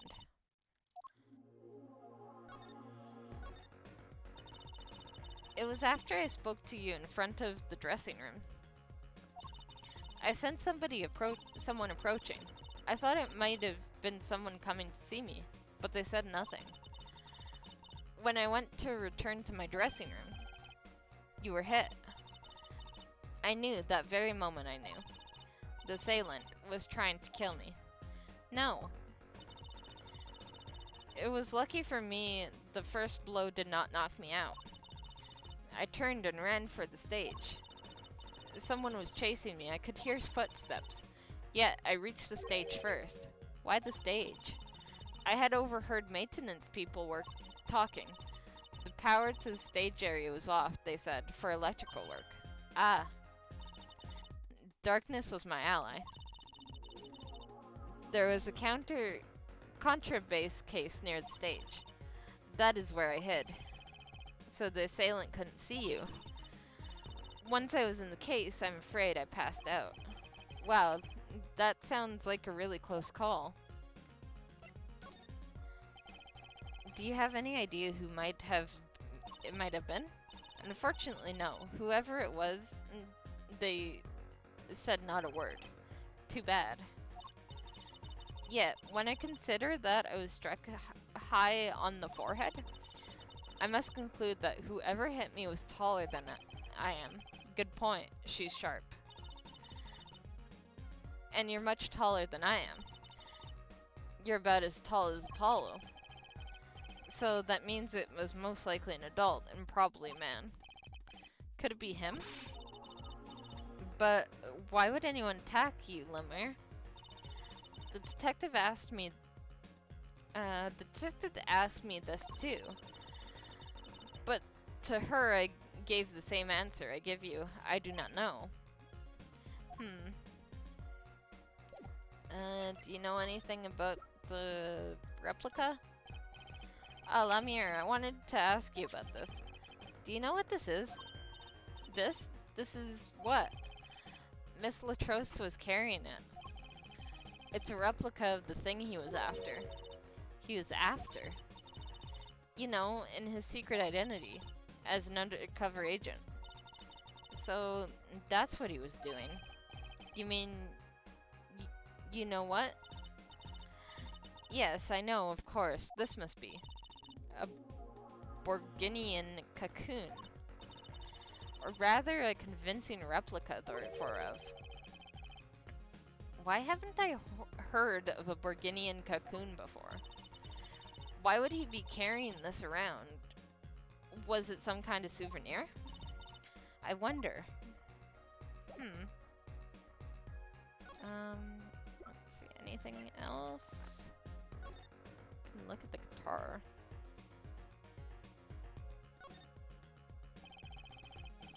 There's slightly scorched, and then there's this. It's burnt clean through. Yep, it's pretty much a useless piece of junk. It's kind of like you after a trial, Apollo. Which part, the burned clean through, or the useless piece of junk? Oh, whoops.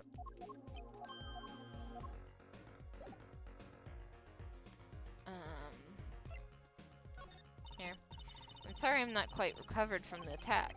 She looks like she's had a rough day. I'll just put this piece of evidence away for later. Igniter? Okay, nope. This? No. Okay. I think that's all I'm gonna get out of her.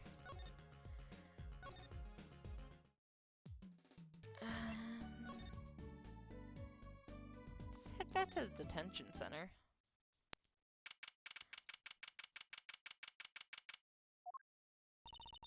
Looks like Mackie is in questioning. Huh, the police must have a Bulgarian interpreter. That's no fair, I wish we could talk to him. I guess we'll just have to come back later if we want to see him. I guess so. Maybe I missed something.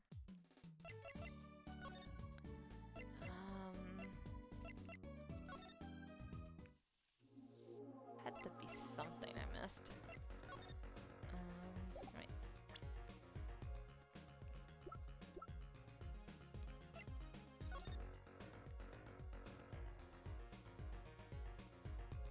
Oh. Oh, sample. I think they put a big enough label on it. Maybe it's to keep people from eating it by mistake. Yes, they might think it was otherwise tasty multicolored lump of plastic. Maybe it's a malfunctioner? Sample toys when you can't afford the real thing? Sounds like a company Mr. White would like. I don't know any... Oh! Well, they call it Borginian. It must only be found in Borginia. For certain, Olive and Borginia know of these. It's a cocoon, so do you get silk from it? I do not know the details, I'm sorry to say. I thought she said that all these Borginia knew of these. There is one fact I do know about the cocoon, though.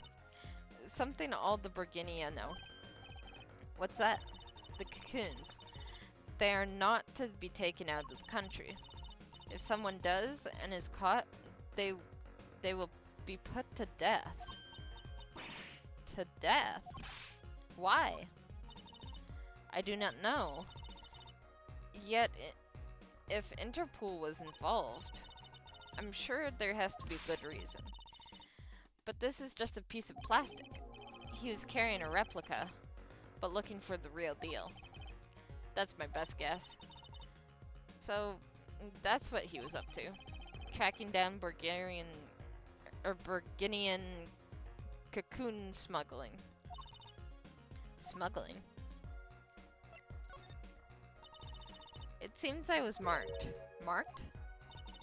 Life changed for me with the popularity of my songs.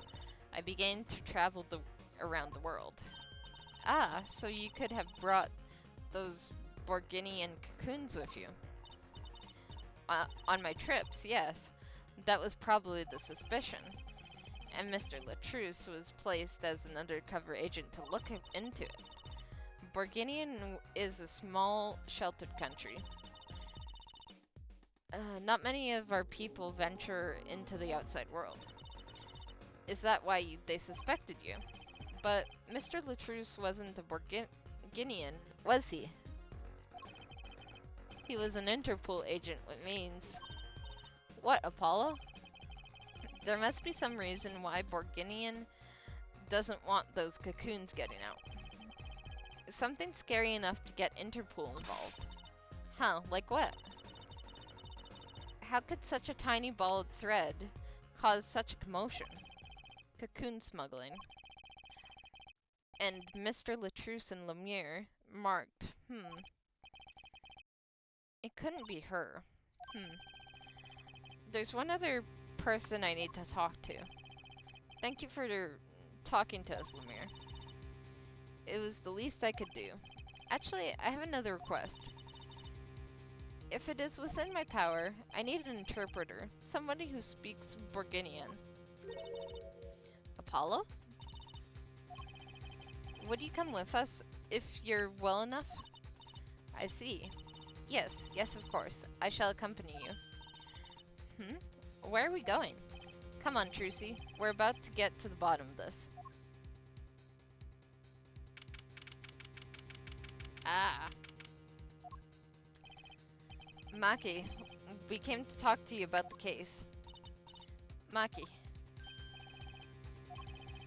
Could you interpret for us, Lemire? Yes. Maki, I'd like to talk to you about when we first met.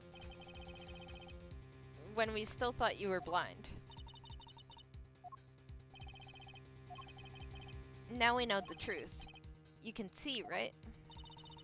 I was completely fooled myself. Maki, isn't there another secret you're hiding from us? Wait, Mr. Turney.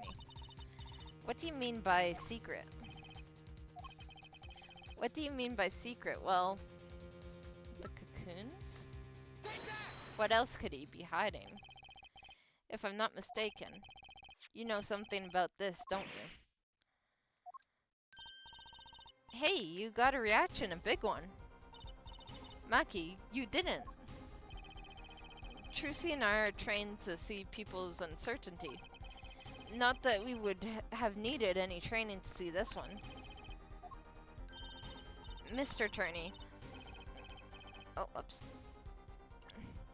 Mr. Turney, please tell me what this is all about. Lemire, please interpret. Very well. I now know something about this by your reaction. If you won't tell me, I might have to give it to the prosecution and have them look into it. He asks you to wait. Do not be so hasty. Maki?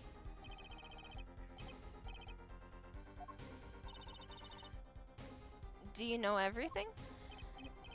Yes, everything. Well, sort of. Have him tell us about it. Very well. What is this cocoon anyway? The cocoon, the silk, is a potent cure. A cure. It must cure some disease. It's a cure for incuritus. A cure for incuritus? But if it's a cure, why keep it in Borginia like that? Just think of all the lives it could save by sharing the medicine. I do not understand the reasons myself. Okay, well, at least we know what it is it cure. And Mr. Latruce was after cocoon smugglers. Wait, was Maki? Maki, you weren't... He couldn't be a smuggler, he's so little. Well, you're only 15 and you're sort of a magician, aren't you? Well, that's true, I am sort of a magician. She said sort of, she said sort of to copy a copy of that security camera type. Well, Maki, are you a smuggler?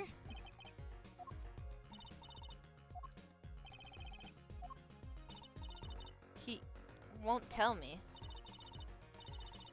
First he plays blind, now he plays dumb. I wonder, do you think he brought a cocoon here to sell it to someone? If Maki really did bring one into the country, was he planning on making a deal for its sale? I can't go home. Can't go home. I can't go home to Borginia. I do not want to go home. The penalty for taking a cocoon from Borginia is death. That's right, it's punishable by death. About the case. What about the case? He wants to tell us about Mr. Latrose's death? This meeting is over.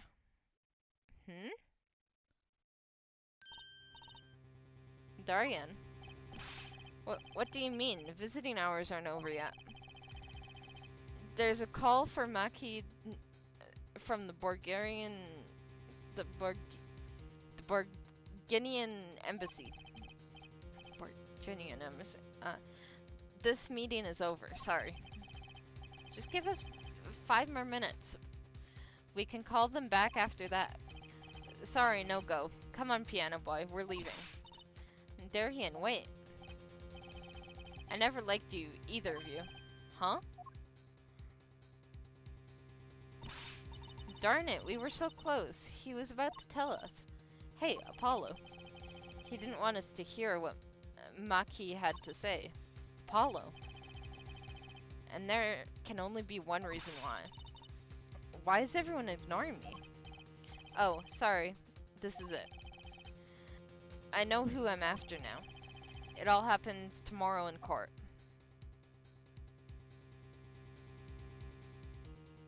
There's still a lot of unanswered questions about him, though. I guess we'll have to figure it out. Alright. Last trial, and then it'll be the end of stream.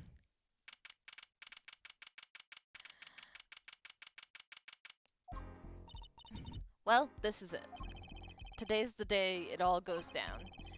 And then there was yesterday. This meeting is over. Sorry.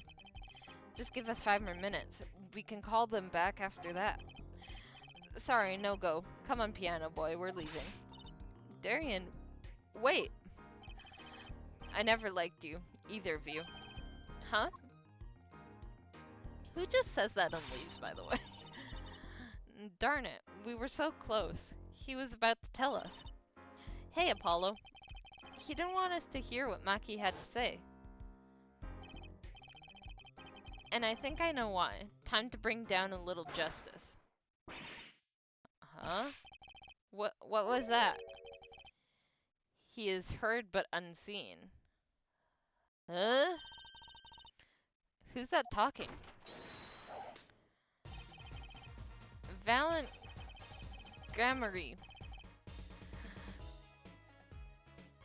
I exclaimed as he walked through the door normally. You aren't the witness today, are you, Uncle Valiant? A preposterous presumption. How could I stand upon the stand? Why, my secrets would be free for the plucking.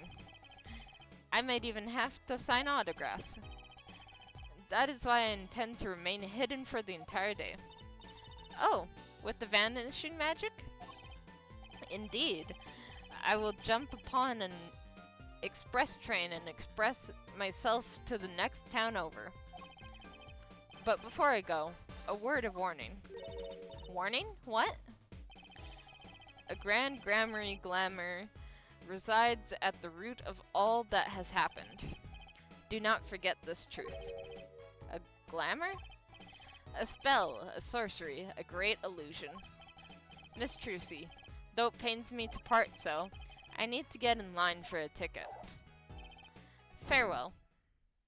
And he's gone. And there he goes. He sure seemed happy about that illusion thing. Oh, big illusions are the bread and butter of a magician. You shouldn't pull off a show without one. The big illusion is always a spectacle to remember. Usually it involves cutting up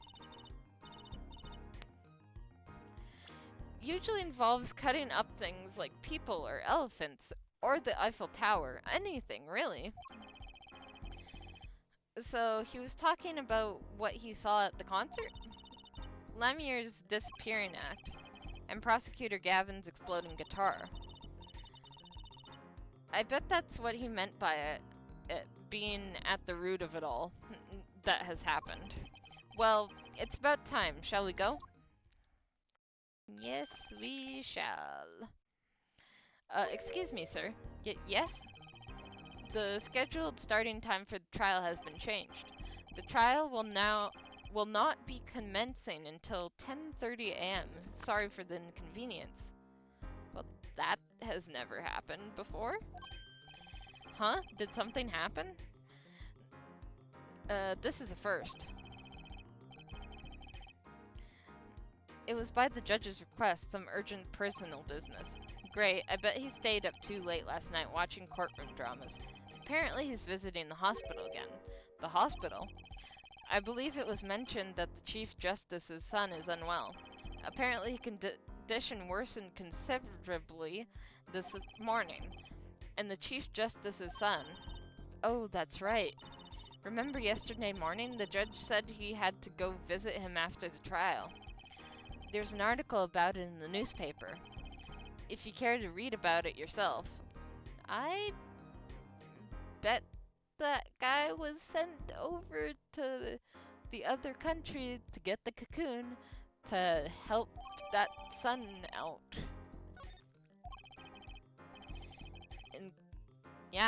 In Curious. Where have I heard that before? I'll let you read that article for us, Apollo. Just leave the TV guide page to me. Try not to lose the page with the funnies if you can.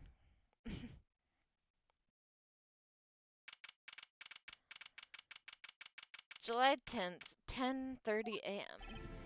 Ahem, my apologies for the delay. Court is now in session for the trial of how do you say his name again? Maki Tobe? Our Suspect. Right. It's his trial in any case. The defense is prepared, Your Honor. The prosecution is ready to rock. Is something wrong, Your Honor? No, well, yes. It's just I've been friends with the Chief Justice since we were students. It pains me to see him going through such a difficult time. In Curitas, was it? That article said there is no known cure. Her judge, let me say with all honesty, I feel your pain. But now is not the time for tears. Now is the time for law. Indeed. We left off at quite the conjecture yesterday. I asked Interpol about that number. The agent registered under that number was Romain Latros. Thanks for looking into that for us, Detective Crescent. It's a great help. Oh, no problem at all, Your Honor. I'll be heading out.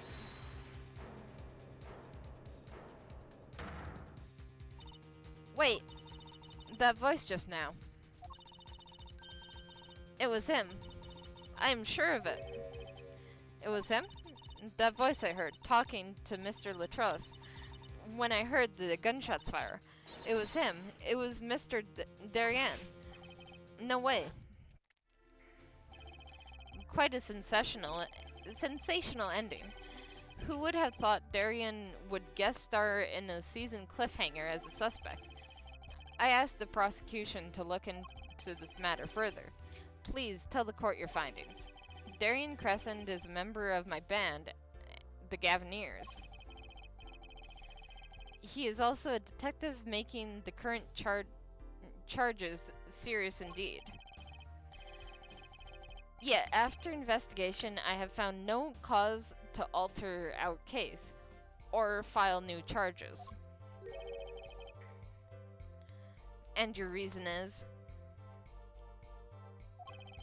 Weren't you aware? Her forehead? He was an imbecile alibi. Has an imbecile alibi. An alibi? Let us review the facts again, shall we? The concert held on the night of the shooting was in 3 sets. The Gavineers ripped up the stage during the first set. For the second set, our guest took center stage. The only performers appearing were myself and Lemire, and Maki, along with a drummer and bassist for a total of 5. The shooting in the dressing room, however, took place during the third set. Lemire and the defendant, Maki Tobai, had left the stage at that point, and the Gavineers were already rocking. This is when 2 shots rang out at the scene of the crime. Shots heard by Detective Emma Sky, mind you. And Apollo. You heard them too, right? I sure did. Furthermore, Lemire herself witnessed the moment of the crime. Well, perhaps I should say she heard the moment of the crime. When she claims to have heard Mr. Latros and Detective Crescent talking. But that's impossible. Detective Crescent was... Precisely. Detective Crescent was on stage, getting his groove on, no less. Voila, a perfect alibi. Does the defense have anything to add to this? It's true, when I heard those gunshots, he must have been on stage. Still, there's something here that doesn't quite add up. It appears the defense has no objections. I believe we can safely say that Darien Crescent's alibi has been acknowledged, which means that Lemire was sadly mistaken. Her testimony cannot be true. Very well, of course. If we disregard her testimony, then I see no evidence keeping us from declaring a verdict. If indeed there is no objections. Uh-oh, Apollo. If he declares a verdict now, but Prosecutor Gavin's case is airtight. Lemire might have been lying to protect Maki. How can I rely on her testimony? Wait, what about yesterday in the detention center? About the case? What about the case? He wants to tell us about Mr. Latrose's death. This meeting's over. Darien. Maki was trying to tell us something, I know it. Maybe the best thing to do is ask him, under oath. Very well. The court finds the defendant, or what was his name again? Your Honor. No, that wasn't it. It was something like Marquise or Mr. Justice. Your Honor, before you declare a verdict, I would like to call another witness. Exactly who else do you need to be hearing from? A witness who until now has not been given a chance to speak into this court because he doesn't speak English. You don't mean... I do. The defense calls the defendant Maki Tobai to the stand. What? But he doesn't speak English. We'll use an interpreter. Interpreter? I'm afraid you'll have to look elsewhere. I only speak a few phrases, such as I love you and where's the toilet. The defense would like to request Lumiere as the interpreter. Lumiere? Lumiere? Oh, but there's a possibility she's protecting the defendant. But she'd be interpreting for the defendant. Why would she lie? This is most unusual. Ahaha, bravo, her forehead. Her judge, the prosecution agrees with the defense's request. If Lamier lies, I'll be able to tell. Even my limited knowledge of the language should be enough for that. Well, if both prosecution and defense are for this, I see little cause for refusal. Finally, some progress. Bailiff, please show the defendant and Lamier to the witness stand. I suppose there is a first time for everything. Shall we proceed? Your name to begin with. If you would, Lamier. Yes. He says Maki Tobai, the defendant. This is certainly a first for this courtroom. Not that we really need an interpretation of that message in particular. So far, so good. Very well. Mr. Justice, if you would. Huh? If I would what, Your Honor? Would what? You called the defendant to the stand, did you not? What would you have him testify about? What do I want him to testify about? I hadn't thought that far yet. Apollo, aren't you going to ask him what he was about to tell us yesterday? How can I if I don't know what he was saying? Excuse me a moment, if I might speak. Yes, Lemire? Just now, Maki said there was something about which he wishes to testify. Maki wants to testify about something? What could it be?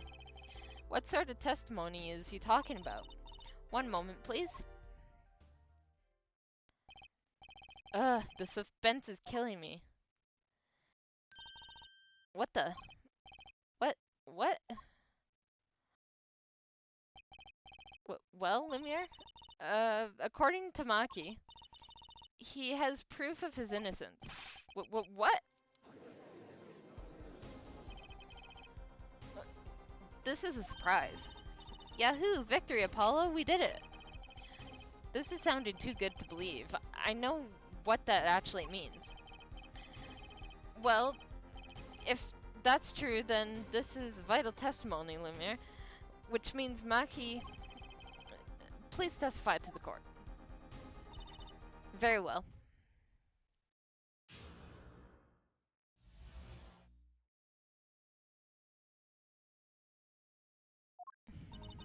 He says that word of Mr. Latrose's death came as a great shock.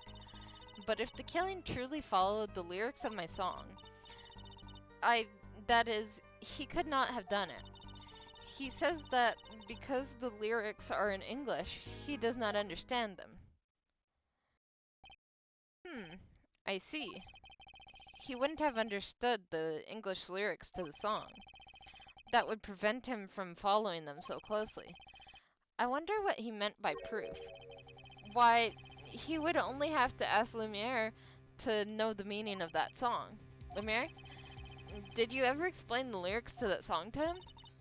I did tell him generally what the song was about, but never in so much detail, and he never asked.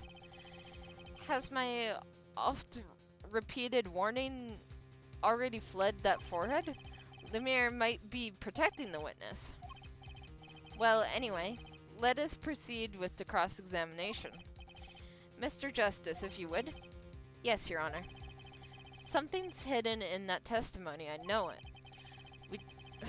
I'll just have to trust my bracelet and tell me where. It worked yesterday, it'll work today.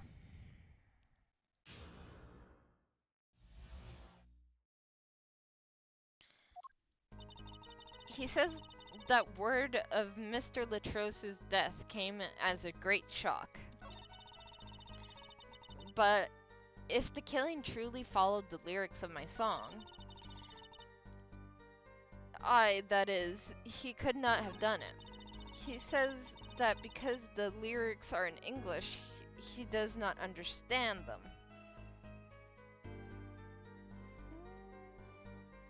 I want to try here. He says because the lyrics are in English. Oh.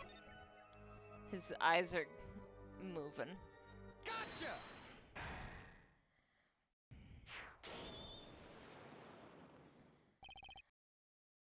Maki, you can't fool my eyes. You glanced towards her the very moment Lemire said the word English. Why? And don't bother interpreting that. He understands me. Maki, tell the truth. You can understand English, can't you? What are you saying? Of course he can't. Must he continue the charade? Mr. Justice, Maki says this. I know the word English. Huh? Before coming to this country, he heard me speaking English. He learned the name for this language, that is all. What? Give me a break. Is that such an unusual word to understand? Do you not know Espanol, for instance? Well, yeah, but... I'm sorry, but he truly does not understand your language. Well, then explain this. How does he know the crime followed the lyrics? Have you always been such a suspicious-minded lad? It is simple, so simple it hardly requires an explanation. He read about it in the newspaper. The newspaper? The Borginian Daily Bugle. You can buy it in this country these days, you know. They have already begun to report about this case in our homeland. But that wasn't said in your paper. It was said in the English paper. What is wrong, Mr. Justice? Your eyes, they are quite fierce all of a sudden. Mahi is lying. Maybe it's time to show them proof that he's lying. Well, it would be that paper. I have here a Borginian newspaper. The Borginian Daily Bugle, as a matter of fact. Indeed, there is a feature article about the case. Could you read this for me, Maki? That's right. It doesn't mention the lyrics. What? What is this all about? I'm sorry, Maki. You couldn't have read about the lyrics in the Borginian newspaper.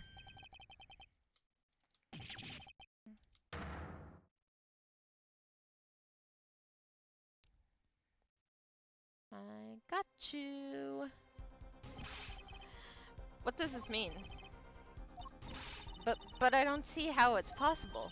Ah, I know. He must have heard the lyrics when the police were doing their questioning, yes? Not possible. The subject of the lyrics was not brought up in police questioning. I read the full report myself.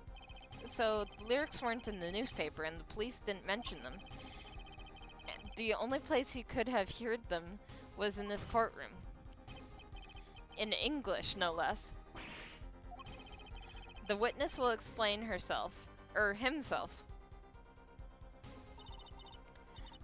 Maki says, yes?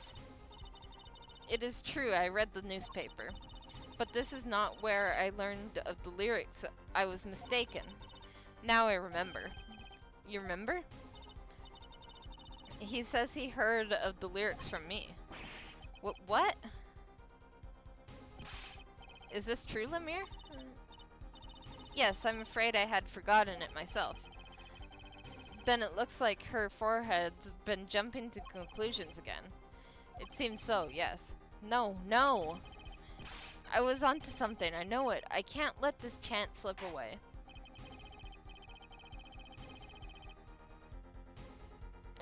Time is an issue today. Mr. Justice, are you finished with the cross-examination? What are you going to do, Apollo? If I'm not going to keep a cross-examination, I'd better have an angle of attack. Or else my bracelet's still reacting. Your Honor, please allow me to continue. If you must. You must. Very well, witness. I understand. It was I who explained that the crime followed the song. I'm gonna interpret that now. 'Cause that's new. Explained that the crime followed the song. Okay. It's not his eyes this time. Maybe something here?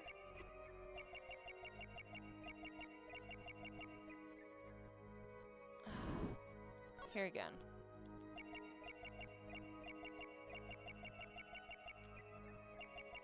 Or no, I need to...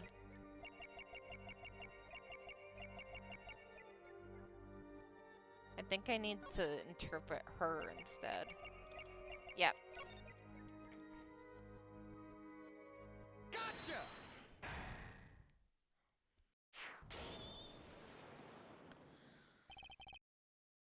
Lemire, I'm currently cross-examining Maki. Why should you be uncertain? Me? Uncertain? Yes, you swallowed the very moment you told the court. It was I who explained. I see there is little point in trying to hide anything from you. Lemire, are you indeed protecting someone? That is not a question with a simple answer. To tell you the truth, I do not believe it myself. Then allow me to answer for you. Lemire, you're protecting... Well, it would be Mahi, wouldn't it? What? Why is this an option? Shouldn't be anyone else.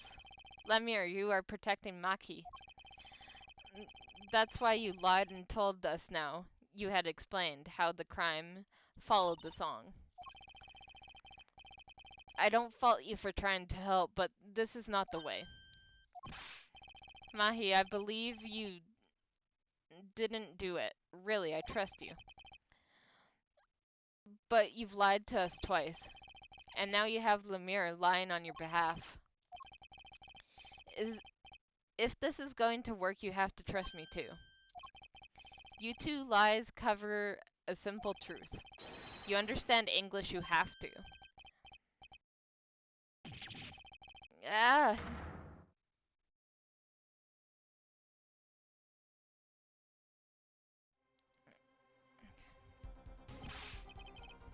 Witness, is this true? Do you understand English? Yes, a little, only. What? First he could see, now he can talk. And you did not know about this, Lemire. No, I did not. It is quite a surprise. How many secrets is this witness hiding? Last. This is last. Maki, could you tell us what really happened? No shooting. I did no shooting. So you weren't in the dressing room when you heard those 2 gunshots, correct? Apparently answer to that question isn't simple either.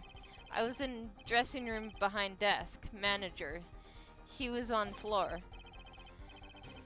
Which would be after the shooting, right? Then there's voice. Voice or voices. Was it you and Emma, Apollo? So when Maki went into the dressing room, Mr. Latros had already been shot. And then he came to the door. Panel high up, I take off, run away, run away.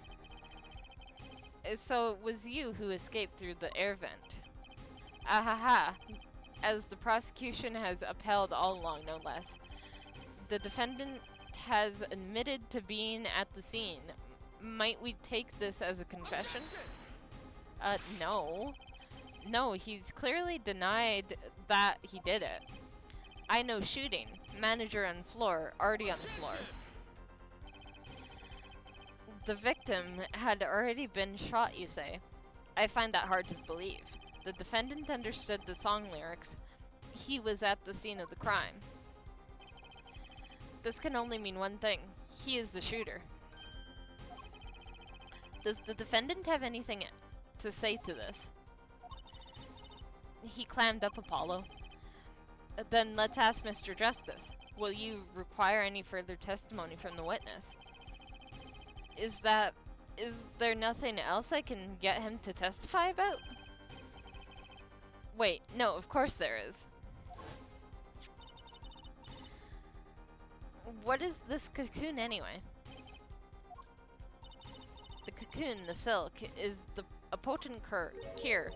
A cure? Well, Maki, are you a smuggler?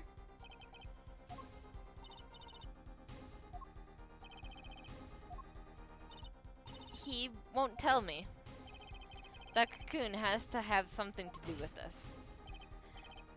Maki, please tell us the truth for your own sake. No, no more speak. Not to any of you. So much for your precious trust, her forehead.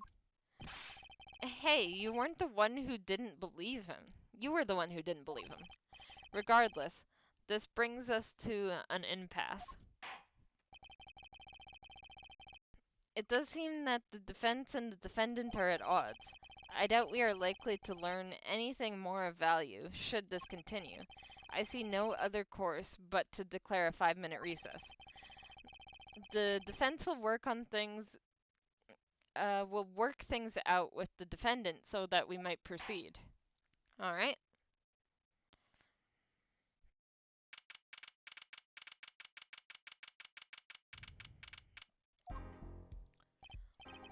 Apollo, Eustace?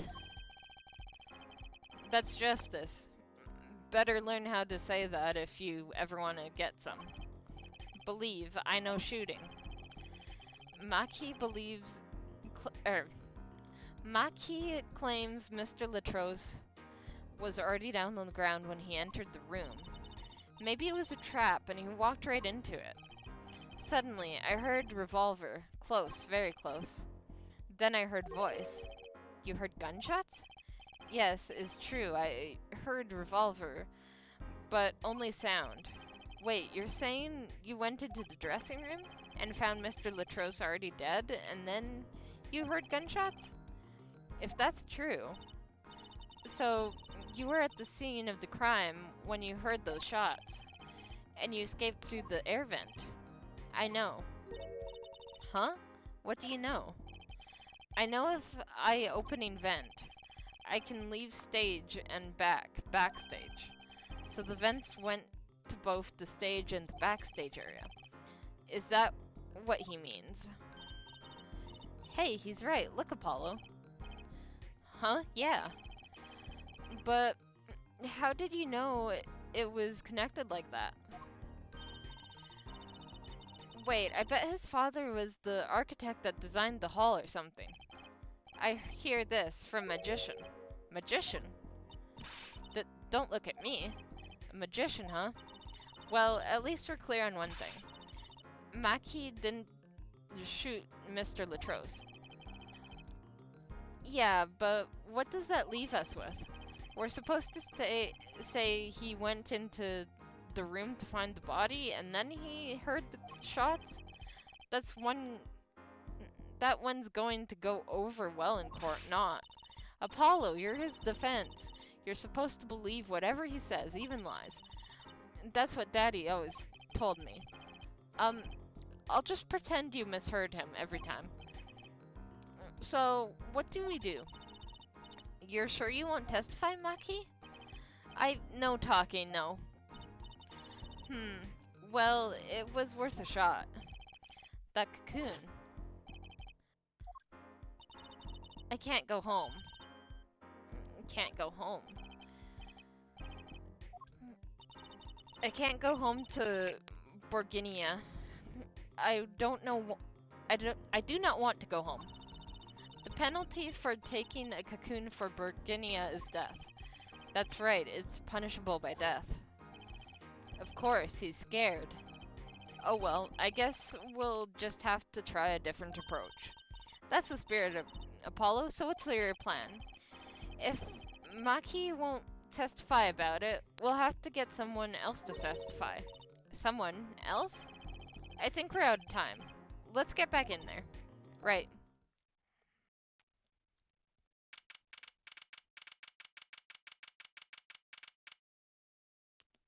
Who are we? Who? Court is now back in session. Mr. Justice, have you sorted things out with the defendant? Yes, Your Honor. We had a good talk. Very well. So, will he testify? Your Honor, the defendant will not testify. What? Shame, and here I thought this was your big chance to turn the case around. Actually, it is. The defense would like to approach this case from a different angle, Your Honor. Different angle? If Maki won't testify, then I know who will. I would like to cross-examine the witness in this case, Lamure. Lamure? Objection! What are you up to now? I thought we determined yesterday that Lamure's testimony is insubstantial. There's nothing you can... Lamure has been taken to the hospital yesterday with injuries. What happened? She was assaulted, Your Honor. Assaulted? Someone wanted Lamure dead. Thankfully, she was able to save herself. What? I've heard no such report. Prosecutor DeGavin. Why would anyone be out to kill Lamure? Can you think of a reason? Well... Think of how she is known in our country. A singer from overseas who doesn't speak English, yes? Yet someone tried to keep her mouth shut. Who could that have been? You don't think... I do. It was the same person who shot Mr. Latros. The killer was afraid of what she might say. The defense believes that something was hidden in her testimony yesterday. Something that the killer doesn't want to get out. So, am I to understand that this is what you are saying? Namely, that there is a nugget of truth in Lamure's testimony. A nugget of we have yet to uncover. Exactly.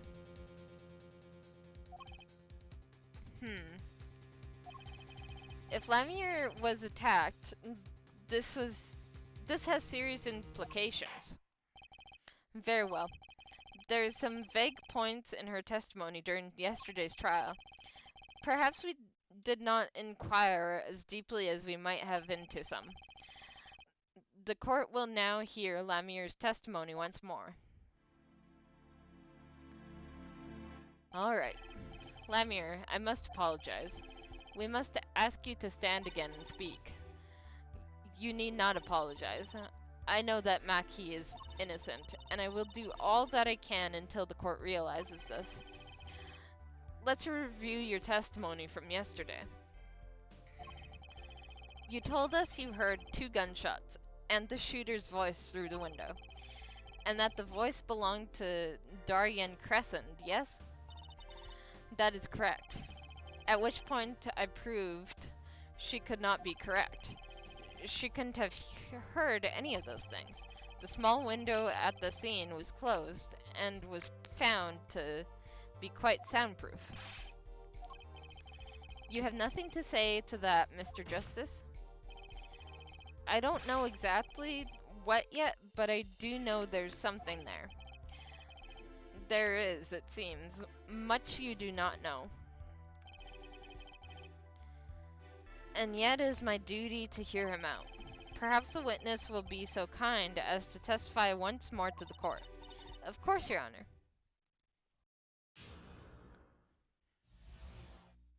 What I heard. I was on my way from the stage to the backstage exit. That's when I heard them, Mr. Latrose and the detective. I heard the faint sound of a gunshot and stopped. Then I heard another gunshot. There was the smell of gunpowder. I knew I must tell someone, but I was in a hurry, so I kept moving past the small window.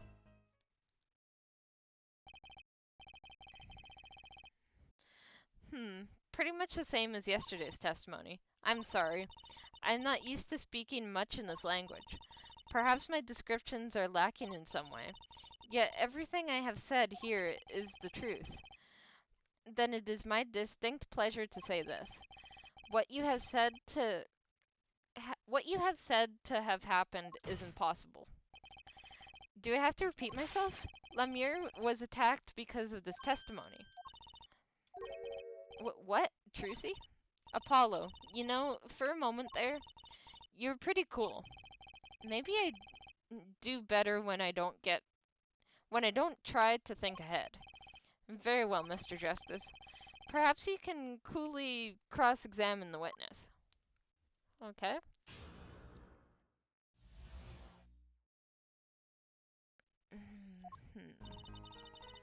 I was on my way from the stage to the backstage exit. That's when I heard them, Mr. Latrose and the detective. I heard the faint sound of a gunshot and stopped. Then I heard another gunshot. Mr. Latrose and the detective. Heard a gunshot and another gunshot. Okay, we're thinking of this in a different angle. We can't use the bracelet yet. Maybe the gunshots weren't actually gunshots. Maybe they were the igniters going off. Faint sound of gunshot and stopped. Then I heard another gunshot. Would we show this or would we show this though? Let's try this. And then we'll try the other one if that doesn't work. The witness's statement. Oh, dang it. Okay.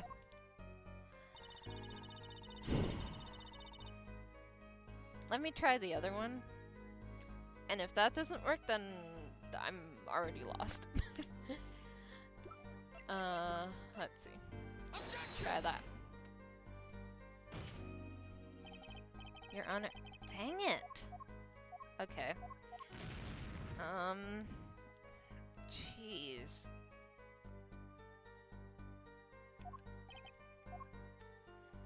I heard the faint sound of a gunshot and stopped. Then I heard another gunshot. There was a smell of gunpowder, and I knew I must tell someone, but I was in a hurry, so I kept moving past the small window. Smell of gunpowder.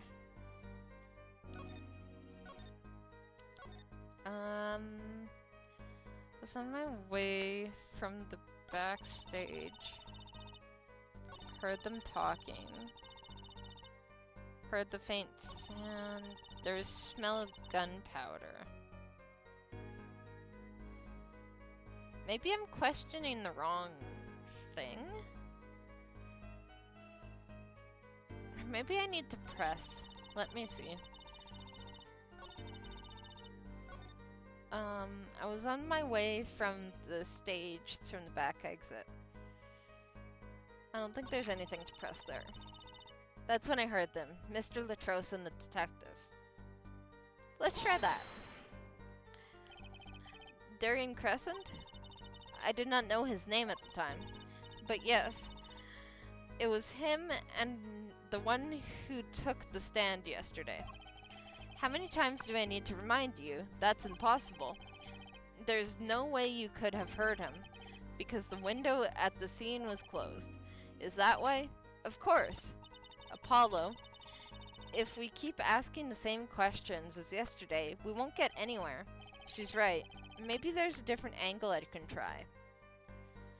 What were they talking about? Did you hear anything else? No need. Well, this is definitely not the right answer. This we're pretty much already asking what she heard. So, what were they talking about? Lemire, do you by any chance remember what they were saying to each other? If so, please tell us. I have given it much reflection, but I was afraid of this. She doesn't remember. I only heard one phrase clearly. A whole phrase? You remember something that was said? Why didn't you say anything yesterday? Though my memory is clear, I was afraid to speak. You see, I do not understand what was said. This could be it. The clue I've been waiting for. What did he say? It was the other man speaking, not Mr. Latros. The shooter, then? Darian Crescent? Well, what did he say? It's over. Press the switch now. Switch? And the shooter said this to the victim, Mr. Latros? I thought it was quite strange, myself, afterward. It is a mystery. What could it possibly mean? Mr. Justice, care to shed some light on this? I mean, sure. It's, very, very vital. Maybe we could add that to his testimony. Maybe, Apollo? From the small window I could hear, press the switch now. They could only be talking about this switch. Press the switch? There's only one key that can unlock the mystery of those words. Oh? Yet there's nothing at the scene that could be called a switch save the lights. True. There wasn't a switch at the scene. But it just so happens I have a switch right here. This certainly does look like a switch, doesn't it? The problem is, this was found not at the scene of the crime, but on the stage. The stage? Where the concert was held, yes. This was found hidden there. On the stage? Are you claiming that the voice Lemire heard was someone commanding another to press the switch? It's a possibility. Oh, her forehead. I'd call that an impossibility. Why? It's hardly necessary for me to remind the court of the layout of the concert forum. The stage is quite far from Lemire's dressing room. Not to mention that the Gaviniers were in the middle of a concert on said stage. We aren't known for being a quiet band. You could shout all you wanted and not be heard. The detective's voice was loud, but certainly not a shout. So too, have her forehead's cries of possibility fallen short, far short of being heard. Sorry, but he wouldn't have needed to shout. Excuse me? You heard what I said, or do you need me to shout it out for you. It would have been quite simple to be heard on the stage from that dressing room. Oh wait, you like evidence, don't you? How about this? Using this, it would be easy to get a message to someone on the stage from the dressing room.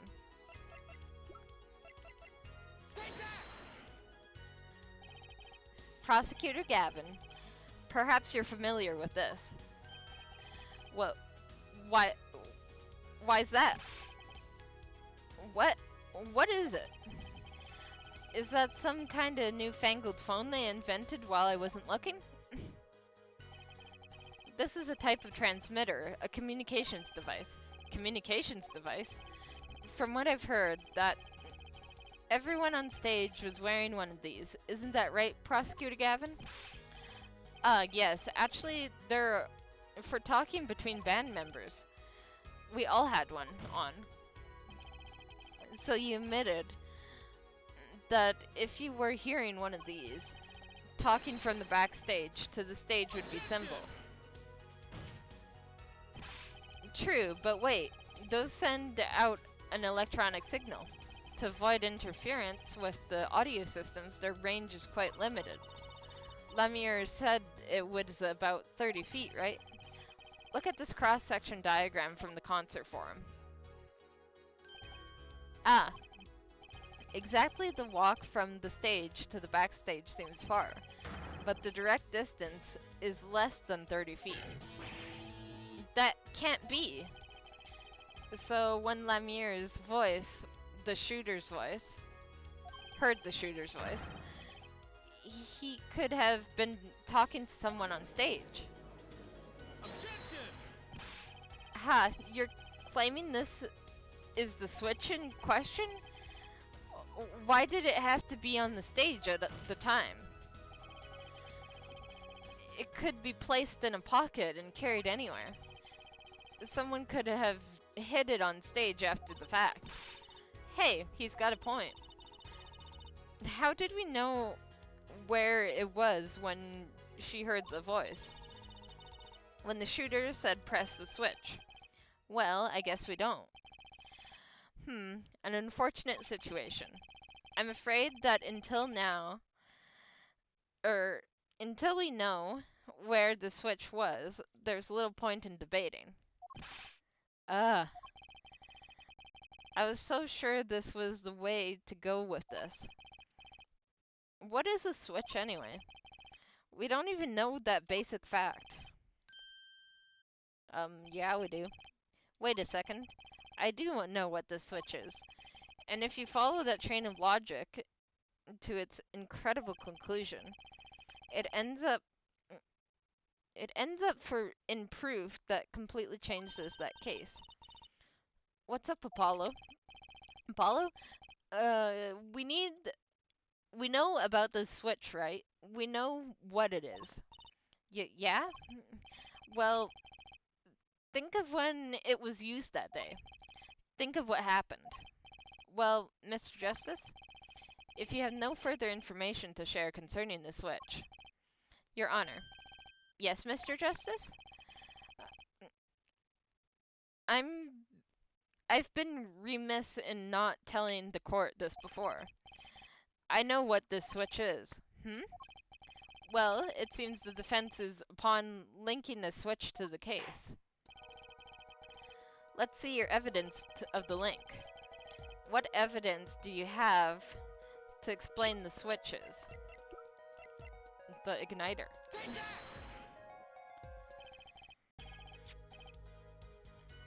Prosecutor Gavin, you remember this. That's what? Is this another one of those newfangled phones? This is an igniter. What phone looks like this?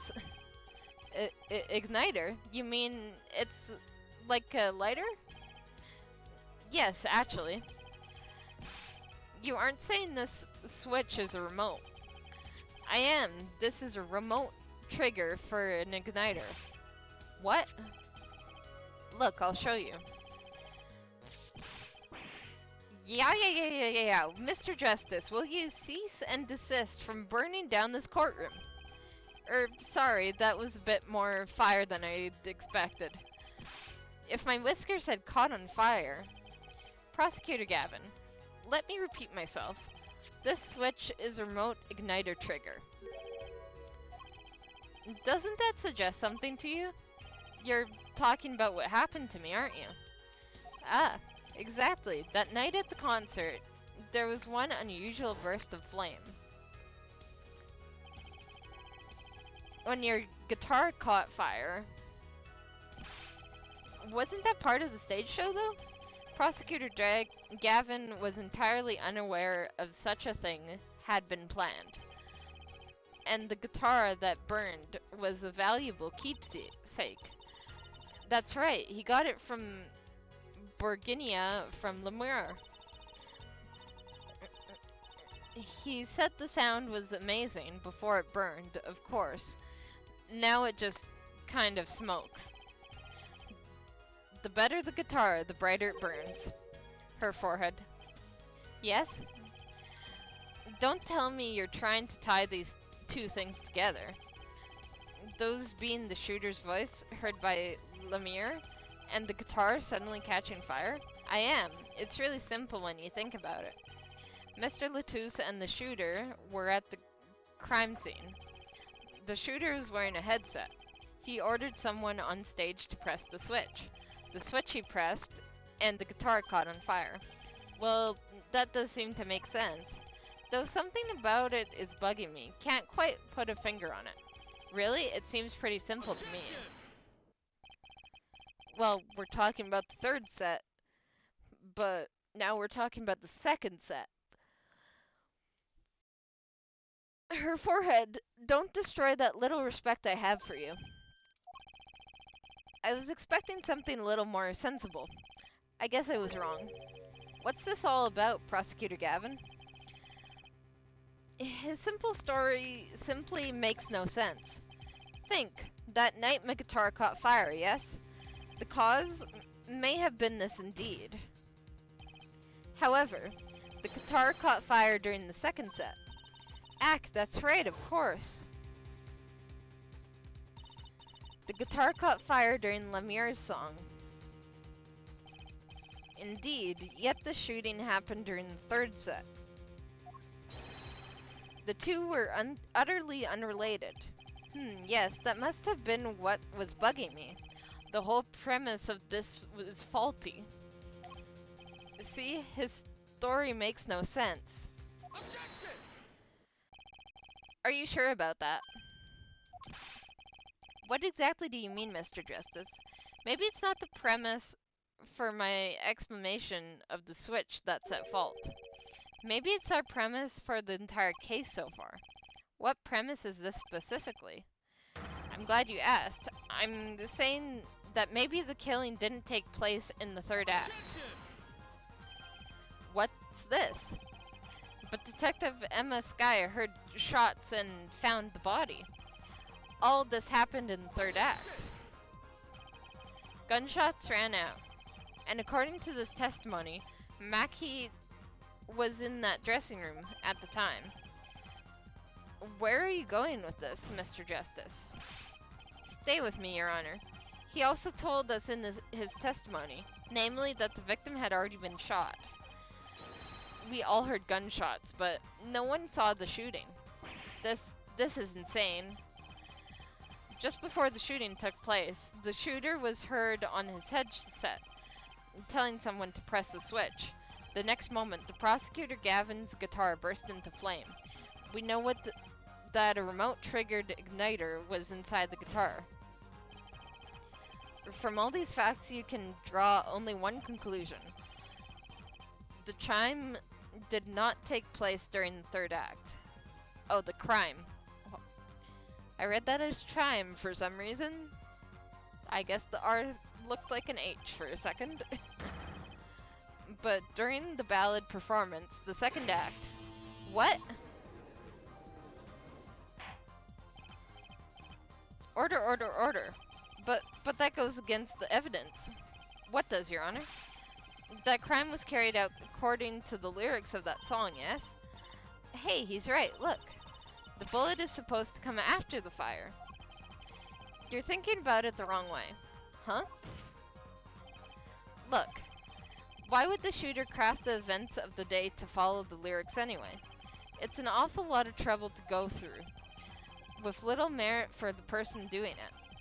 Well, I'm sure whoever it was had some reason. Yes, they did. A reason that made it advantageous to follow the lyrics. You're saying the order was reversed on purpose. Reversed, Prosecutor Gavin? If the criminal followed the lyrics strictly, then yes, the shooting would have to have come after the guitar burst into flame. Yet, her forehead has raised another possibility. He's claiming that the bullet came not after, but just before the fire. Couldn't have put it any better myself. We were only meant to think that the shooting came after the guitar burst into flame. That was the criminal's objective. The crime followed by the lyrics to the point. The crime followed the lyrics to the point, but that was the ruse. Why else would the killer risk the discovery of moving the body? That was the final touch to make us think he followed the lyrics the whole way. Order, order, order. That would explain this most unusual situation. It does. The killer changed the order of events to create himself an alibi. In other words, the killer was somebody who had an alibi for the third set, but not the second. I was hoping it wouldn't come to this, but sadly it has. Let me tell you why your fairy tale makes no sense at all. Oh, it sounds good, so good. It sounds good, I'll give you that. You've given us a reason why the killer bothered following the lyrics of my song, but I question your logic. For it's flawed from the very beginning. Flawed? Yes, a contradiction. Her forehead, one I've pointed out several times, no less. At the time of the crime, the small window at the scene was closed. How could Lemire have heard a voice through it? Oh. I know that you would like to divert our attention from this critical fact, but you're basing your entire line of reasoning on a false premise. Right. Lemire's testimony is my entire case. That voice she heard, the shooter's voice. What if she couldn't hear it, Apollo? Look, what do we have a man saying? Press the switch. And near the crime scene, we have a switch, which acts as a remote trigger for an igniter. And last but not least, Prosecutor Gavin's flaming guitar. It can't all be coincidence, but how do I make it work? Maybe she didn't use the window after all. Like, the window wouldn't make any sense anyway, because, like, why would she be looking through something that she can't see through since she can't see? Also, there's also the thing where how would she be able to hear them during the second set while she was on stage? But then again, she disappeared for a short amount of time. And there was something about a tunnel or something, and the vents. So maybe she heard through the vent, and then came out the other end sort of thing, so she was still on stage, but still could hear them. I don't know, that's my reasoning so far. I see a more direct line of questioning is required. When the crime scene was investigated immediately after the crime, that window was closed. Care to let us know how Lemire heard the voice? A key point to be sure. Mr. Justice, can you explain this to the court? Okay, Justice, you've got one thing to prove, and one thing only. Lemire heard a voice, and she heard it during the second set. Think, how is Lemire able to hear the voice? The window is open. I don't think so. She has divine hearing. Um, honestly, I did think that earlier in this case, but I think she was somewhere else. When we investigated the scene, the window was closed. The shooter had no reason to close it, had it been open either, meaning it was impossible to hear the voice through that window. Ah, it's good to hear you make sense again. For a moment I was afraid you might be a Borginian too. As I was saying, Lemire could not hear the voice through that window, but there can only be one explanation. She heard the voice from another location entirely. What's this? Ahaha, you do amuse me so. And here and I thought you and Good Sense were back on speaking terms. Now, I'm afraid you and Good Sense speak entirely two entirely different languages. Shall I interpret for you, her forehead? Lemire clearly stated she heard the voice through that small window. And there is only one small window at the scene. Are you sure?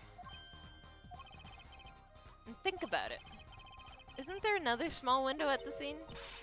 There is. I know that look. He wants us to ask him. Very well. You claim Lemire heard the voice from another location. Mr. Justice, show us where that location is. Lemire heard the voice from here.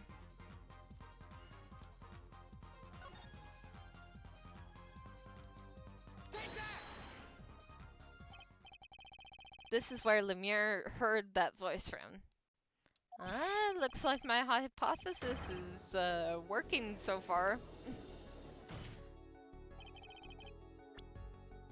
But that's no small window. That's an air vent. What did she tell us? She said she's a Borginian and familiar with our language. It's not a stretch to imagine she called this air vent a small window. Now you've done it. You've gone beyond ridiculous and into ludicrous. So Lemire was up in the ventilation system listening to this man's voice. That's the only logical explanation, yes. Logical? I do not think this word means what you think it means, her forehead. Okay, what about it isn't logical? Ha! It hardly merits saying. Why would Lemire be in the ventilation system? Hiding like a rat. No offense intended to her, of course. The explanation for that is simple, Prosecutor Gavin. Isn't it, Lemire?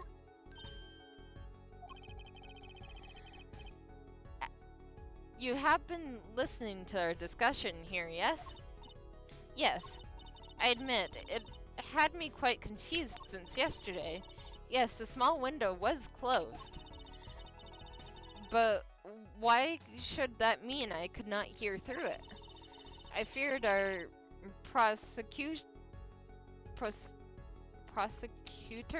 prosecutor might himself need an interpreter. Irk! The problem here is words. Lemire, this small window through which you heard the voice, was it up high on the ceiling of the room, not low on a wall? Yes, it was up on the ceiling. What? Translation error. It happens. Order. I will have order. Oh. Witness, you will clarify the statement to the court. Are you in fact saying that you were up above the ceiling of the room? And that's where you heard the moment of the crime? Yes, in fact I was. Okay. I'm sorry, I never imagined it would become such an important point. Yes, well, why the heck were you up there?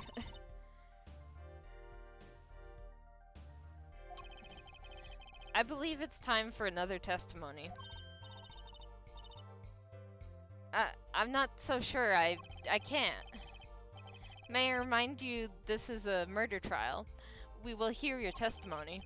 Tell us why you witnessed the crime from above the ceiling of that room. Please. Well, looks like I'm on the right track.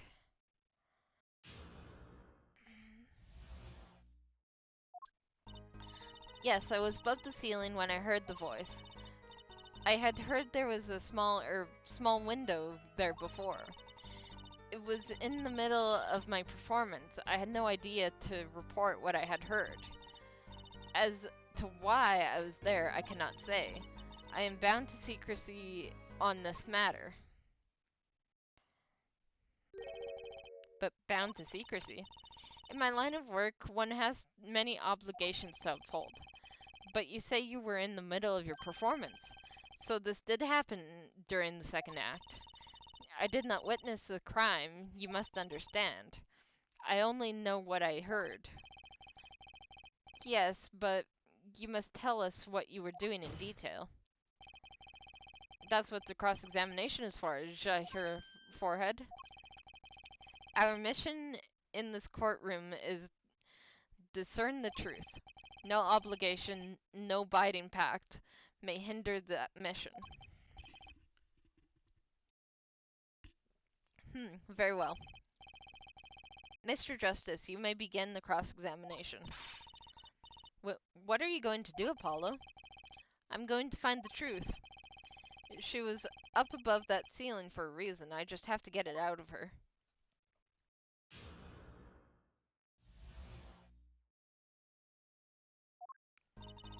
Yes, I was above the ceiling when I heard the voice. I had heard there was a small window there before. It was in the middle of the performance. I had no time to report what I heard. As to why I was there, I cannot say. Well, I feel like I've just figured this out already. Because she must have been there because of the switch thing. Or not the switch, but like the disappearing act. Objection! Lemire? Truth be told, the reason for your presence above that ceiling is quite clear, especially when you consider what happened during your performance. What happened? Yes, it's all right here on this video.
As we can see, Lemire was clearly not on stage for her entire performance.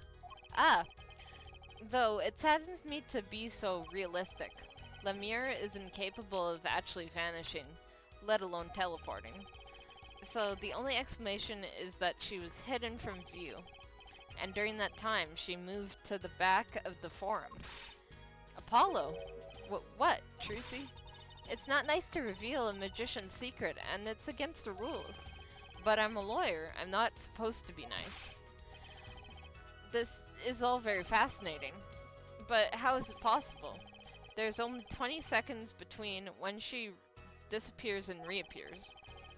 She couldn't have moved that fast. Is something wrong, Prosecutor Gavin? This was his concert, his show.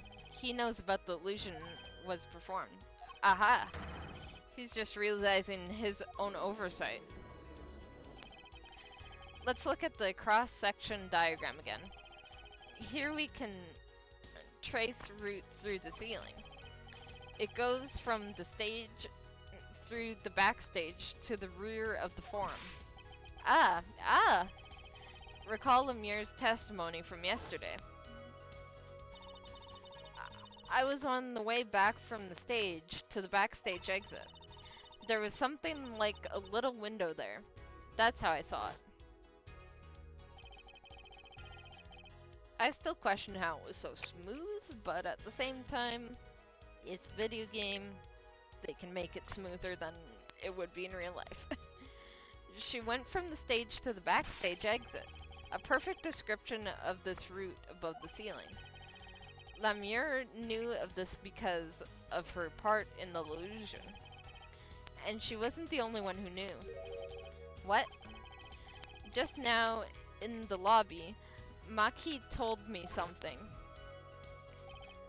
I know if I open vent, I can leave stage and backstage.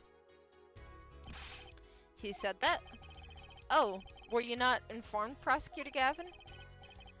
I knew about the Vanishing Act, of course, yet I had no idea of the route that would be used. Why didn't the magician tell me? Magicians only reveal details of their acts on a need-to-know basis.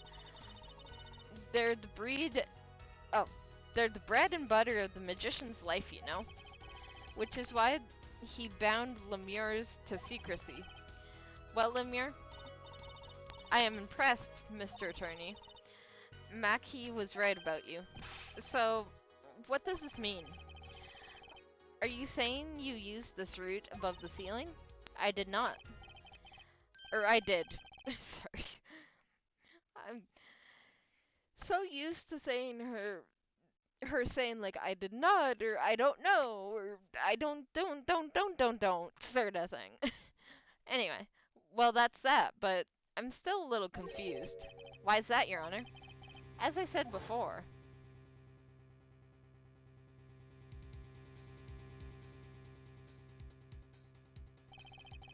there was very little time between when she disappeared and when she reappeared. 20 seconds, tops. How could she do it that fast? Especially if she stopped to hear somebody's voice. That's a good question. Can the witness explain this to the court? I cannot. See, it's always cannot, or can't, or whatever. Very well, Mr. Justice. See? It's all up to you. Do your thing. What thing, Your Honor? You need to explain how Lemure was able to teleport like she did. Or I'm throwing your case out with the bathwater. Ugh. Why do I get picked on? It's Lemure who isn't going along with the program here. As I have stated before, I am not at liberty to speak of the illusion that night in detail. Then you'll have to tell us what you can. We'll hear your testimony on this. Mr. Justice, it will be your job to wring the truth out of her. Yes, if you would, please. Right. I feel like a student before finals. Good luck, Apollo. Alright. Let's see. I followed the route exactly as I was instructed. There is an emergency exit in the backstage where a stagehand waited. From there, one can enter the forum on the opposite side of the stage. The plan was for me to move there in 2 minutes. I was on my way when I heard a voice. 2 minutes, you say? The mystery deepens. I suppose it was too much to hope that the judge would come up with something. As does my curiosity. Take it away, Mr. Justice. Right, Your Honor. All I have to do is find the contradiction between what Lumiere is saying and what we can see plainly in the video. I figured it out already. I am a magician after all. Well, tell me. Not a chance. I can't reveal another magician's secrets. Come on. Hey, you're supposed to be on my side here. Alright. I followed the route exactly as I was instructed. There is an emergency exit in the backstage where a stagehand waited. From there, one can enter the forum on the opposite side of the stage. The plan was for me to move there in 2 minutes.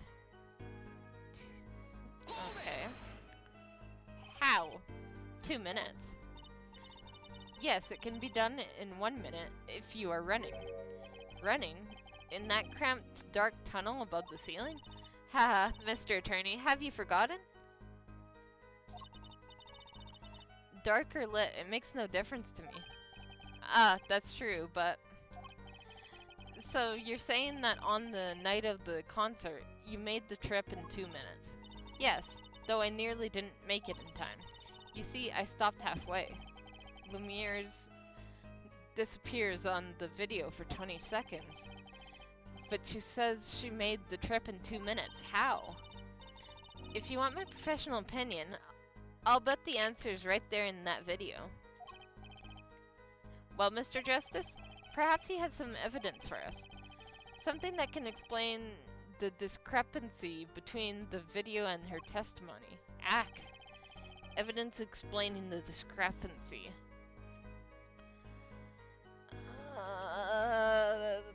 But there's has to be something. There's one piece of evidence that explains the discrepancy between the video and her testimony.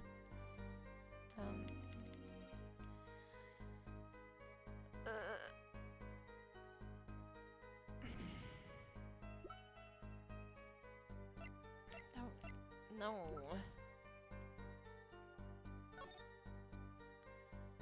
Dressing room.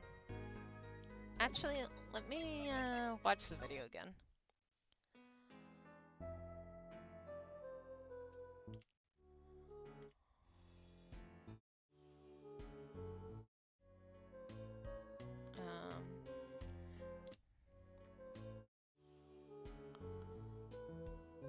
Let's see. Okay.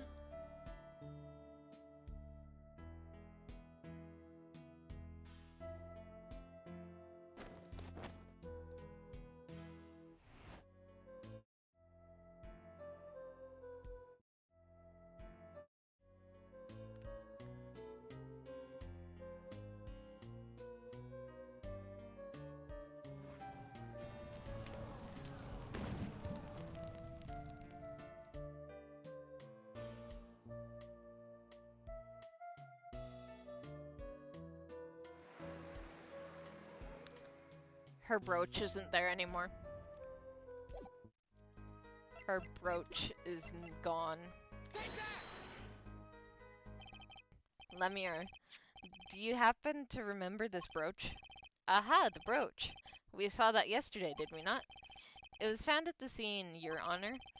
And you're bringing this up now? Why? I thought we had already determined when that was dropped. So did I, but we hadn't. Take another look at the video. Okay. We already... Can I skip? Okay. Good, they're not playing the whole entire thing again. Here you can see she's wearing the brooch. So she is. Let's look a bit later.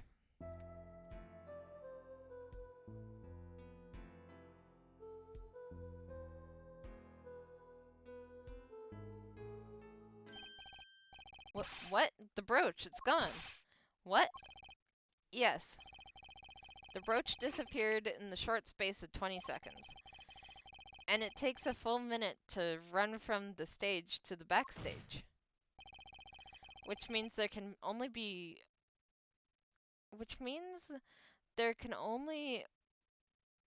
can be only one explanation. The Lemire we see before the Vanishing Act and the Lemire we see after are two different people. What? What? The brooch was formed on the floor at the crime scene. and not just on the floor, but on the floor directly beneath the vent. Lemire, tell me, did you drop the brooch on your way from the stage to the backstage, at the very moment you witnessed the crime? Yes, I think I did. Order, Prosecutor Gavin. From your expression, I gather you have no idea this was the case, Sir Judge. I, of course, knew about it. What? Don't get me wrong, I wasn't hiding it. It just never occurred to me that the switch and the shooting took place at the same time. So I was right. There was a switch. There was. Just before the stage's tower rose, Lemire was replaced. While we're on the subject, just who was this replacement, Lemire? Why, the main man behind the illusion, Valent Grammere. Grammary. It was Grammary. That's quite the illusion, but I still don't get one thing. Yes. The switch happened before the tower rose, correct? So you weren't on the stage, that's right. But this fake Lemire is still singing. And she's pretty good. That's true. Come on, Apollo, that's an easy one. They were just playing a recording. Ahaha. The Gaviniers aren't some kind of air guitar band, Floren. Oh? You mean I'm wrong? When we play a live show, we play live, no recordings. Perhaps you can explain, Lemire. Very well. Yes, do tell, and add it to your testimony. I had to keep singing even while I moved. The contradiction between Lamire's testimony and the video. Unraveling an illusion can't be so different from solving a normal case, right? Sorry, Apollo, I'm not telling. Not even if you make those puppy dog faces. Fine, fine.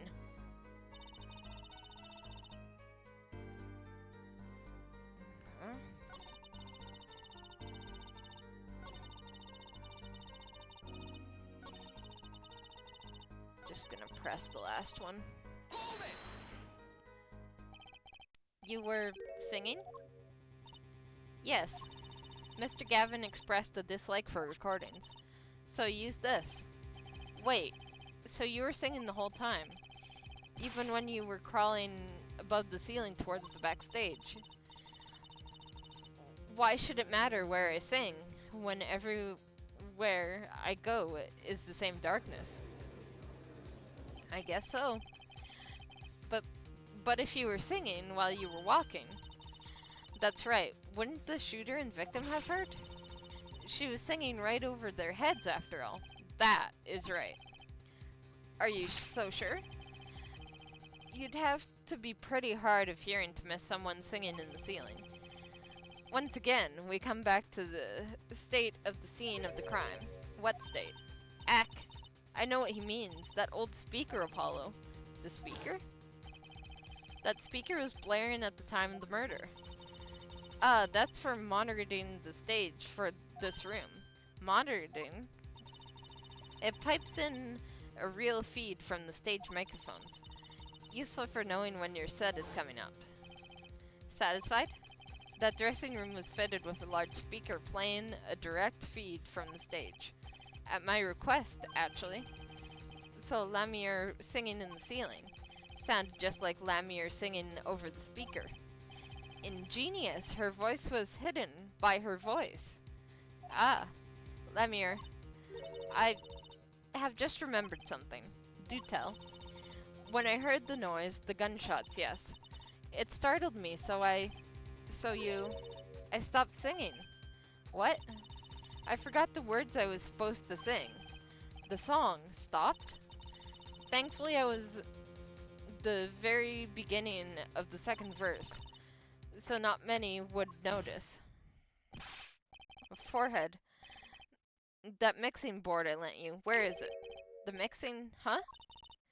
That machine, Apollo, the one that breaks music into tracks. Oh, this. I'd completely forgotten about it. Let's take a listen.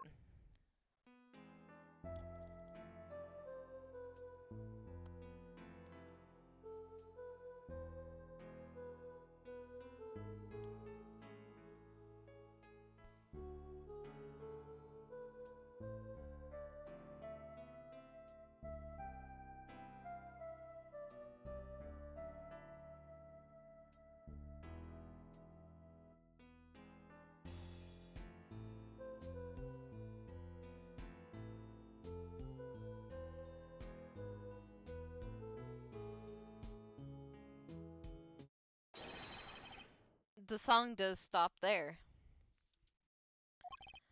It does. I must have missed it. Look at the lyric sheet. At the top of the second verse, where she says, pleasure, pleasure. Now listen to it again. Okay.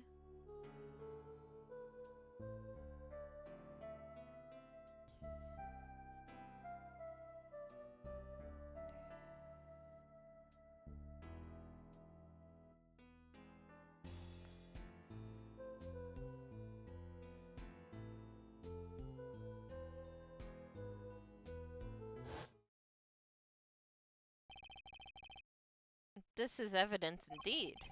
I believe we are guilty of making a terrible mistake. The crime didn't happen during the third set. It happened during the second, during Lamier's ballad. If that is true, then no one on stage during the second set could have been the shooter, which means that Darian Crescent could have done it. He wasn't on stage for the second set. Well, Prosecutor Gavin, fascinating. I don't believe I've ever seen a trial turned around quite so thoroughly. Yet one problem remains. What's that, Prosecutor Gavin? Her forehead's theory does have a certain kind of logic to it. Yet it is entirely based upon Lemierre's testimony. Yes, is there a problem with this? Yes, it's quite simple, though it pains me to say it. What if she is lying to protect the defendant? But you have no proof. Am I sane? All I'm saying is that the truth is as yet unclear. Until we hear directly from the man himself. The man? You don't mean? Yes. Though he is friend and band member, Daring Crescent must take the stand. I see no other way. As someone with a new perspective on this case, as a suspect, to be frank. Finally, the rat's coming out of his hole, and I'm ready to catch him, Daring Crescent.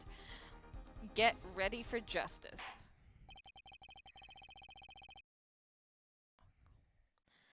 This is as good a time as any to pause for a brief recess. The prosecution will summon the witness. Have him here and ready by the time. I'm the last man who needs to be reminded of what his duties are. Very well, court is adjourned for a 15-minute recess. Okay.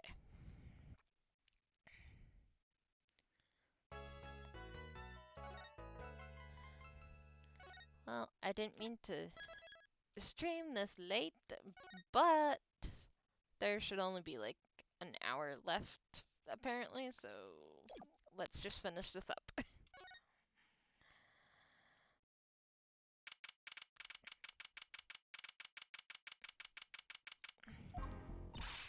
Apollo, I can't believe it. It really happened during the second act? And right in the middle of Lamier's performance? The reason why she was in that air vent. And that switch and the flaming guitar. When you link it all together, that's what you end up with. I knew you had what it took. Ah, Daddy. Mr. Right? You believed in me? Not really. Huh? I just thought That'd make a cooler entrance than saying hiya. Why do I even bother hoping? Where have you been lately, Daddy? You haven't been coming to the office at all. Sorry about that, Trucy. I'm on a secret mission. Secret? You mean like you're undercover? Like Mr. Latouche, only shorter and not as well dressed? Oh no, what if you're shot too, Daddy? Ahaha. Would I do a thing like that to you? Anyway, I'm off for a while again. Huh? You're leaving? Oh, one thing before I go. What? Good luck. Right. Is that all you came here to say? I think you have things pretty under control. You'll get Maki to buy off the hook, no doubt. Yeah, but you're after that detective, aren't you? Daring Crescent? It won't be easy proving he did it, especially not under the current court system. The current court system? What did Prosecutor Gavin say during the trial? Your case is based on one fragile assumption, namely, that our diva divine is telling the truth. And what about all the proof? The brooch and the switch? A piece of jewelry and a lyrical blunder. There are plenty of other things to explain these things. The flaming guitar too. All because you lack definitive proof of their connection to the case. But if the sultry songstress is lying, your case melts like butter in a frying pan, leaving behind a faintly singed scent of failure. So what do I do? Like I said, good luck. And be aware that that it will be impossible to prove his guilt by conventional means. Oh, that reminds me. I have something to give you from our detective. Detective Sky? Emma? Let's see, this bag of snacks here was meant for me. Here it is. What are those, Daddy? They don't look like they're very good snacking material. They were found at the scene. Analysis of the fragments revealed traces of gunpowder. Gunpowder? Probably a firecracker or something similar, like the ones kids are into these days. Those fragments were found under the sofa at the scene of the crime, actually. Under the sofa. Hey, Apollo. That's where we found that little device thingy. Right, this. Well, finally, some evidence that makes sense. Alright. That's all for me, I suppose. See you after the verdict, maybe. Right. Every man has an igniter inside him. Excuse me? Find Darien Crescent's igniter and set it off. Alright. And he walked out the door just like a magician normally. What does he want us to do? Well, that's for us to find out. No conventional methods, what does that mean? I guess we just have to take his advice and hope it makes sense when the time comes. I guess. We're almost at the finish line. Hang in there, Trucy. Alright. I'm ready.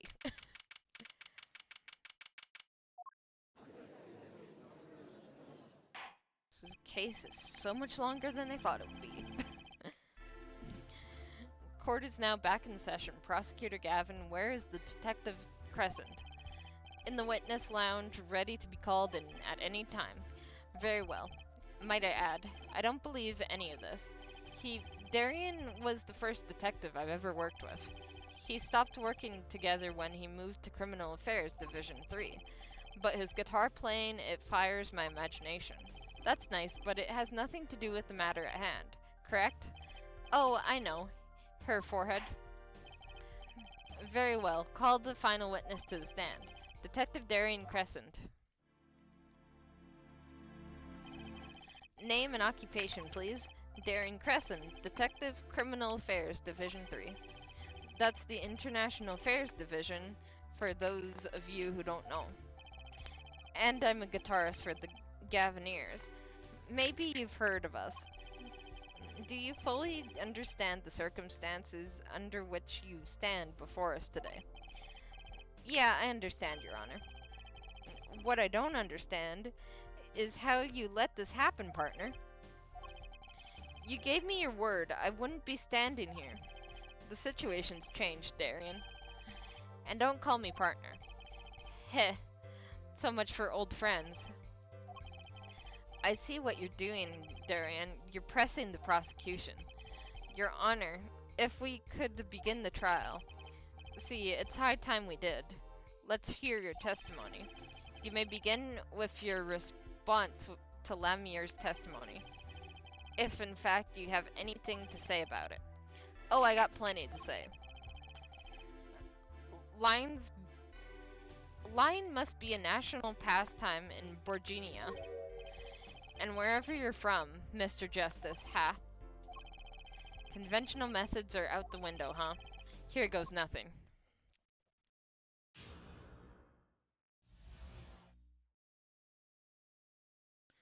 Darian's rebuttal. The diva's line, plain and simple. She's got nothing to back up her story. In the first place, she never heard my voice. She forgot the words because she heard gunshots, as if. Didn't Detective Emma Skye hear those gunshots during the third set anyway? And shooting took place when I was on stage, man. Except we're not talking about the third set anymore. So you claim Lemier's testimony was a lie. Hey, don't get me wrong, I dig what she was doing, trying to protect that kid. And she's got the court eating her vague statements out of her hand just 'cause she's blind. You go too far, Darian. Look, all I'm saying is you've got a reliable witness.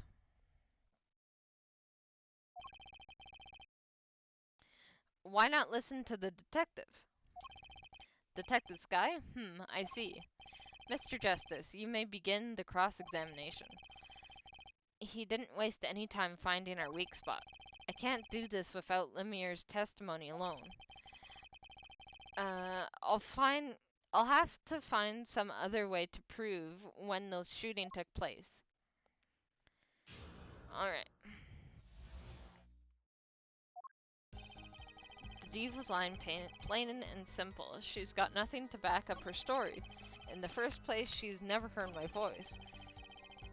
She forgot the words because of a gunshot, as if. Didn't Detective Emma Skye hear those gunshots during the third set anyway?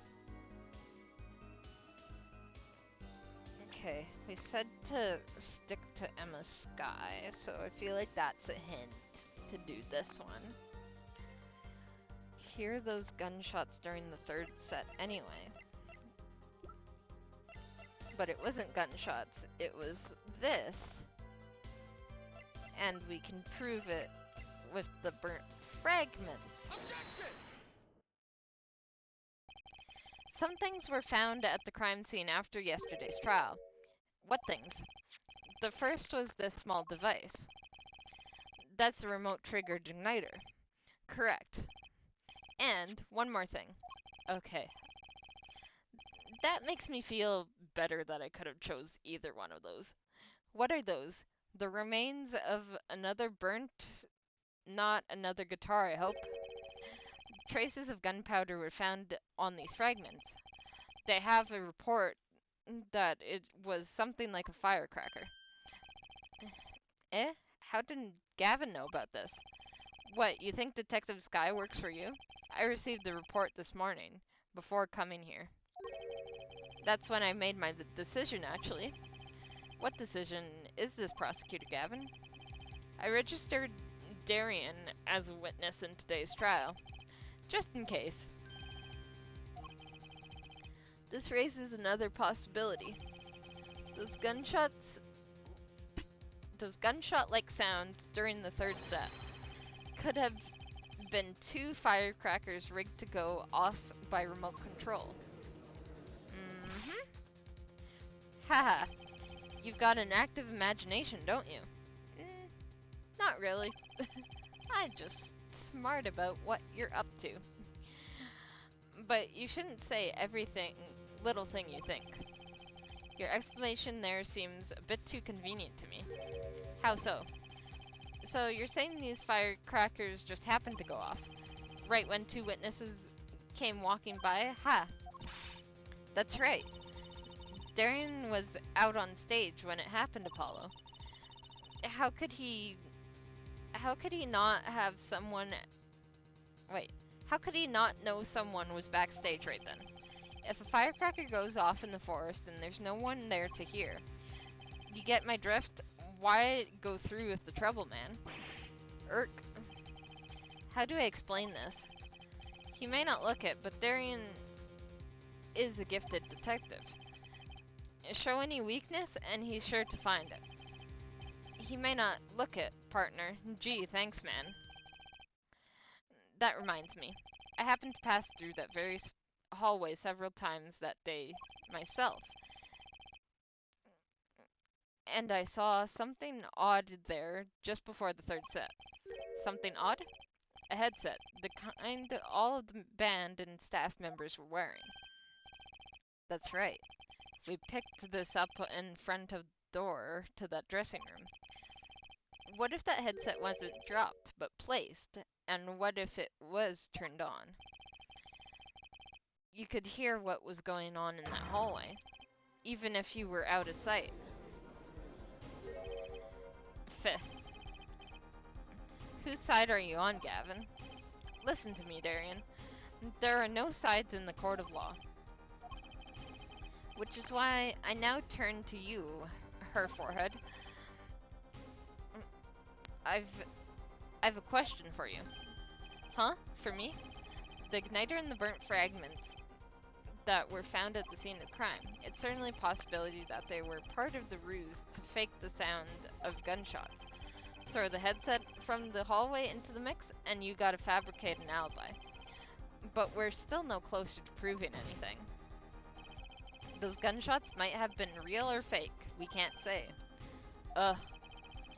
You've raised the possibility that the gunshots heard during the third set were faked. Now you need to prove the other half of that case. The other half? Look, I'll just tell him. He wants you to prove the thing went down in the second act, while our little piano player was on stage. That right, Gavin? Indeed. If you can't prove that, then to continue this cross-examination would be pointless. Well, Mr. Justice, can you prove the crime took place during the second act? Yeah, I think. You'd better know, Apollo, otherwise we're through. It can be proven. You make it sound like someone else is going to come along and do it for you. Let's continue with the cross-examination, shall we? Witness, your testimony if you would. This isn't going to be easy. I need some decisive proof and fast. Heh, you ready, kid? 'Cause I am. The shooting took place during the second set. If you're so sure, let's see your proof. Okay, we need proof. During the second set.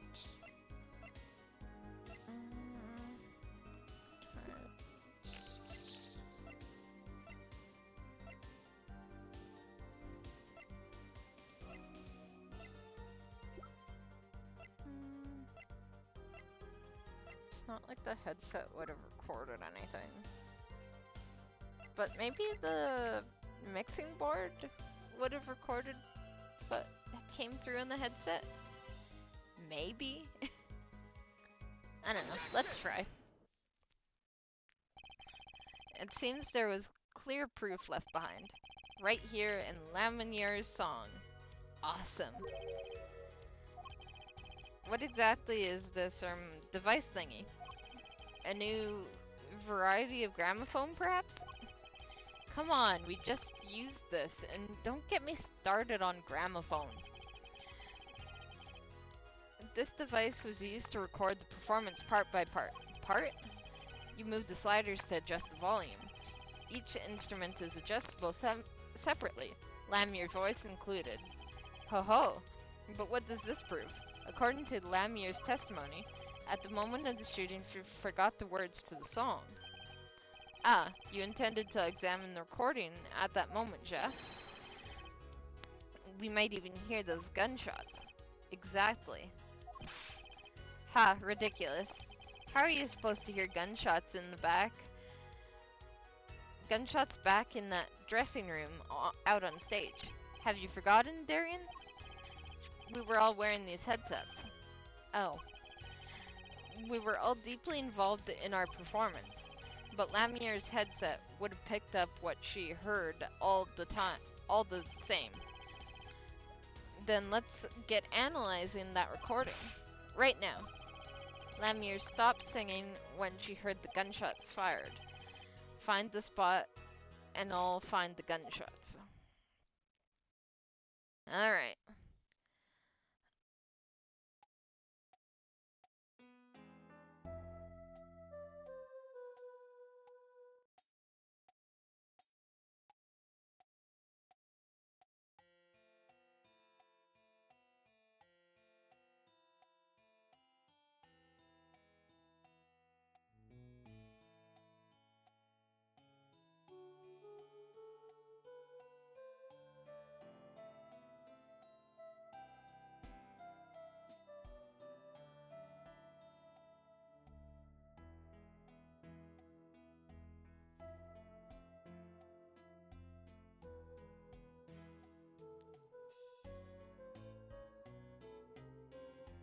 Where is her voice coming through on here?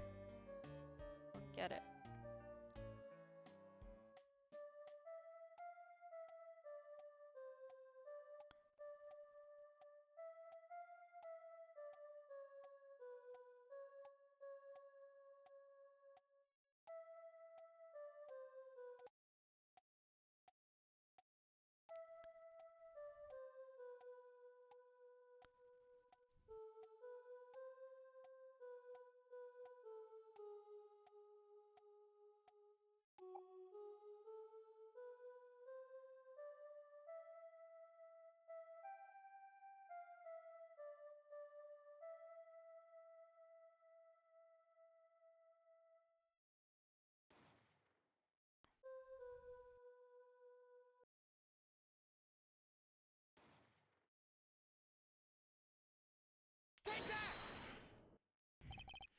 Your Honor, listen to this part. What's this? I hear nothing. How is this possible? Wait, isn't the judge hard of... I can hear just fine. Thank you very much. Ack, he heard me thinking. I saw what you were thinking on your face. Her judge is hearing aside. I too heard nothing, leading me to believe that is nothing there to be heard. I guess that's the wrong spot. Wait, what the, I heard the bang! What the heck?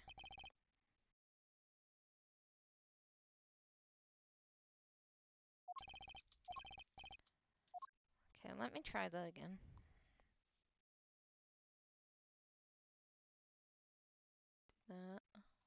Turn all of these down. Select that one. And then that should be fine. Your Honor, listen closely to this part. This is the track with Lamier's vocals. There we go.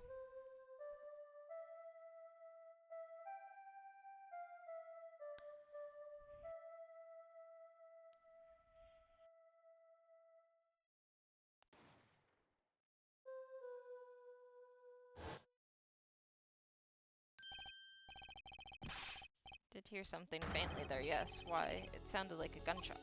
Wait, what? This has to be some kind of mistake. I believe a case that has been made. Gunshots were heard during the second set, which means Lamier's testimony was true. Graph. Order, so she was telling the truth about what she heard.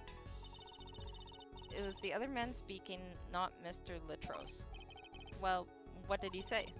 It's over. Press the switch, now. Just after that, there was a gunshot, and then the guitar caught on fire. Detective Crescent, you weren't on stage during the second set. You could have done it. But why did he only hear one gunshot on the recording? Weren't two bullets fired from this weapon? Lemire was moving through the air vent, Your Honor. She must not have been close enough to the mic to catch the first shot. But then she was... Oh. The gun fired again, and Mr. Latros's life was taken. Well, Detective Crescent? Once again, I am reminded of something. Our performance that day. Your performance? Seeing the mixing board jogged my memory. You were there too, her forehead. What is it with you today? Problem after problem.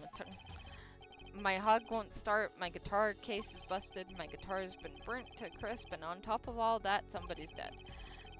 And then there was that performance just now. What was that all about? This part is off. Which is that, Second guitar? Ah. It was you, Darian. I thought it was strange at the time. How could you miss such a simple cue? I know you. I know how you play. You're better than that. Yeah, well, You what? The prosecutor... Gavin, what are you getting at?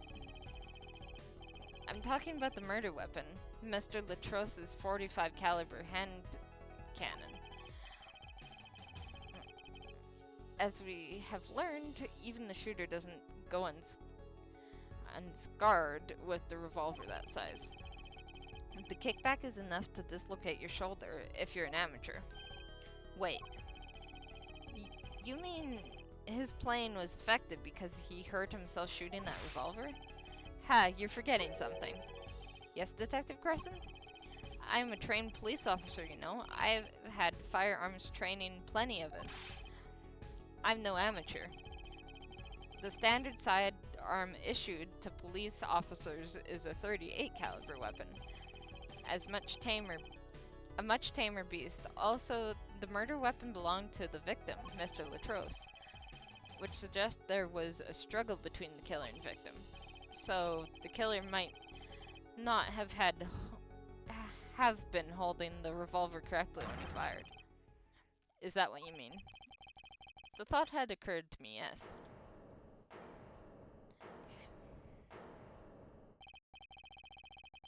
Well, does the victim have anything to say? Detective Crescent? What I want to ask is what Mr. Sleeves rolled up ready for action has to say. Hey, you, attorney. Me? Exactly. Which piece of your evidence is decisive again? You got a little noise on a tape that could be anything. And you have an alleged guitar cue missed due to .45 caliber kickback. A weep for this case, Gavin. I really do.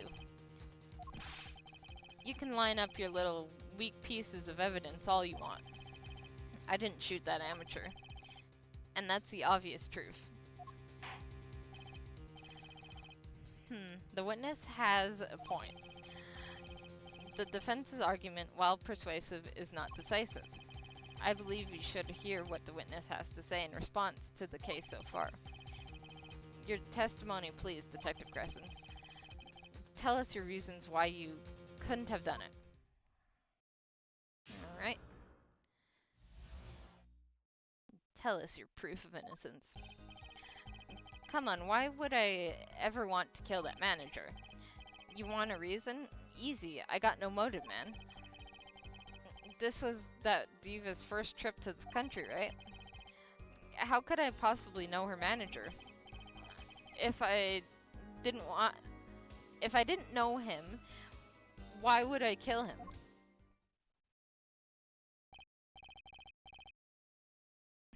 A simple reason indeed. Prosecutor Gavin, is it the case that Mr. Latros had not been in our country before? According to the records, yes, not even once. I see. Very well. Mr. Justice, you may begin the cross-examination. Great, now I need to find a motive. Well, to be fair, they both work in the international police sort of thing.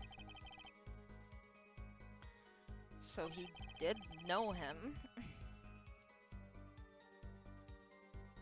Definitely knew him.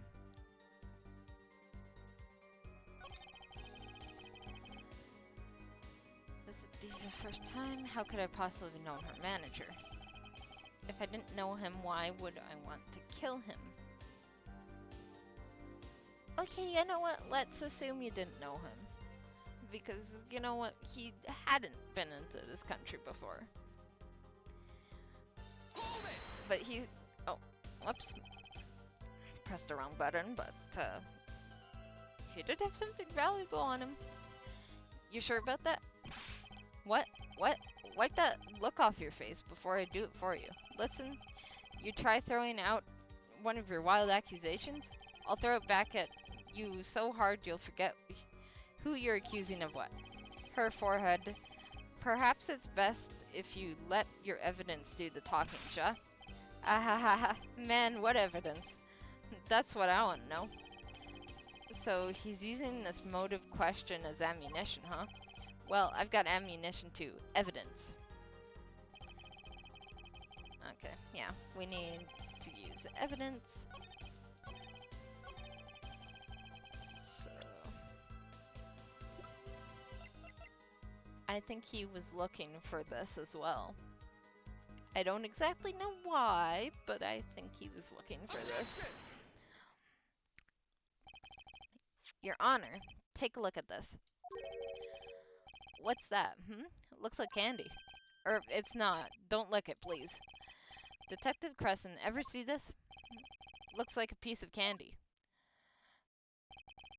What it is evidence. Don't lick it before you try it.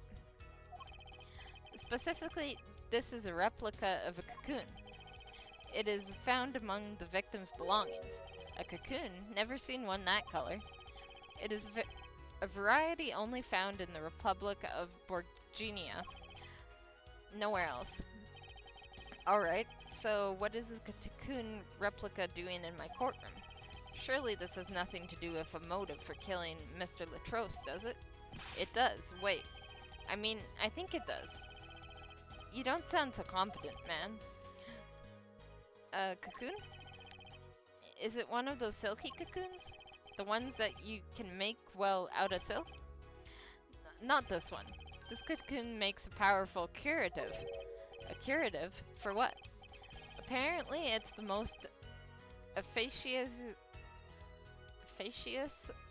at treating a disease thought incurable. It is the only medicine of its kind. However, it is legal to take one of these healing cocoons out of Borginia. Whatever for? If it's such a miracle cure, why not share it with the world? Yeah, that's what I've been wondering. We looked into the matter at some length. Apparently it isn't difficult at all to manufacture the remedy from the cocoon. Yet, if you change the process only slightly, you can easily make a large quantity of something else entirely. A deadly poison, in fact. What? Yeah, no, that sounds something like... That does sound like something you would not want the world to get its hands on. There was an incident several years ago where some of these got out onto the black market. It caused quite a commotion in the global community, though the media was kept largely unaware. Intriguing. All this has led to a strict ban on the cocoon's export. One rigidly enforced by Interpol, among others. Interpol? Right. The victim, Romain Latrousse, was an Interpol agent. Detective Crescent, you insist on referring to him as a manager, but that is misleading. Romain Latrousse wasn't killed as a manager. He was killed as an undercover agent. So I was trying to smuggle this gumball to the country? That what you're trying to say? I'm saying that could well be a motive for murder. Oh, so I was going to sell it on the black market, make myself a pretty penny? Ridiculous. I mean, totally unthinkable. Unthinkable, you say? Why? Perhaps it's time for another testimony. About the smuggling of cocoons business. I agree. International Affairs got a memo about these cocoons. Interpol's all hot and bothered about them. Can't sell them on the black market, too dangerous. Yeah, cocoon smuggling ain't exactly lucrative anymore. Man, I'm in international affairs. I know the deal. Indeed, Interpol wanted these cocoons bad enough to send Mr. Latrousse undercover. You kids think of craziest things, but no way am I going to risk life and limb just to get my hands on some dirty cocoon money. Not the most noble of statements, but duly noted. According to the reports, these cocoons top Interpol's list. Selling them to the underground organization would be risky. Very well. You may begin cross-examination. This is the only motive I've got. He was up to something, and I'm going to find out what. Alright. Let's look at our evidence. See if there's anything that could be related. I feel like we've used everything so far. We haven't looked at this yet. Does these strike closer to home?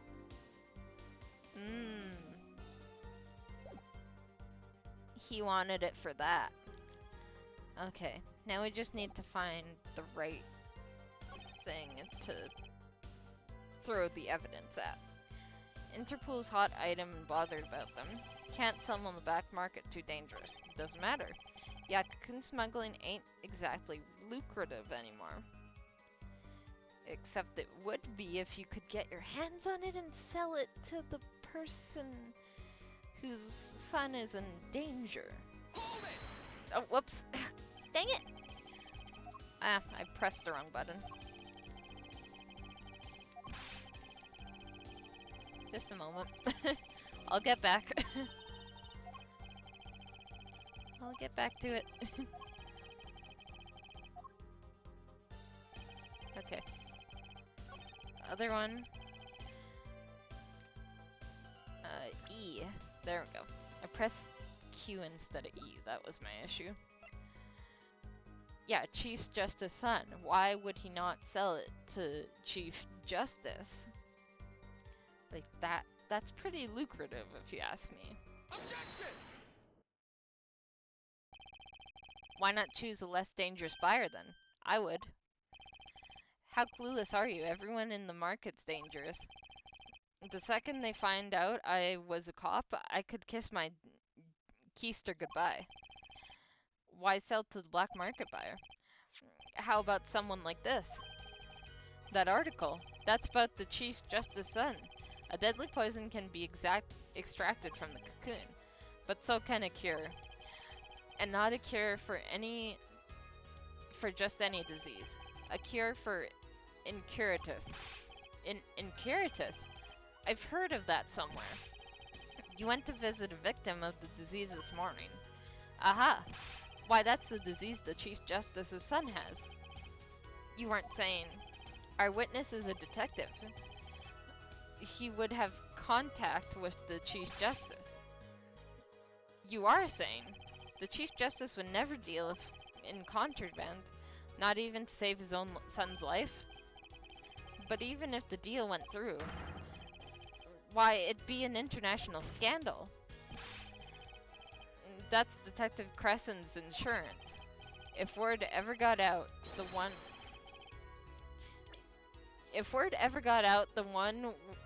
with his neck on the line would be the Chief Justice. Detective Crescent, is this true? First I'm a murderer, now I'm a smuggler. How many crimes are you trying to pin on me anyway? Distasteful as it is to think about, if the if the Chief Justice were the buyer, why a seller couldn't hope for a better deal? A very cowardly seller. Don't let sleeves over there trick you. So I made a deal with the Chief Justice. Where's your proof? Well, oh yeah, and you're forgetting one other thing. Do tell. Interpol isn't the only ones out there watching this. Borginian Customs barely sleeps. They're so worried about cocoons getting out. So we were informed. Let's continue with the cross-examination.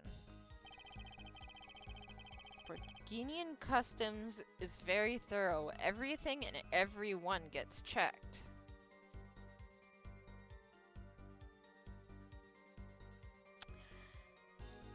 I know something that wasn't checked.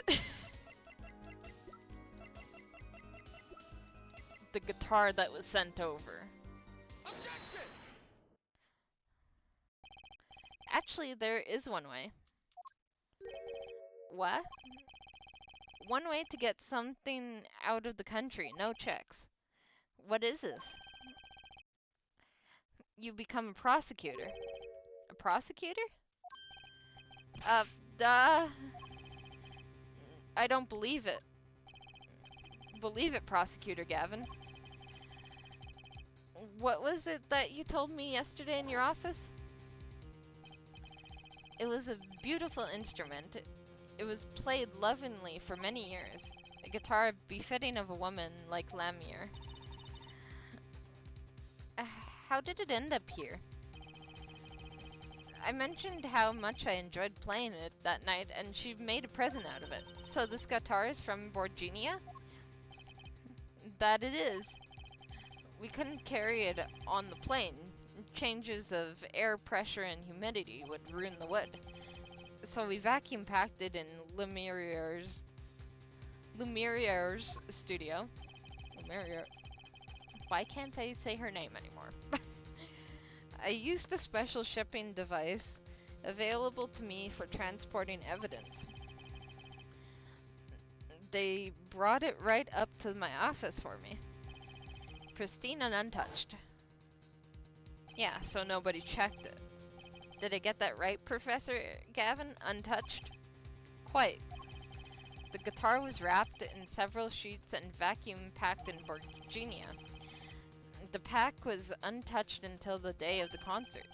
Are you saying that guitar was with cocoon? Sorry, I'm reading that.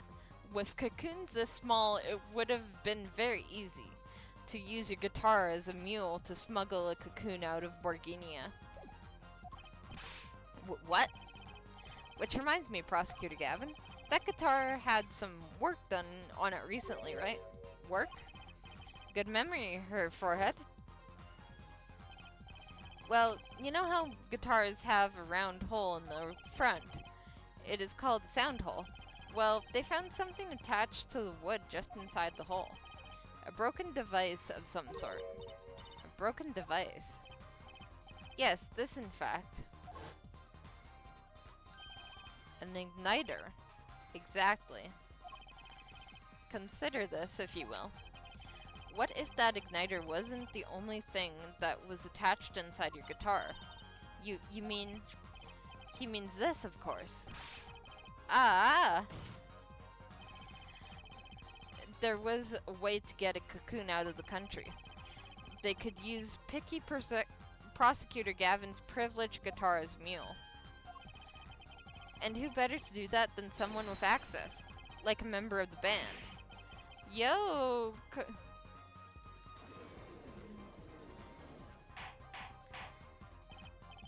Order. So the igniter was placed in there for a clear reason, it seems. It was a safety precaution. A safety precaution? Ah, her forehead. At last it all comes together. every strange thing that happened that day. Care to review? Maestro, the gentle sounds of Lemur's.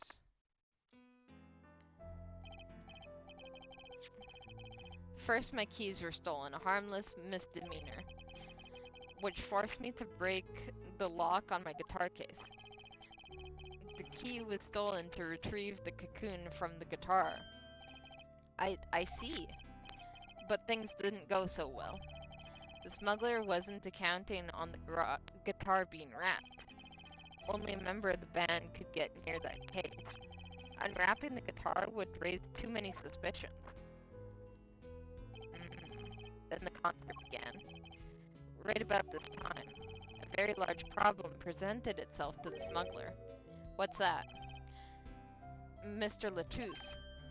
Huh? Mr. Latouche, an undercover agent, was onto something. He would have known about the guitar. He'd only have to check the shipping records. So, Mr. Latouche tried to examine the guitar himself. If the cocoon were confiscated, then the gig would be up. The only thing left for the smuggler to do was to get rid of the whole lot. It's over. Press the switch, now. The guitar burst into flames, and the cocoon was lost. And then, Mr. Latouche died, with Lemire there to witness it. There's your case.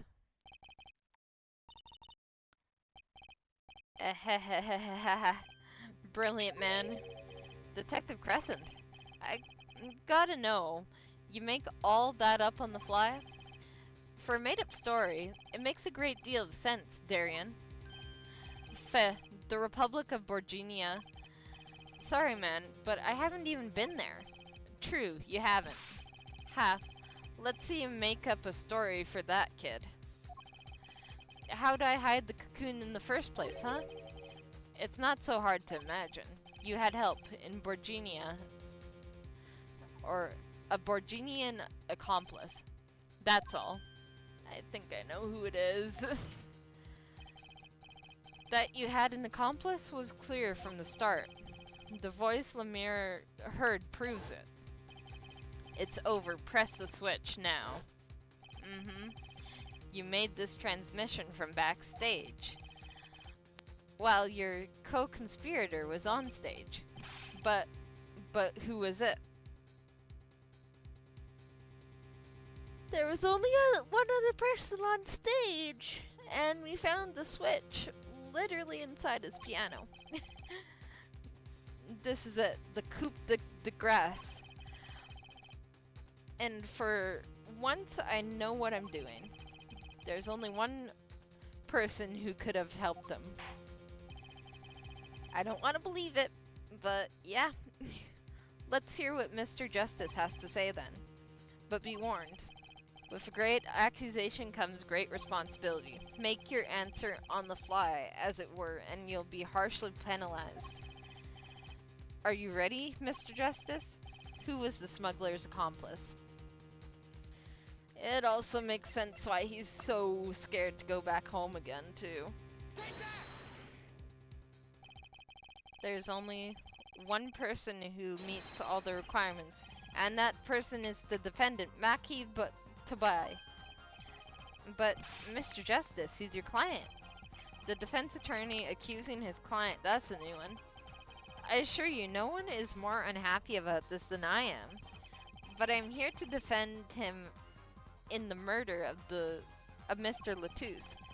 And I stand by my statement earlier, that he is innocent of that particular crime.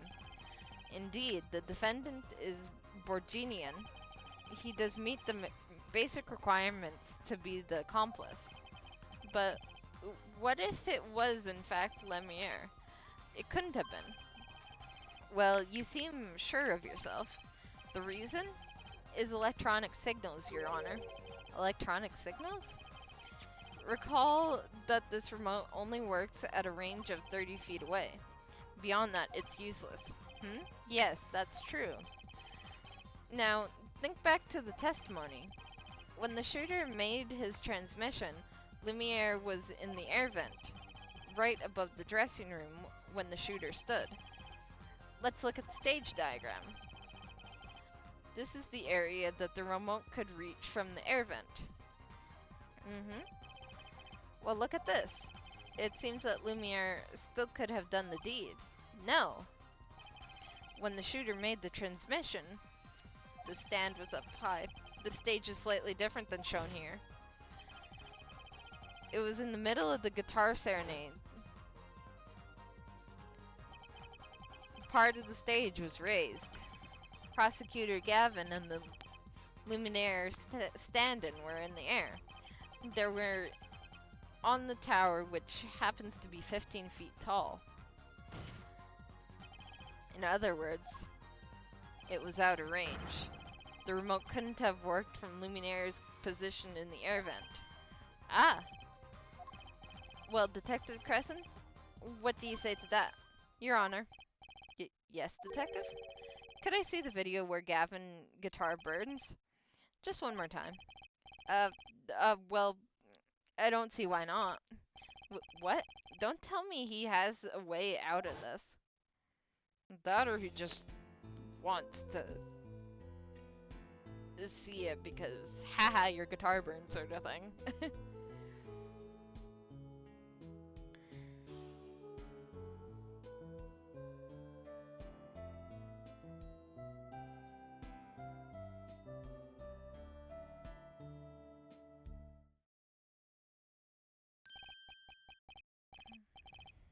Ah ha ha ha, too bad. So sad, punk.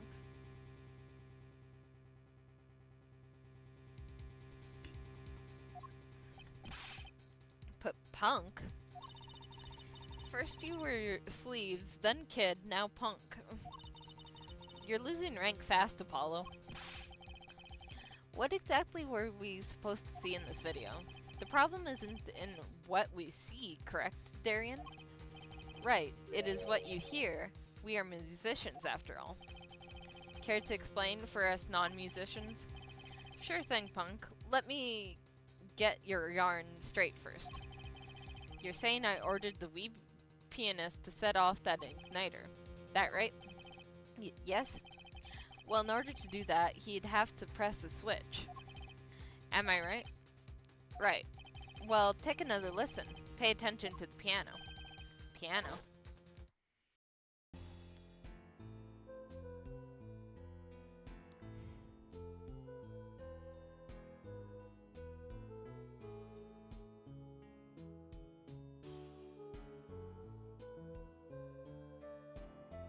I think he's trying to be like, well, the piano never stopped playing. Well, the switch was in the piano because we found it in the piano. He just had to press a certain key. What happens to be the problem there? The piano sounded just fine. And that's the problem, man. You still don't get it. Ah. Yeah. How is he supposed to hit that switch if she's playing? You've got it, Miss Diva. The guitar, the bass, the piano, and the drums. The only one with her hands free was the Diva. Lumiere. And according to you, she couldn't have been the accomplice, could she? Irk. Your accomplice would have had a hard time helping out if they couldn't even press the switch.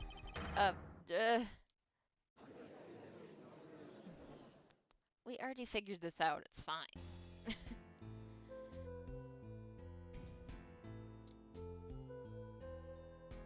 Oh, come on.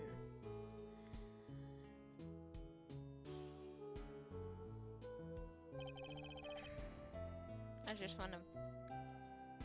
Piano plays non-stop. I just want to prove him wrong already. He couldn't have pressed the switch. Well, Mr. Justice, the piano does seem to be playing when the guitar catches fire.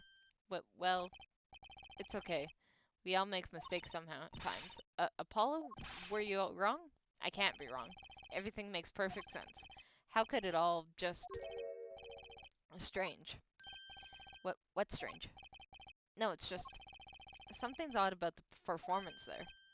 Odd? Mr. Justice? If Maki Tabai didn't press that switch, then he could not be the accomplice you claim he is. But everything points to it. Every fact says he's the accomplice. You got the facts wrong, man. Here's some facts for you. Gavin's guitar is on fire, but the pianist doesn't press that switch. In other words, your story is full of holes. Mr. Justice, let's hear your final opinion on this matter. Was the defendant Maki Tabai the accomplice? Yes! Your answer will reflect on everything you've said here. Give it some thought. Apollo, if Maki's not the accomplice, then our whole case is ruined. I know that. It has to be him. He has to be the only one who could have helped the smuggler. He had to press that switch. Well, you'd better find a way to prove it. What do I do now? Or what do I do? What do I do? Ack, there has to be something that doesn't fit. Something odd. Something odd. Wait a second. What are you thought of something? What was Gavin saying just now? Strange. What's strange?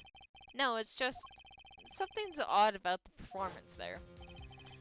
It's not much to go on, but it's all I've got. What exactly did he hear that was odd? Have you come up with something, Mr. Justice? May I remind you that everything rests on this. Can you prove Maki Tabai pressed that switch? Let's hear your final answer. Can you prove that Maki Tabai pressed the switch? I can prove it. I don't know if you call this proof per se, but I can prove it was possible.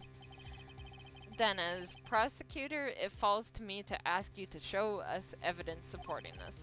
Hair forehead, you're sure about this? Ha, accept it. There's no evidence, man.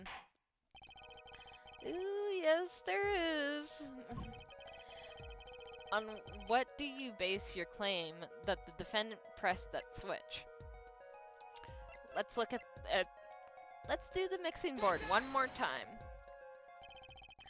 The basis of my claim is music, Your Honor. Music? What about music? Let's listen to the piano part around the time when the switch was to be pressed, right before the guitar burst into flame.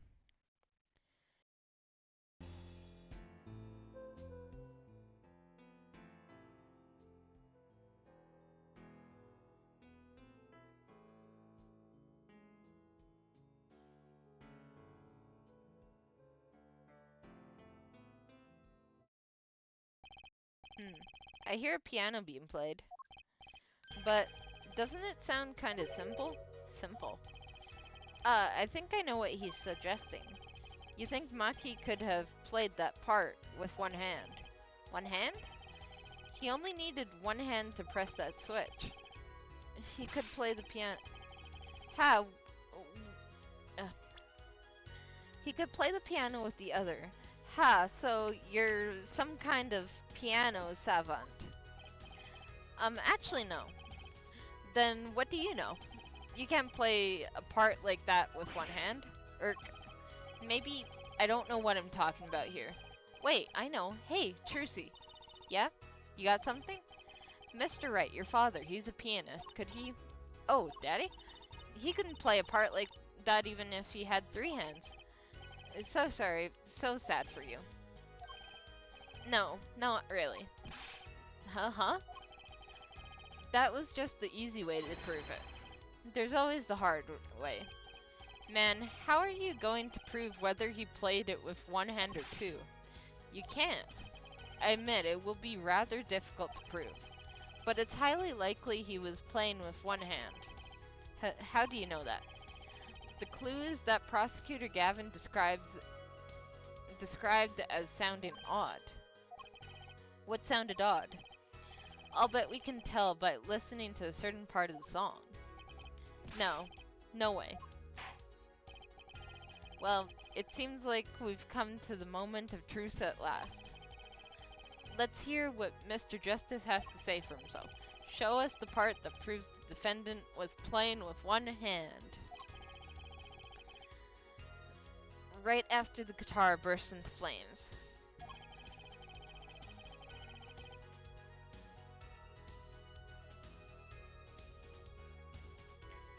Maki was definitely playing one hand just before the guitar caught fire, and the one section of the song proves it. Which one, though?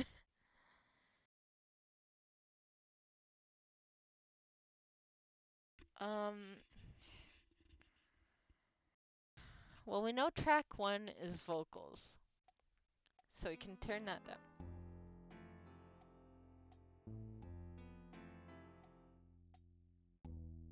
Okay, that's the piano.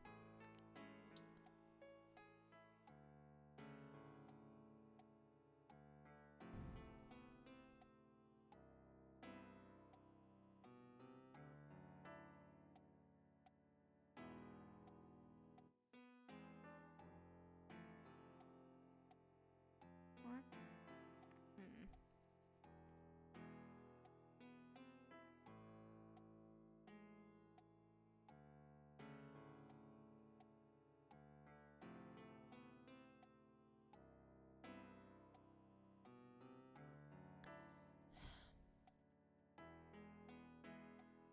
Let me go back to the beginning.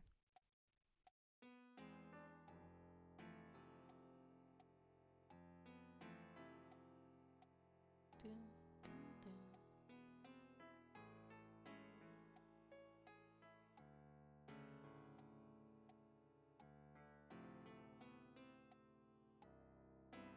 It was a lot more complex in this track. Okay, for track 4, let's try that.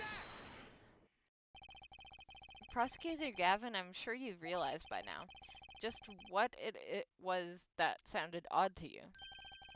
As I'm sure you've realized it yourself, Hair Forehead. Realized what? I'll demonstrate. Let's listen to the part in question again, shall we? Pay particular attention to but a fleeting melody phrase.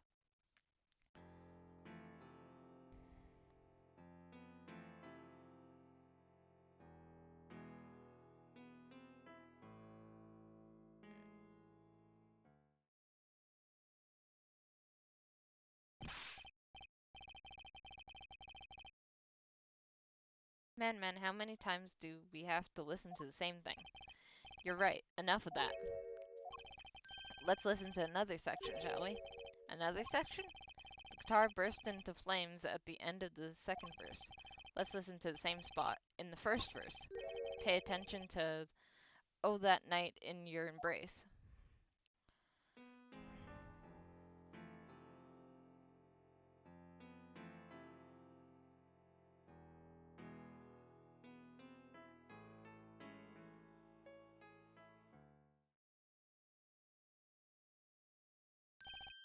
Ah, play verse 2 again. We just listened to it. Come on.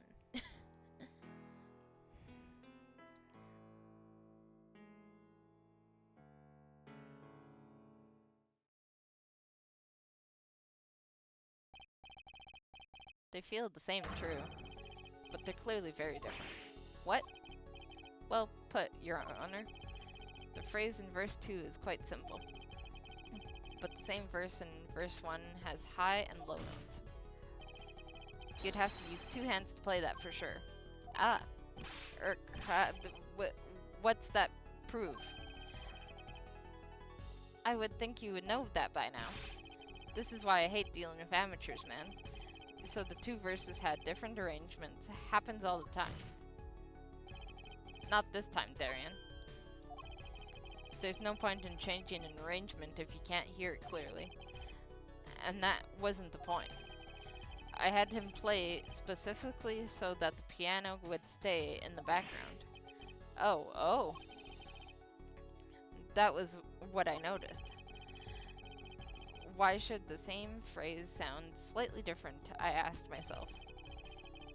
Now, ask yourself why Maki changed now how he played, and there's only one answer. He needed a free hand in order to press the switch. No. There we go. Order, order, order. I believe this ties all the facts together. Well, Prosecutor Gavin? Yes, quite. Though personally, this comes as a terrible disappointment. Heh. What? No comeback? I can't believe it. I finally did it. I shut him up. Very well. Barring an objection from the prosecution, I will now state the court's opinion on this matter. Heh. Heh heh heh. Ah. Good show, Sleeves. No, great show. It's not over. I don't like it when he looks so happy. You can tell Gavin. Tell him what's so disappointing. Personally, I'm terribly disappointed. In you, Hair Forehead. Huh? Me?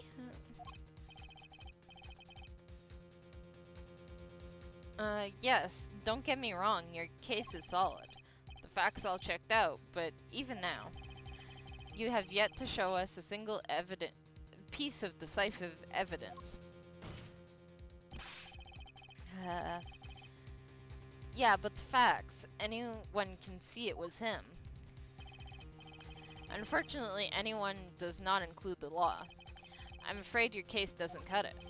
But 1,000 facts might point towards the same conclusion, but without decisive evidence, it's no proof. That's the rule under our current legal system. I don't believe it. It does not seem as though the defense has any more evidence than present. Oh, I think if we did, we already would have seen it a long ways back. It is unfortunate, but at present this court is unable to acknowledge your accusation. What? Oh, come on.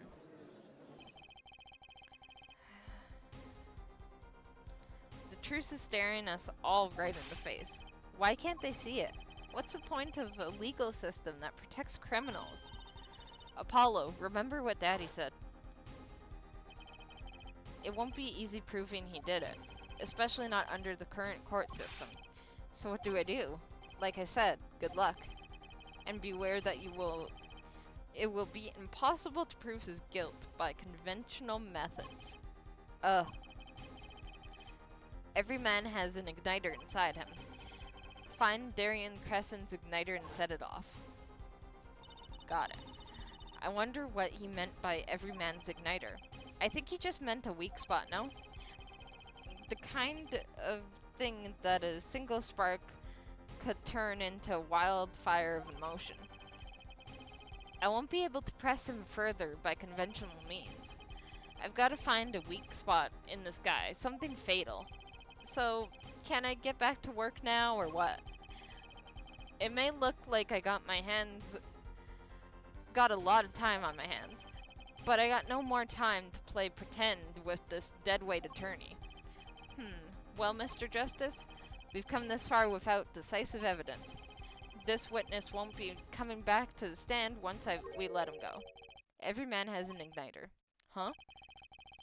Didn't you say the better the guitar, the brighter it burns, Prosecutor Gavin? Yes, good guitars are kept dry is why. That provides the best sound. Even a small spark could cause irreparable damage. Your plan has an igniter in it too, Detective. It was there from the very beginning. What? Frightening time, Justice. If you blow this one, he'll be out of your hands for good. Go for it, Apollo. What, and this igniter's supposed to come burn me up? That's almost poetic there, Mr. Attorney. All the better. I'm rather fond of poetry, and I intend to hear this one through until the very end. Her forehead. You are accusing this man, Darian Crescent, of true crimes. The murder of Mr. Latouche and the smuggling of a Borgian cocoon. this is your last chance to prove your case. This trial has already run on far too long. I agree. Mr. Justice, this will be my last warning. The moment this igniter of yours turns out to be a dud is the moment this cross-examination ends. Understood? Yes, Your Honor. I understand perfectly. Then let's have it. Show us the basis for these accusations against Daring Crescent. Okay, this is really my last chance. The key that will take apart Daring Crescent's plan. I don't think I have any evidence. I think we need to call Mackie in there again. Your igniter isn't a piece of evidence. Huh? So what is it? It is true that I couldn't show decisive evidence, but perhaps what I need to prove my case was something else.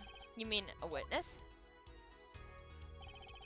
Proving his guilt is a tall order, but I've got just the person to do it. Very well, Mr. Justice. Who is this person who can prove Darien Crescent's guilt? Where is he? Mackie. There we go. The one person who can prove Darien Crescent's guilt is the defendant, Mackie Tabai. Your client? Again? Mackie Tabai is an accomplice to the cocoon smuggling plot. Without him, Darien Crescent could not have gotten the cocoon. Furthermore, he can easily prove that the one who plotted the smuggled that cocoon is the real criminal in this case. How so? It would require just one of the very cocoons Mr. Latouche was looking for. With the cooperation of the Republic of Virginia, he could burn a cocoon. The burnt cocoon would leave a particular residue. A residue we would no doubt also find inside the burnt out guitar. Aha, very scientific of you. Thus, if Mackie Tabai acknowledges his agreement with Darien Crescent concerning the attempted smuggling of the Borginian cocoon, or what? Yeah, the case is solved. Heh? Hehehehehe. Darien's laughing again. Your unrelenting passion is remarkable. You really want to get me, don't you? Too bad you'll never be able to. Why not? The little key tickler won't acknowledge anything, especially not anything to do with cocoon smuggling. What's this all about? Taking a cocoon out of the country means death, by Borginian law. Ah. Yeah, see? If our pianist really was a smuggler, then testifying about it would be suicide. Believe me, he's not talking. But you're wrong, Detective Crescent. What? It's the other way around. If Mackie doesn't admit to smuggling here, he's in deep trouble. Huh? How? Look, if Mackie admits to smuggling here, then he'll be tried in our courts by our laws. You don't get the death penalties for smuggling in our country. Ah. The victim in this case was an undercover Interpol agent. I'm sure that news has already reached Borginian, and they'll likely broadcast our dealings in court today, including the part about the Borginian cocoon. Yeah, but... He realized something I'm not quite there. But if Mackie doesn't admit to smuggling now, he'll eventually be picked up by the Virginian police. And it's not like he's in any danger in our court. We're not going to find him guilty of murder here. Not now. Yeah, but you can't do this. You can't accuse me. Maybe the law doesn't allow it. But who's really going to think you're really innocent after hearing this trial? The same goes for Mackie Tabai. The cocoon smuggling your entire plan, Makitabai knows everything. There's only one way out of it for him, and that's to acknowledge his own crime. The crime of cocoon smuggling.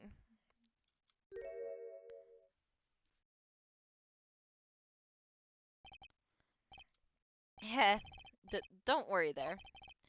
I'll get I'll get you out of the country. I'll set you up someplace, a hidden mansion, real nice. You want a house made of cookies? No, a house made out of pianos. Come on. And why are you saying all that if it's not true?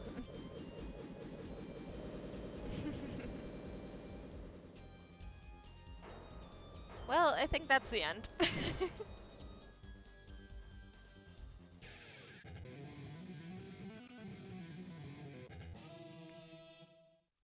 One last guitar solo.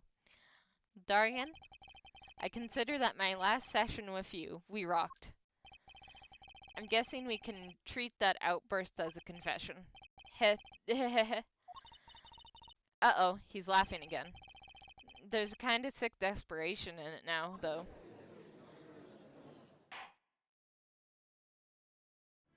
And there we go. Well, have you been listening to today's trial? Yes. And you'll tell the court everything? I didn't want it to turn out this way, but I'm not the kind of lawyer that can overlook a crime. Today's trial was all for your benefit, you know? I see no reason why you shouldn't hesitate now.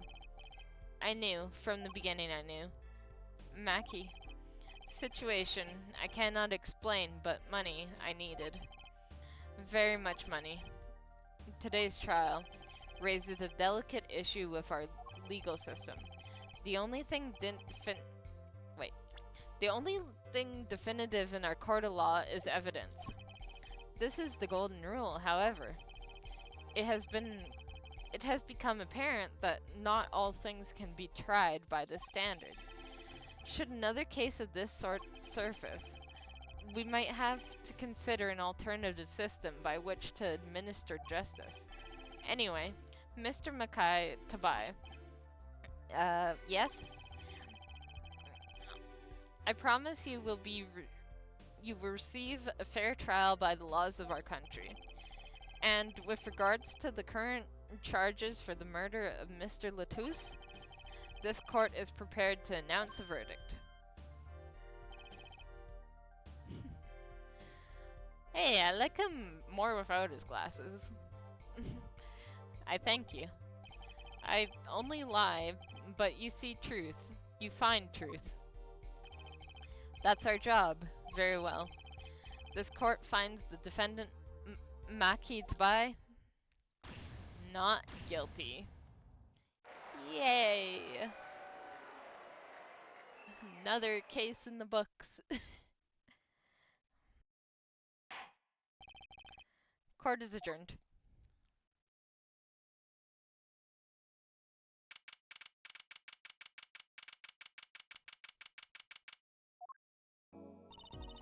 I wonder what'll happen to Makai.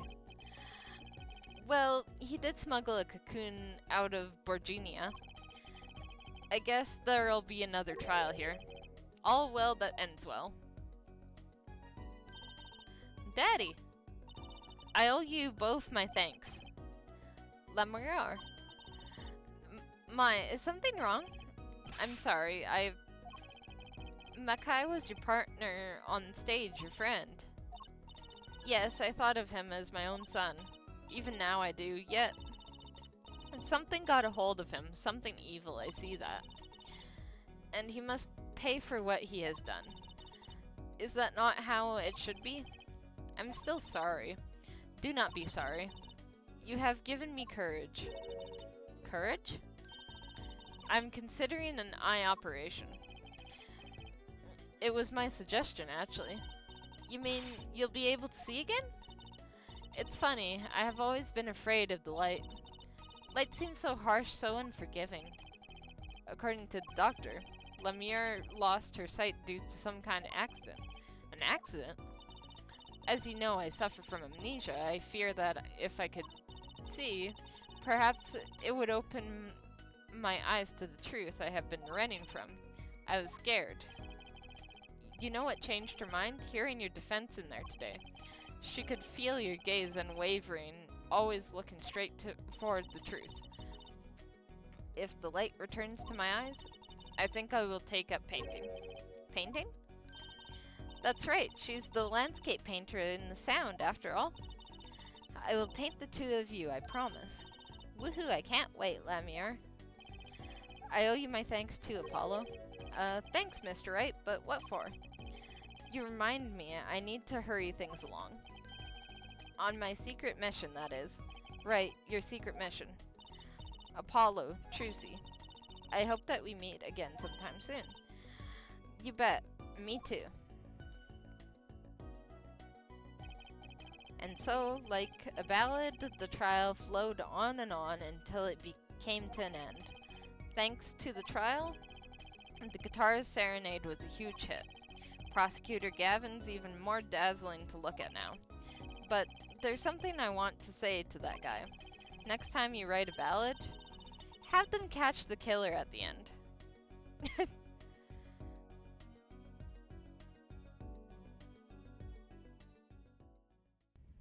The end.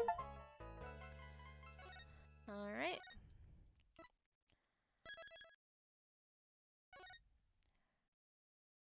Well, I hope you guys enjoyed today's stream. Again, this stream will be uploaded on my YouTube channel. As always, same name as Crimson Calico Cause. And I won't be streaming tomorrow. So next stream will be on Monday next week, and we'll be doing the last episode, episode 4, Turnabout Succession. And I think we'll actually be breaking it up into 2 parts. Yeah, this one seems quite long, so not saying that this stream wasn't quite long either, but yeah. So, yep. I'll see you guys all next week. Bye for now.